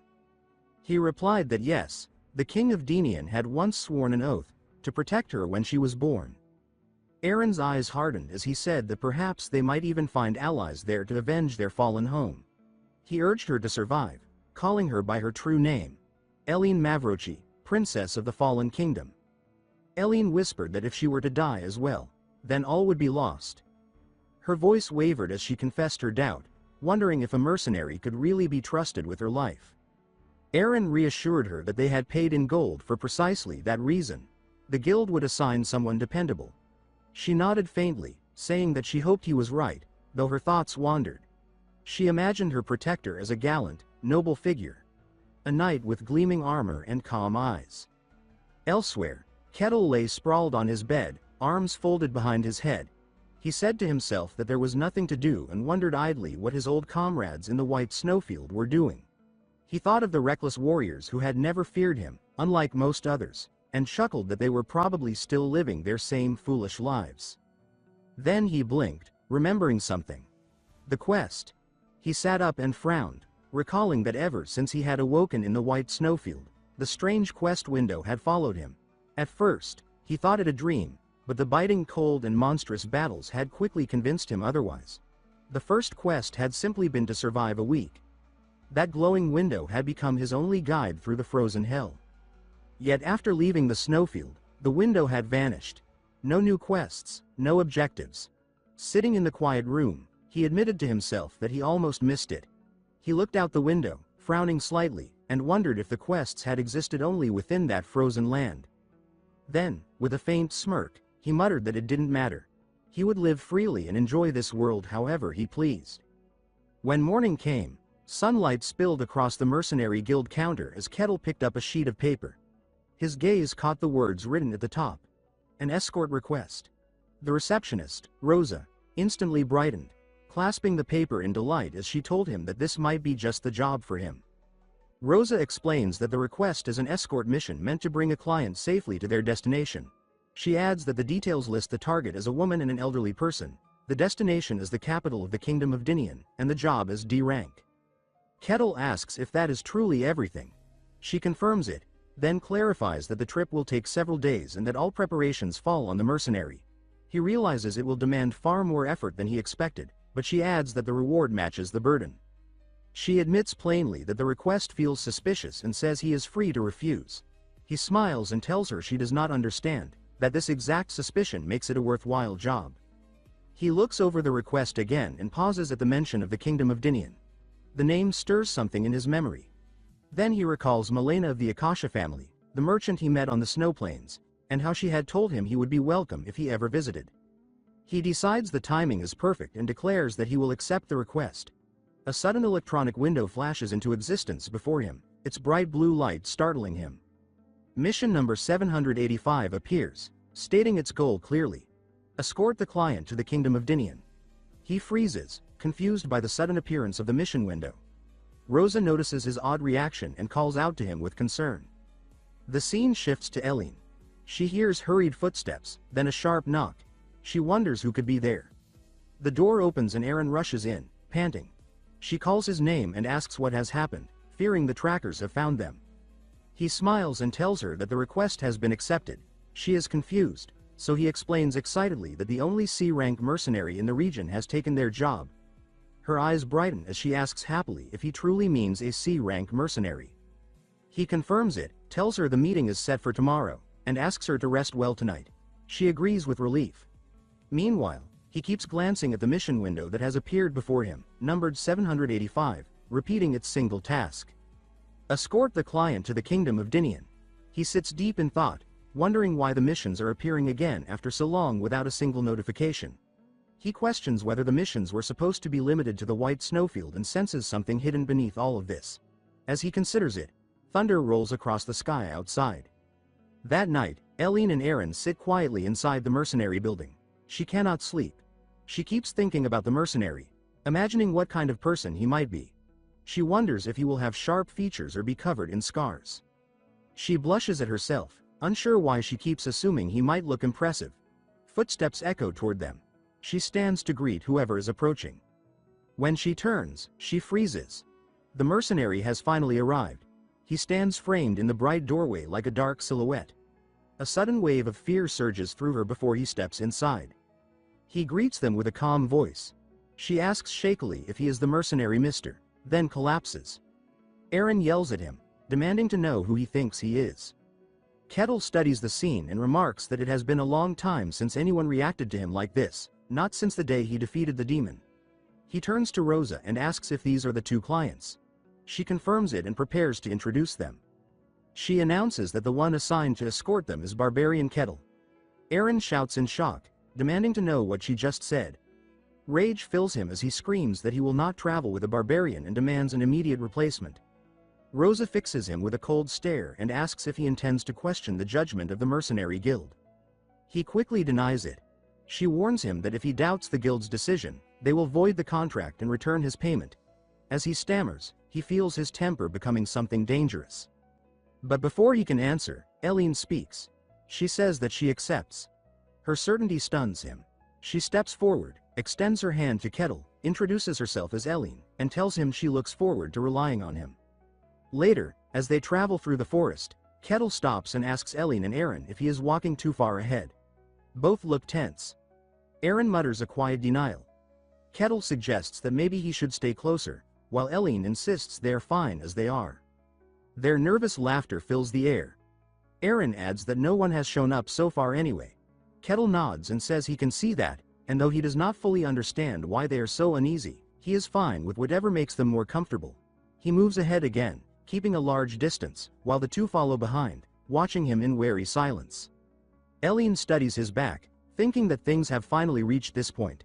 She remembers what happened at the mercenary gathering, how Kettle had shaken their hands, introduced himself, and told them they could depend on him from now on.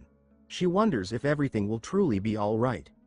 She recalls his words asking them to trust him and leave their safety to him, saying they would be protected as long as he was with them. She had agreed then, though with great tension. Now she watches him again, worry still tugging at her thoughts, unsure if this was truly the best choice. After a long stretch of travel, Kettle stops and announces that they will have to spend the night at this spot. Eileen and Eren are both startled by Kettle's sudden decision, so he turns toward them to ask if they are all right. He explains that it has already grown late and the darkness makes travel unsafe, adding that this is normal since they left at dusk because of their own request. The two nod reluctantly, clinging to each other with clear unease. Kettle thinks to himself that the fear of barbarians seems to run deeper than he expected. He turns his back and reflects that this tension will likely continue for a while. Then he states that he will prepare a place for them to sleep. He pulls out a small magical tool that expands in an instant into a full tent, leaving Eileen and Eren speechless with their mouths hanging open. Eren exclaims that it must be an artifact and wonders aloud how a barbarian could possibly own something so valuable. Kettle looks at them in confusion and explains simply that he received it as a reward after completing many requests. They are stunned once again. Kettle points out that there is only one tent and tells them they will have to share it, asking if that is acceptable. Eileen asks nervously what he plans to do, and he replies that he does not mind staying outside. He adds that he is used to sleeping in the open anyway, saying that this situation is paradise compared to the nights he had to bury himself in snow just to rest. He continues by saying he will keep watch the entire night, recalling that there was a time in the snowfields when he did not sleep for an entire month while being hunted by monsters. He smiles, admitting that this was admittedly too much, and asks them to rest without worry, assuring them he will take care of the rest. But Eileen refuses, insisting there is no need for him to exhaust himself and suggesting they take turns standing guard. Eren agrees wholeheartedly, confirming that neither of them minds. Kettle falls silent, then accepts, saying that if they insist, he cannot argue. He sighs inwardly, thinking it is a shame. He had hoped to use this opportunity to earn their trust, but instead he realizes they are more afraid of what he might do while they sleep. The next morning, Eileen steps out of the tent feeling as though she might collapse, her sleepless night weighing heavily on her. She notices Eren looks just as miserable, and her stomach aches with hunger. Kettle suddenly asks her if she is hungry, and she answers with a nervous tone. He comments that it is only natural since she has barely eaten and tells her to wait a moment. He then declares that he will cook something for them, leaving Eileen completely confused. He begins preparing the meal, pouring oil into a hot pan over the fire and adding ingredients one by one. Eileen and Eren watch in stunned silence, and Eileen wonders to herself how strange this sight is. A barbarian cooking. They stare, overwhelmed, and Aaron asks him in horror if he has actually learned to cook. Kettle replies calmly that it is merely a hobby. He explains that the people of the snowfields never cooked because they were so focused on survival that they would tear into the monsters they hunted and eat the flesh raw, but he, unlike them, would cook the remains when he could. He admits that the ingredients in the snowfields were foul and dangerous, and he nearly died from them more than once. After countless attempts, he eventually mastered the skill. He adds that he studied cooking under such harsh conditions, where even lighting a fire was a struggle, and because of that, he is confident there is no place where he cannot cook. Kettle thinks privately that cooking here is unbelievably easy compared to those conditions. He turns and presents the finished dish to Eileen and Aaron, announcing that the food is ready. They stare at the perfectly prepared shrimp pasta, completely speechless. When he offers it to them, Eileen refuses and claims she does not like oily food. She lifts a piece of dried meat, insisting she will eat only that. Aaron, sweating with tension, immediately follows her lead and says he will also stick to the jerky. Kettle shrugs and asks if they prefer dried meat. Then he comments that it is unfortunate he will have to eat such a delicious meal alone, and begins eating with enthusiasm. Eileen watches him, torn between hunger and fear, thinking that she wants to eat too but cannot bring herself to trust food made by a barbarian. She decides she simply cannot bring herself to eat it. Days pass, and on the third night of the journey, Eileen is tossing and turning inside the tent, groaning in exhaustion and hunger. Aaron watches her from the entrance and asks anxiously, calling her Your Highness, if she is all right. He laments their situation, pointing out that this is the third day of their journey without proper food. He thinks that this must be especially hard for someone raised in comfort and blames himself, wishing he had been more careful. Eileen gives him a faint smile and reassures him that she is fine, apologizing for troubling him. He lowers his head in shame, muttering that she has no reason to apologize. She then asks how he is doing, noting that he must be completely worn out from keeping watch. Aaron tells her he is fine and jokes that old men do not sleep much anyway. She thanks him softly. After she falls asleep, Aaron sits watching her, thinking about the princess and vowing that he will protect her with his life if needed. The next day, Kettle is grilling meat and fish over the fire.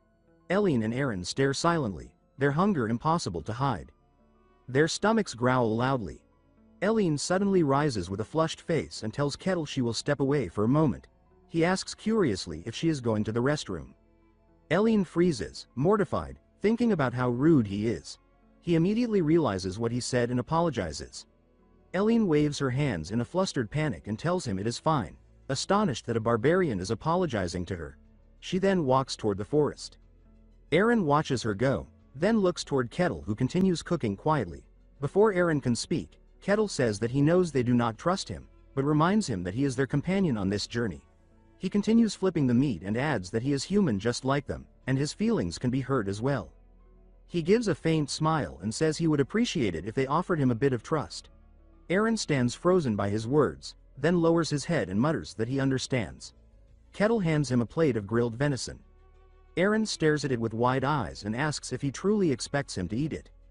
He hesitates, swallowing hard, visibly conflicted. Meanwhile, Eileen sits alone by a stream, sighing miserably. Hunger smothers her thoughts. She hugs her knees and feels the ache in her legs, nearly collapsing from weakness.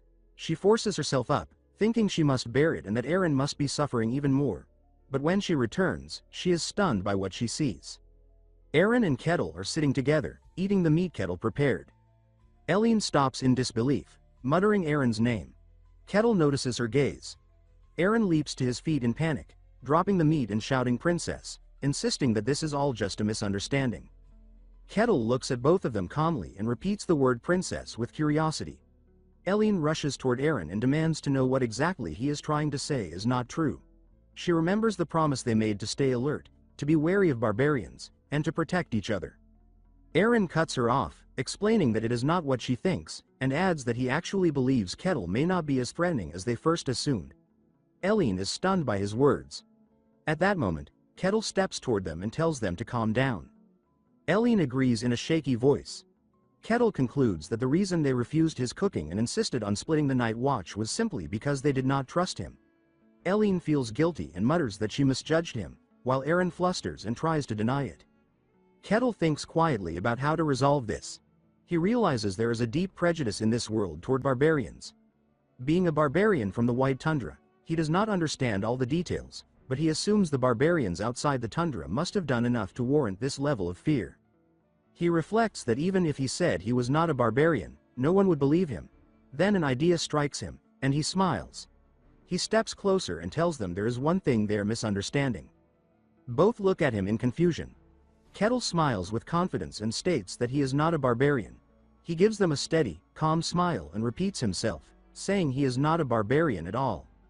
Eileen freezes, then replies quietly that she understands. Kettle adds that, to be precise, he was born a barbarian, but he was not raised as one. Eileen and Aaron stare at him, lost. Kettle goes on, explaining that a week after he was born, his entire tribe was annihilated. He says that an adventurer found him afterward and raised him.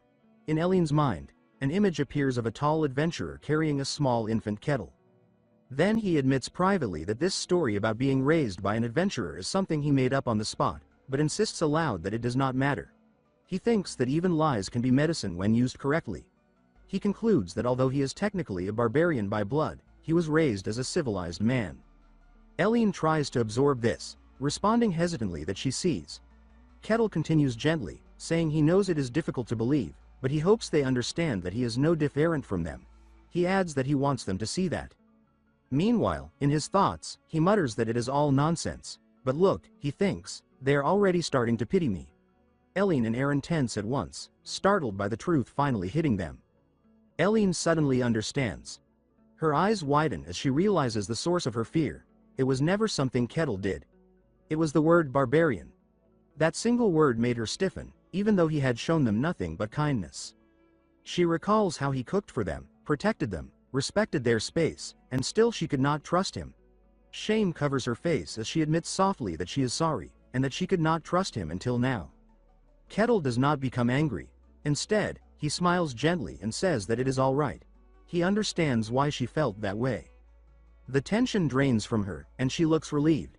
Kettle turns away, hiding a small triumphant smile. Mission accomplished. She mentally reproaches herself for doubting someone like him and feels deeply embarrassed.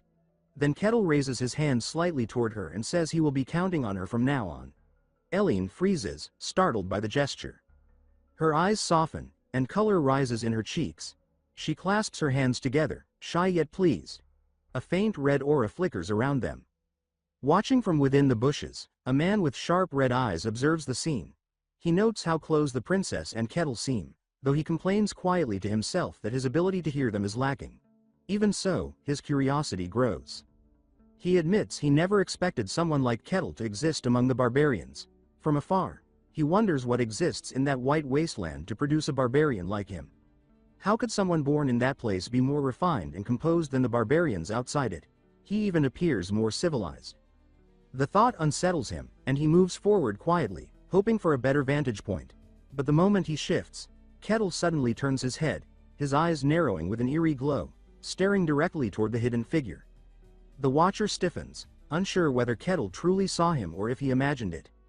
Eileen notices Kettle's sudden change in expression and asks if something is wrong. He responds calmly that someone is nearby. Shock spreads across her face as he instructs her to stay where she is. He steps forward with a sharp, focused gaze, ready to confront whoever is watching them. In the next moment, he slams his foot into the ground. The force cracks the earth beneath him as he launches himself forward like a projectile. Dust erupts behind him as he disappears, leaving Eileen startled. He speeds through the forest, trees blurring past him, his senses locked onto the presence he detected. Ahead, the hidden man flinches. He looks around, unsettled by the pressure closing in. Before he can react, Kettle descends from above, a fierce blue arc slicing downward. The eavesdropper's eyes widen. He thinks, what? He manages to throw up a fire barrier, but Kettle lands directly where he stood, the impact tearing the ground apart and sending debris flying. Inner panic fills him. He thinks, this is impossible. He tells himself he clearly cast the barrier. It should have held. A ward strong enough to endure a ballista should not break so easily, yet it failed completely. Kettle grips the man's head and forces it down toward the ground, warning him sharply. He says that the man would do well not to attempt anything reckless, and adds that if he shows even the slightest suspicious sign, he will snap his neck on the spot. Kettle's grip tightens, but before anything else happens, Patrick suddenly blurts out that he admires him, calling him Sir Kettle with startling sincerity. Kettle pauses, confused. and asks why he is saying that. Patrick answers firmly that he means it. Kettle then asks for his name, and Patrick responds by introducing himself as Patrick. Patrick's expression shifts as a thought strikes him. He wonders if this was what Kane meant. The princess then asks Sir Kettle who exactly this stranger might be. Kettle replies with a steady tone that he has no idea. He explains that the man had been tailing them, then suddenly declared his admiration out of nowhere. Eileen mutters a bewildered remark, asking what that even means. Patrick quickly clarifies. He says it is exactly what it sounds like. He explains that he has always wanted to be a powerful adventurer and that someone like Sir Kettle, who aided the Inquisitors in defeating demons, is his ideal and his goal. Kettle falls silent. Patrick, flustered by the lack of reaction, scratches his cheek and admits that he may have exaggerated. He adds that since getting close to Kettle was his true objective from the start, he figures he has already succeeded halfway. Kettle then asks if Patrick followed him for that reason alone. Patrick snaps upright and declares that yes, he admired him so much he simply could not stop himself. Kettle lets out a quiet sigh and says that even so, he cannot just let him go. He warns that there is still no concrete evidence that Patrick is harmless. He thinks for a moment. Then his expression shifts. An unsettling grin crosses his face as a faint purple aura begins to seep from his body. He remarks calmly that this should do it. Patrick freezes, eyes widening in terror. He manages to whisper one word. What? The brown-haired youth bound in rope is, in truth, one of the greatest mages alive, the master of the magic tower who inhabits Alicia's body. Wearing human skin over a homunculus vessel, he has approached Kettle under the crafted identity of Patrick. Kettle finishes securing the rope around Patrick's torso, pulls the line tight, and makes him trip forward. Patrick can only blink in confusion. Holding the rope like a leash, Kettle says that this is good, that this should be enough, and tells the others they will move. Patrick stiffens at the announcement but, tied hand and foot, can do nothing except follow as they return to the forest road. As they walk, he looks down at his borrowed form. He thinks that he has never appeared like this before, yet accepts that it allows him to observe Kettle from very close, and he fixes his gaze on the barbarian's back. He remarks that certain things now make sense, and he realizes he finally understands what that fool Kane had meant. He recalls their earlier encounter. Kettle moving with a speed that defied logic, striking with raw power that shattered layered spellwork as if it were nothing. Patrick judges that Kettle is not merely fast and strong. Even though he himself is inhabiting a homunculus that can easily match most superhuman fighters, he now wonders whether Kettle might actually be hero class. Eileen calls out, addressing him as Lord Kettle and saying that she has something to reveal. Kettle glances back without a word, the princess watching as well. Then Ktal says that she has finally decided to speak. Eileen makes a small bewildered sound and asks if he noticed something earlier. Kettle answers that leaving at night and taking such detours made it fairly obvious she was hiding something. She falters and says that she understands, and he adds that he can see why she kept it secret from someone she had just met. Her shoulders sink and she apologizes, saying she is truly sorry. Then she adds that she wants to explain everything now, and that if, after hearing the truth, he decides the escort request cannot be completed, she will accept his decision. She is about to begin when he suddenly tells her to wait. Kettle turns toward the trees and states calmly that they have company. Eileen gasps, asks what he means, and as the bushes rustle she whispers in disbelief. Armored figures emerge, boots heavy on the soil. Kettle and the others face the approaching soldiers. He remarks to the princess that someone appears to have come for her. Eileen trembles, insisting that this cannot be, then recognizes the leader and murmurs the name Lucento. The knight steps forward and bows. He introduces himself as Lucento Edenheimer, captain of the Blue-Green Knights, and greets Princess Eileen Mavrochi Ludine, first princess of the Ludine Kingdom. Still bound, Patrick hears this and thinks with interest about the sudden appearance of a Ludine royal. Lucento tells Eileen that they lost track of her and have been searching endlessly, asks her to return with them now, and adds that His Majesty is deeply worried. She stares in silence. He then turns to Kettle, assumes he is a mercenary, and clarifies that the girl he is guarding is the first princess of their kingdom. Kettle asks why the princess is here. Lucento explains that she ran away only recently. His eyes slide from her to Kettle and the barbarian feels a faint prickle of unease. Lucento remarks that even in fleeing, the princess managed to bring a devoted retainer. Kettle's gaze sharpens, a faint tremor running through it. The captain then steps forward with his men behind him and states that, regardless of circumstances, the Royal Knights will take charge now. Before Kettle can respond, Eileen cuts in with a hard refusal. She steps forward with a tense expression and meets the knight's stare. He blurts out her title in shock, but she stops him with a low voice and demands to know who he is. When he sputters in confusion, her eyes harden and she repeats her question, pointing at him and insisting that he explain who he truly is. The man freezes, sweat streaming down his cheek, and hastily repeats that he is Lucento Edenheimer of the Blue-Green Knights. Eileen's glare intensifies, her hair trembling, and she says that he should not mock her. She insists she knows the real Lucento Edenheimer and that the knight before her is not him. Her voice trembles with anger as she speaks of the day masked figures infiltrated the castle, taking on the exact faces of those she loved. She accuses him and the others of resembling them perfectly. Images of cloaked figures blending into familiar silhouettes flash through her mind as she demands to know what they are. She cries out, asking where her father and mother are, where everyone has gone. Patrick narrows his red eyes as he listens, murmuring thoughtfully. Power spirals around his hands. A moment later, dark crimson energy unfurls from him like serpents and encircles the false Lucento as if inspecting him. Patrick observes the Lucento and was surprised to note that he is indeed human. Eileen looks at the knight and states that he wants to devour her too and claim their kingdom entirely. Her eyes blaze, as she vows she will never allow that to happen. The ones responsible should wait for her, for she would avenge those who vanished. Kettle watches in silence while the present knight can only remain speechless.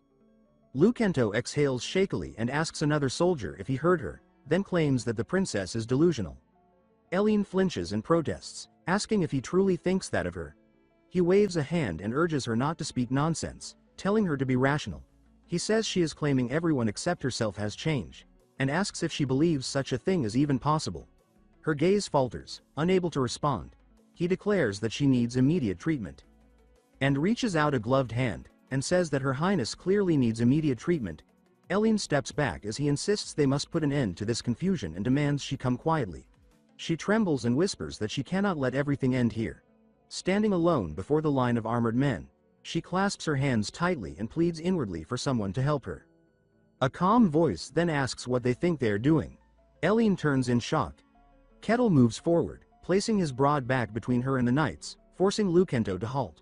She lets out a startled breath as he blocks the captain's advance. The armored man scowls and orders him to step aside, but Kettle meets his gaze with a faint, unflinching smile and says he cannot do that. Eileen's eyes widen, filling with wordless emotion as she watches him stand solidly between her and the approaching threat. Lucento Edenheimer locks a piercing stare onto the barbarian and orders him to move aside. Kettle does not budge. He remains planted in front of Princess Eileen like an unbreakable wall, while concern is clearly written across her face. With a faint, confident smirk, he says that he cannot comply with the demand. Beneath his helmet, Lucento's expression hardens. He warns that if Kettle refuses to step aside, force will be used. His voice carries a sharp edge as a brilliant red aura suddenly ignites around his body. In the next instant, Lucento propels himself forward at blinding speed. He throws a crushing punch, his armored fist aimed directly at Kettle's face. Yet just before impact, Kettle casually raises one hand and catches Lucento by his head. The strike is stopped cold, as if it carried no weight at all. Lucento's charge is halted midair, his momentum completely absorbed by Kettle's grip. Suspended helplessly, the captain stares in disbelief. He cannot comprehend how an attack fueled by his full strength was neutralized so effortlessly. Kettle keeps hold of him and smoothly twists his body, redirecting Lucento's own velocity with precise control. With a powerful motion, Kettle swings the armored knight and hurls him away. Lucento is sent flying, crashing violently into the forest with a thunderous impact. The surrounding knights freeze in stunned silence, sweat forming on their foreheads as they witness the overwhelming display of raw power. One knight cries out in shock, calling for the commander. Another turns toward Kettle, his voice trembling as he demands to know what he thinks he is doing. Kettle merely turns his head slightly, his calm expression unchanged, and states that they attacked first. Without giving them another glance, he turns his back on the knights and resumes his position in front of Eileen. He adds that his duty is to drive away any threats that approach his employer. Behind him, Captain Lucento struggles upright, clutching his side and groaning as pain racks his body. Fixing Kettle with a fierce glare, Lucento says through gritted teeth that the princess is unwell. Still breathing heavily, He questions whether Kettle truly believes the princess's so-called delusions. He insists that such claims are nonsense. Kettle responds without turning around, his voice steady as he remarks that it is only natural for a mercenary to trust their employer. Standing behind him, Ellene's eyes widen slightly. She looks at his back with a mix of surprise and quiet gratitude and lets out a soft, startled sound. Lucento finally loses his patience and growls that they are all insane. A faint smirk appears on Kettle's lips as he replies that such a judgment is not Lucento's to make. His demeanor then shifts abruptly. His eyes sharpen and his tone becomes serious as he slightly turns his head toward the princess. Startled by the sudden change, Ellen answers affirmatively. Kettle begins scanning the surroundings with focused intensity and says in a low, measured voice that the knights appeared without any detectable presence. Ellen looks at him in confusion and asks what he means. Kettle explains simply that the knights arrived out of nowhere. The princess recoils in shock, gasping at the implication. The realization also strikes her elder, who silently reflects that the detail now makes sense. With suspicion fully awakened, Kettle directs his attention to the knights. He faces them squarely and demands to know how they appeared so suddenly.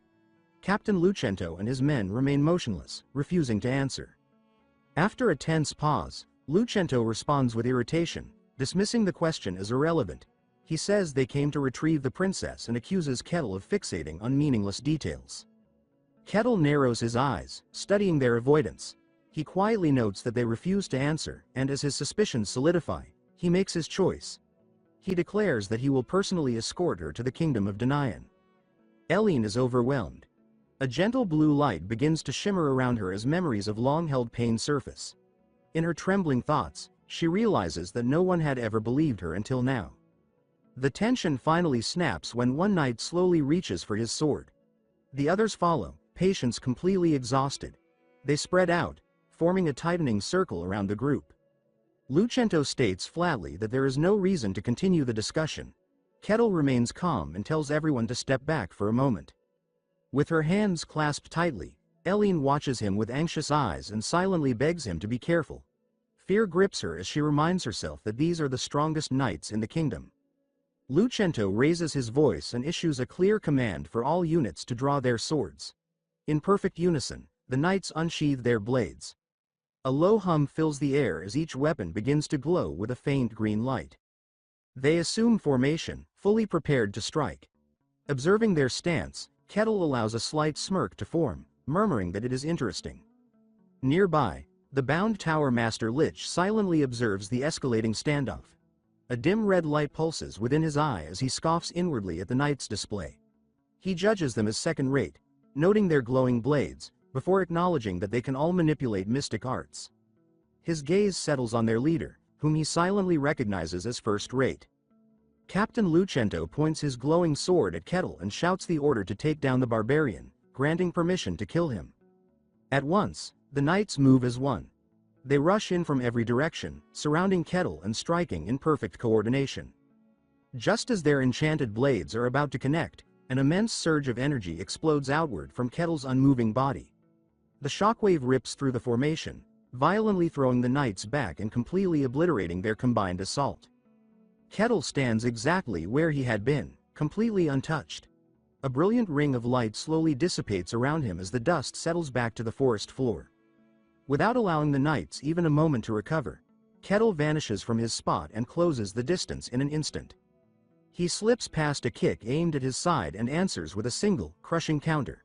His kick lands cleanly, sending the armored knight flying backward through the air. Almost at the same time, Kettle turns his attention to the others, his eyes glowing faintly with a purple hue. He raises his hand and releases a punch. The force slams into two knights squarely in the chest, hurling them away as they lose their footing. Moving like a blur, Kettle presses forward without hesitation, dismantling the remaining knights one after another. Each strike is precise, merciless, and overwhelmingly effective. Within moments, the entire squad is down, their bodies scattered across the forest floor. One of the Ellen knights lets out a weak, pained groan. Standing amid the aftermath, Kettle's expression remains cold, steady, and unmoved. He states calmly that this confirms the princess's fears about the knight's true nature. His gaze follows the survivors as they struggle to regroup. He mutters to himself that coordinated attacks are troublesome. Seeing their hesitation, Captain Lucento shouts for them not to stop and orders a full assault. The knights answer in unison and immediately charge together. They leap in from every direction, green capes snapping through the air as they converge on Kettle. Just as their blades are about to fall, Kettle moves faster than the eye can follow. He intercepts two knights mid-air, gripping them by the helmet. Before the others can react, Kettle spins violently, becoming a living whirlwind. Using the captured knights as a weapon, he smashes them into the charging soldiers with explosive force. The thunderous clash of metal echoes through the clearing as the knights are hurled away. The attack ends almost as soon as it began. Kettle stands at the center of a shallow crater formed by the sheer power of his spin, surrounded by broken and battered bodies. Another strained groan escapes one of the Elene knights. Among the wreckage, only Captain Lucento remains standing. His sword shines intensely, pulsing with condensed green energy. Fury twists his features as he bellows that Kettle is a monster and charges forward in desperation. Gathering everything he has left, Lucento swings his enchanted blade in a savage arc aimed directly at Kettle's neck. He screams for Kettle to die. At the edge of the clearing, Ellen's eyes widen in terror as she cries out in alarm. Her thoughts race, recognizing the danger. At the very last moment, Kettle snaps his head upward and catches the flat of the blade with his own mouth, his teeth clenched against the force of the impact. Energy crackles wildly along the sword, yet the weapon is stopped completely. Lucento freezes, staring in utter disbelief. His strongest attack has been halted without inflicting so much as a scratch. Kettle's eyes burn with intensity as he slowly tightens his grip. Then, in a display of overwhelming power, he bites down. The enchanted sword shatters between his teeth, splintering into fragments that scatter across the ground. The bound Towermaster Lich watches in stunned silence, his lone glowing eye flickering as realization dawns. He thinks in disbelief that Kettle has crushed Aura with his jaws. The shock sends Lucento stumbling backward before he collapses onto the forest floor. Kettle steps forward and looks down at him, his calm gaze carrying an undeniable pressure. He asks evenly if Lucento wishes to continue. Lucento looks around at the battlefield, taking in the sight of his Ellie knights, some unconscious and others barely moving. Understanding finally settles in. He mutters a concession, acknowledging their defeat. His body shakes as he gives the final command to retreat. At once, he and the remaining conscious knights scramble away, vanishing into the forest depths. With the danger gone, Elene calls out anxiously for Kettle. He turns to face her and the others as she rushes toward him and asks if he is all right. He assures her that he is unharmed and tells her there is no need to worry. His expression then grows serious as he tells Elene that he will fulfill her request as promised. However, he adds that he wants to hear the full story. Elene blinks, momentarily surprised, then exhales softly before nodding with determination. She says that she will explain everything. Patrick silently processes what he has witnessed. Aura, the crystallized form of mysticism, is capable of tearing through steel and cutting down magic itself. Yet what he just saw defies every rule he knows. A simple barbarian accomplished the impossible. There should be nothing in the world capable of destroying Aura, and yet, this man caught it with his bare teeth without suffering even a scratch. Patrick struggles to accept it. Even after seeing it firsthand and applying all his knowledge, only one conclusion remains. This barbarian possesses a body that nullifies mysticism itself. The realization overwhelms him, and his thoughts refuse to go further. Eventually, night falls. After the turmoil of the day, they set up camp and rest beneath the darkened sky. For a while, the only sound is the gentle crackling of the fire, its rhythm fragile against the vast silence of the wilderness. The quiet lingers until the old man, Aaron, finally speaks. His face is tense, his eyes shining with emotion, as he says that their kingdom was replaced by something else. Firelight reflects in Kettle's eyes as he listens intently. Aaron continues, explaining that by the time he and the princess understood something was wrong, the kingdom had already Elene. Cities drowned in crimson light, buildings twisted and corrupted as if reality itself had been rewritten. Kettle watches, listens and calmly concludes that this is why they fled. Aaron tightens his jaw and admits that if they had stayed, they would have been replaced as well, just like everyone else. His voice shakes as he says that not only the princess, but the world itself, was replaced. The distortion did not happen all at once. It crept in gradually, unnoticed, until escape was impossible. Aaron explains that it began roughly a year ago. The words linger heavily in the air. Kettle's expression shifts almost imperceptibly, his eyes narrowing as the timing resonates with him. A year ago, the realization clicks into place. Kettle drifts into his own memories. 1 year earlier, he had been locked in a desperate struggle for survival within a frozen demon realm. A land completely severed from the human kingdom. By all logic, those events should have had no connection to what Aaron described. Yet the timing feels wrong. Too exact. Too perfectly aligned. The unease lingers, and a memory surfaces unbidden. He recalls grotesque creatures, twisted beings that may once have been human. Aquas had explained that the demon realm, which should have remained sealed, had begun exerting influence over the world beyond it. The boundaries separating realms were weakening. As a result, monstrous entities were appearing more frequently, and their aggression was steadily escalating. Aquas had admitted that she did not know the full cause, only that since that moment a year ago, the world had been slowly decaying from within. Even now, that corruption continues to spread. Kettle exhales slowly and says that he does not know much about the origin of the phenomenon either, but he knows enough to be certain of one thing. This is no coincidence. Something is deliberately interfering with the world. At the time, Kettle had not given much thought to it, but hearing the same Tim Elene repeated now unsettles him. He recalls a strange man he encountered during his last quest, someone who spoke oddly before disappearing. Kettle had dismissed it as the rambling of something on the verge of fading away, but now he wonders if it was connected. Aaron continues, explaining that both he and the princess sensed something was wrong long before the kingdom collapsed. The Fey Eleneg was vague yet persistent, an unease they could not define. Troubled by it, Aaron requested the court mages and mystics to investigate. Despite their efforts, none of them were able to identify the cause. What frightened Aaron most was what followed. One by one, people began to be replaced. The mood darkens as Aaron recalls those figures. They were perfect copies, wearing familiar faces, yet hollow inside. He pauses, firelight dancing across his strained features, and Kettle quietly asks how he realized something was wrong. Aaron answers honestly that he cannot explain it clearly, but places where those people gathered felt different, as though the air itself had changed. Even when they spoke and acted exactly as before, the sense of wrongness was unbearable. Kettle wonders aloud if it was simply intuition. Aaron admits that at first he struggled to believe the princess, but strange incidents continued to pile up. At the time, Aaron was overseeing the servants within the royal castle. Among them was a timid, easily frightened girl named Cassie, assigned to cleaning duties in the inner halls. Cassie was terrified of ghost stories. Even the faintest mention of spirits would make her tremble.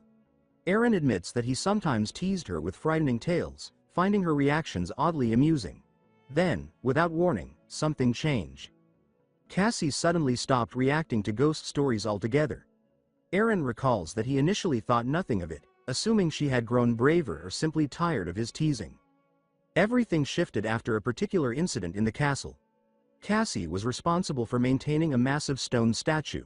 Because of its size and weight, she often worried that it might fall and crush her one day. Then, one day, that fear became reality. The statue toppled toward her. Cassie narrowly escaped serious injury, though the accident could easily have killed her. Anyone else would have screamed or frozen in terror. Cassie did neither. The statue crashed down just beside her, yet instead of fear, she panicked over something else entirely. She was terrified not because she had nearly died, but because the statue was damaged. She frantically worried about being punished. In that moment, Aaron realized something was deeply wrong.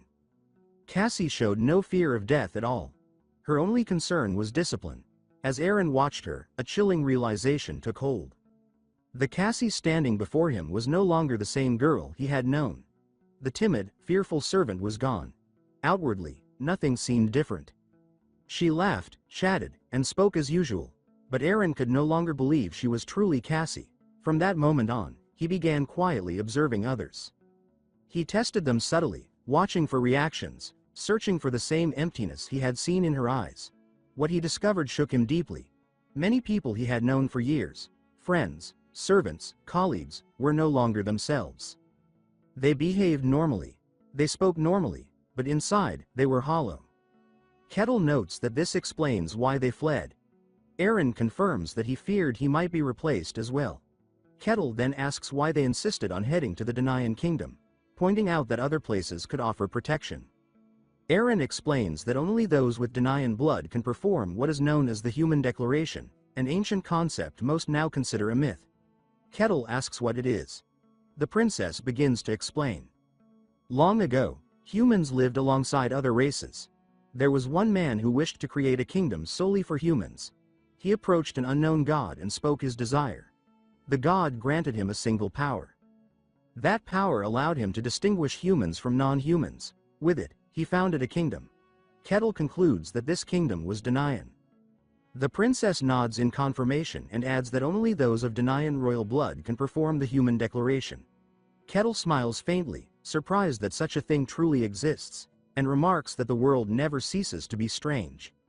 He realizes that the princess intends to use this power to uncover proof. She hesitates, then asks whether he is truly willing to continue escorting her, even knowing everything she has revealed. Kettle responds calmly that nothing has changed. He says he will continue the escort as promised. The princess lowers her head, overwhelmed, tears gathering in her eyes as she thanks him sincerely. Once her request is fulfilled, she promises to grant him anything he desires, no matter what it is. Kettle replies lightly that he will look forward to it.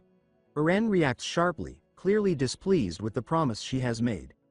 After a brief pause, Kettle is asked directly whether he believes her story. His eyes narrow slightly as he admits that he is not certain, but that the possibility exists. Patrick, who has remained silent until now, finally speaks. He states that the blue-green knights are human and suggests that Kettle is no different, having fought them himself. Kettle looks at him and agrees, saying he believes the same. Patrick warns him bluntly that he has made an enemy of an entire nation. Even if the princess is telling the truth, it remains a serious problem. They will try to kill him simply for knowing. Patrick demands to know whether Kettle accepted the request solely to fulfill a contract. Kettle looks down at his hand and slowly flexes his fingers. He answers honestly that this is part of it. But more than that, he admits the story is simply too interesting to ignore. A faint smile crosses his face as he adds that it would be a shame to miss out. Patrick freezes, stunned by the casual coldness of those words, and asks whether all of this is merely entertainment to him. Kettle lifts his head. His eyes glow faintly purple as a twisted smile spreads across his face. He calmly asks what more could possibly be needed than that. Kettle says that a creature able to take another's place without anyone realizing it is something truly unusual. He remarks that this should be entertaining. Those words send a cold shiver through Patrick. He remembers Kettle's odd way of speaking and wonders if that too is part of the nature of the barbarian from the Red Sanctuary. The thought swells inside him until he can no longer deny it. Deep in his heart, he admits that he wants to examine that body. He confesses to himself that he wants to cut apart the being called Kettle piece by piece and reveal the laws hidden within him. By the following day, the group is moving through the forest again. Kettle walks at the front, Aline and Aaron follow after him, and Patrick trails behind the others. While staring at Kettle's broad back, Patrick thinks that Kettle is a deeply strange existence, a man driven by nothing except his own curiosity. He tells himself that there are countless things he wants to understand, yet what he feels most strongly at that moment is admiration. For now, he sees himself as nothing more than a quiet observer, one who cannot help but sympathize with the figure before him. That peaceful advance is shattered in an instant when an attack suddenly drops from above. Kettle reacts immediately, stepping forward and catching the arrow easily while Aline and Aaron recoil in surprise behind him. Instead of showing the slightest alarm, Kettle smiles and says that this time their enemies have chosen guerrilla tactics. He comments that it is not a poor choice, yet adds that it is still the wrong answer. Knights rush down on him from every side, but Kettle moves before any of them can gain control of the fight. He strikes one of them with monstrous force, crushing through the man's armor and hurling him far down the road. The rest lose their nerve at once. Some drop where they stand, some stumble backward in panic, and one curses that he's a monster, while another urgently orders everyone to retreat. Kettle merely watches their escape with an empty expression. Behind him, Aline and Aaron can only stare in astonishment. They say that he is unbelievable and point out that those knights were far from weak. Kettle glances back at them and casually asks whether those men were supposed to be strong. Aline still cannot make sense of his actions, so she asks why he let them live. She wonders whether he spared them for the sake of her party. Kettle answers that it is not especially because of them. Aline accepts that awkwardly, and Kettle quietly explains that there is simply something he wants to verify. Before long, that answer begins to reveal itself. The same squad of knights appears again and demands that the princess be surrendered. Kettle faces them and remarks that they truly keep coming without end. The knight at the front angrily curses him as a damned barbarian and orders him to release the princess immediately. Kettle merely hums to himself before he suddenly moves. In the next instant, he is already holding the lead knight by the throat, lifting him into the air with one hand while the others are already incapacitated. After examining the man's armor, Kettle says that he destroyed this very armor only a few hours ago. Aaron is startled and asks what he means. Kettle looks at the scratches across the breastplate and says that he remembers those marks clearly. He states that the armor is exactly the same and remarks that this makes the matter very interesting. The knight trembles in terror and lets out a desperate cry, but Kettle releases him anyway. The surviving knights flee once more, and Kettle turns back to the others. When Aline asks what he meant, he explains that the enemy is not simply receiving replacement equipment. He says that even their broken armor and shattered swords are being restored completely. Kettle asks whether magic could accomplish something like that. Aaron answers that it is theoretically possible, but only with massive facilities and at least an entire day of work. Kettle dismisses that idea. He says that such a process could never explain armor he smashed only 5 hours ago. As the shape of the truth finally forms in his mind, he says that he is beginning to grasp what is happening. He lays out his reasoning one step at a time. First, once he drives the knights back and forces them beyond a certain distance from where they began, the miracle affecting them vanishes. Then, after that, they return in exactly the same state as before. To him, it appears as though they are being reset. Having reached that conclusion, Kettle lets out a faint smile and says that now there is only one last thing left to confirm. At that exact moment, the knights appear again and repeat their demand for the princess to be handed over. Kettle watches them silently for a brief moment, then turns his head toward the young woman behind him and calls Aline by name. When the knights appear once again, Kettle calls Aline's name and tells her to pay attention. She lifts her head in confusion while he silently watches the enemy, his hand tightening around the haft of his axe. After a short hum, he moves. His blade flashes a single time, blood sprays from its edge, and one of the knights drops with a mortal wound. As he looks down at the dying man, Kettle remarks that because they wear human shapes, striking them still leaves behind a faint sense of resistance. Even so, he says that this should at last prove whether his guess was right. Aaron and Aline can only stare at him in shock, and Kettle turns toward the princess and asks whether she can bear it. Aline understands immediately what he means. She says that she can. She explains that she had seen those men in training from time to time, and even though she already knows they are no longer the same people she once knew, it still feels entirely different to watch someone familiar die before her eyes. Her voice begins to shake, and in that moment, the same knights appear again and repeat the same demand for the princess to be handed over.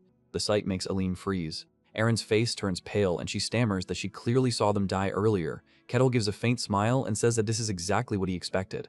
That night, the group sits around the fire while the memory of the clash hangs heavily over them. Still trembling from what she witnessed, Aline says that they truly died. Kettle calmly says that they did. As the fire crackles in the darkness, Aline cannot stop herself from wondering what kind of beings she had been forced to live among all this time. Kettle quietly stirs the meal over the flames and brings up the story Aaron told earlier. He mentions the child who kept failing over and over yet showed no fear of death, even when a stone statue nearly crushed them. He admits that he once thought that detail sounded absurd, but now he wonders if the answer is much simpler than that. He suggests that perhaps they are creatures that cannot die at all. Aline sits huddled into herself as Kettle hands her a bowl. He says that whatever those things may be, one truth is clear: they are not human. Then he asks whether she has any guess as to what they really are. Lowering her eyes, Aline says that she does not know. She explains that, at the very least, it is nothing she has ever learned about. Staring into the bowl in her hands, she says that returning after death cannot truly be called life. Still, she adds that if she had to name one possible answer, then they could only be beings from the demonic realm. Kettle repeats the phrase with interest, and Aline explains that the demonic realm lies beyond human perception, a warped and twisted world. She says that if those creatures truly came from there, then everything would start to make sense. Hearing that, Kettle suddenly understands why the quest had appeared before him. He realizes that those signs seem to emerge whenever something connected to the demonic realm is involved. Aaron immediately protests and tells the princess that such a thing cannot be possible. He reminds her that beings from the demonic realm cannot cross into this world. Kettle asks what he means by that, and Aaron answers firmly that he means exactly what he said. He explains that not once, from the very birth of that realm until now, has any being from there ever emerged outside. Kettle smiles and points out that Aaron's conviction rests only on precedent, experience, and the weight of history. Aline gently says that this may be so, but Aaron himself knows better than anyone how strange the world has become recently. Aaron hesitates, then admits that she is right. He speaks of the distortions that began a year earlier, and Kettle immediately takes that thought to its natural end. He suggests that those distortions may have reached the demonic realm as well. Aline reflects on his words and says that this is possible too. Kettle folds his arms and quietly repeats the thought of beings from the demonic realm. Then he says that if this is true, those dreadful things may really be stepping out into the world after all, and he admits that it is difficult to accept. Off to the side, Patrick looks at him and dryly remarks that those words sound rather ironic coming from him.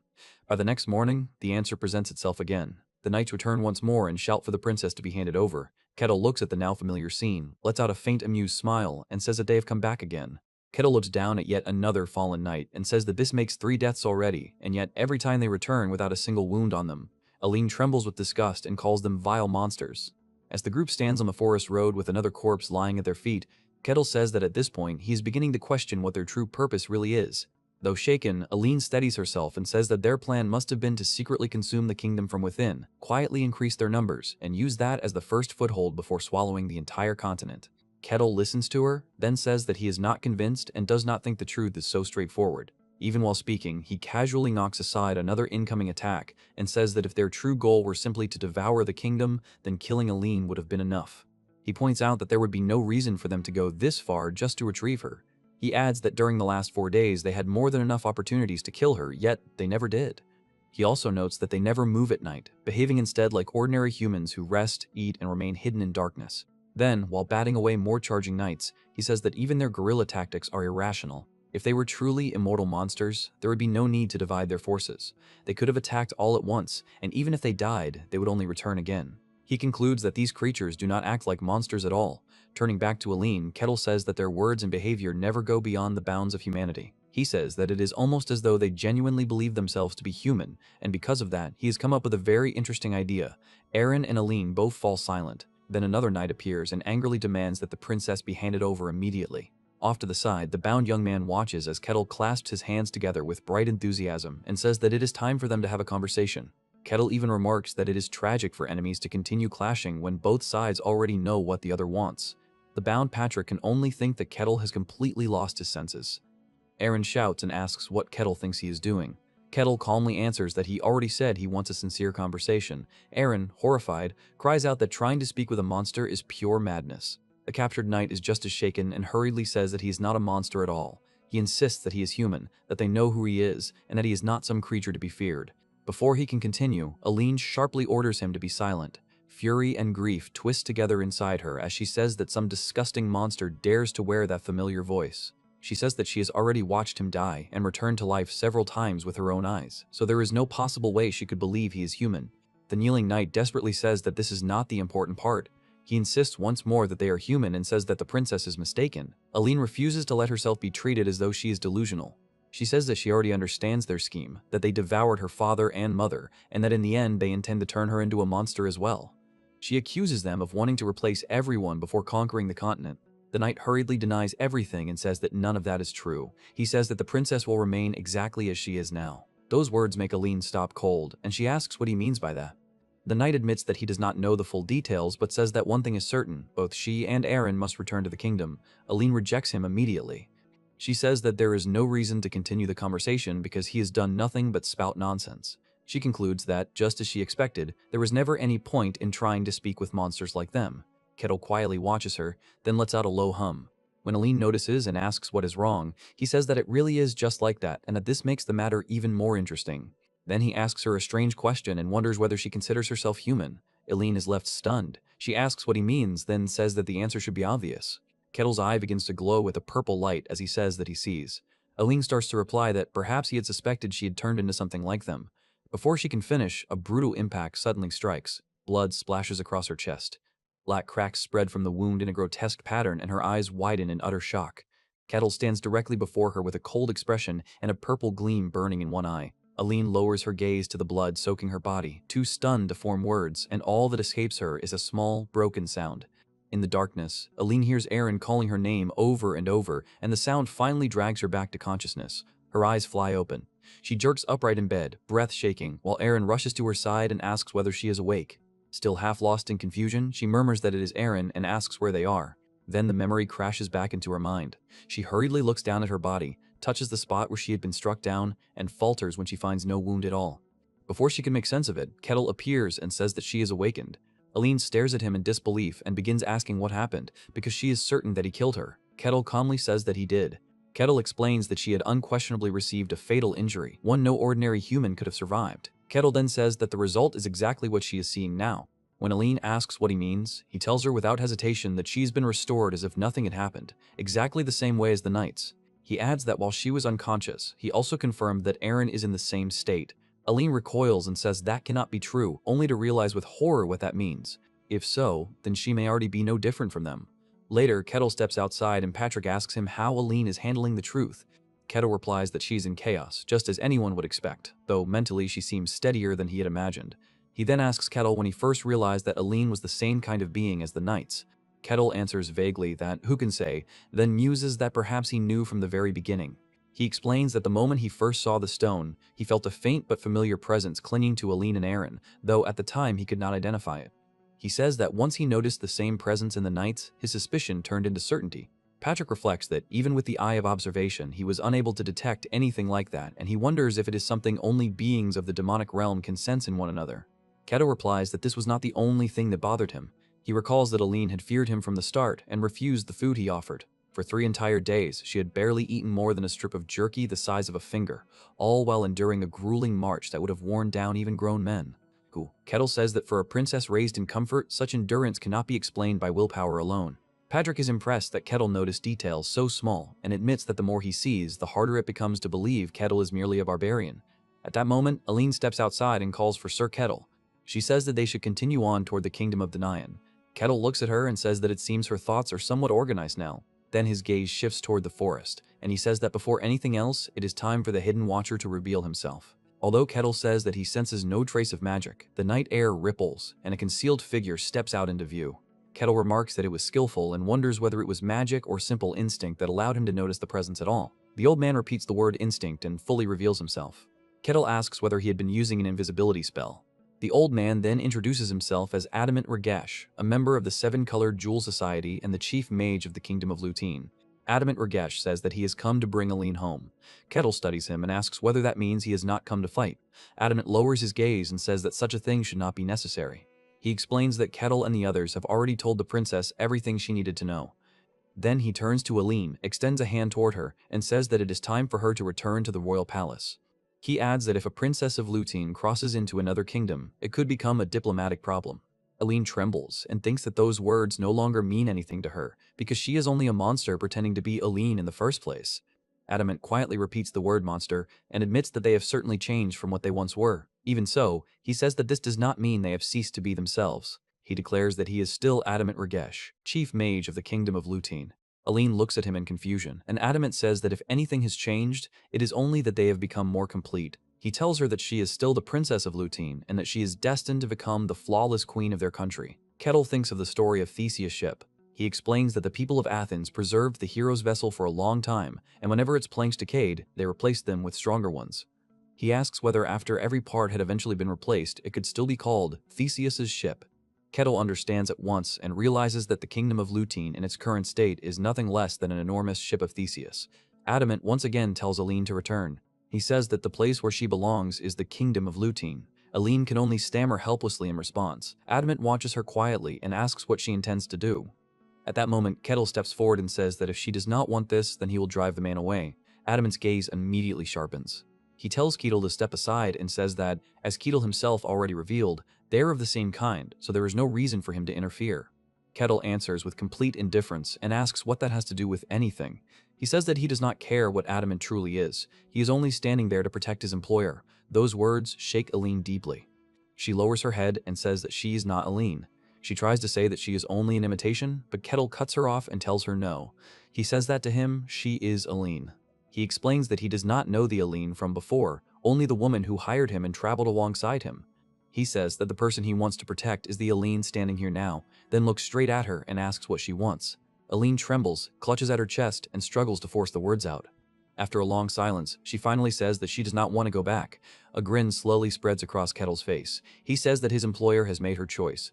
Adamant falls silent for a moment, then gives a low reply and accepts that matters have come to this. Kettle's expression turns cold and firm. Without taking his eyes off Adamant, he calls Patrick's name and says that he is counting on him. Kettle stands there grinning, and Adamant remarks that he seems to be enjoying himself. Kettle readily admits that he is. As he sizes up the old mage, he says that Adamant clearly looks powerful, and he wonders what kind of magic he is about to reveal. Adamant lifts his staff, blue light gathering around him, and says that Kettle will regret trying to stop him.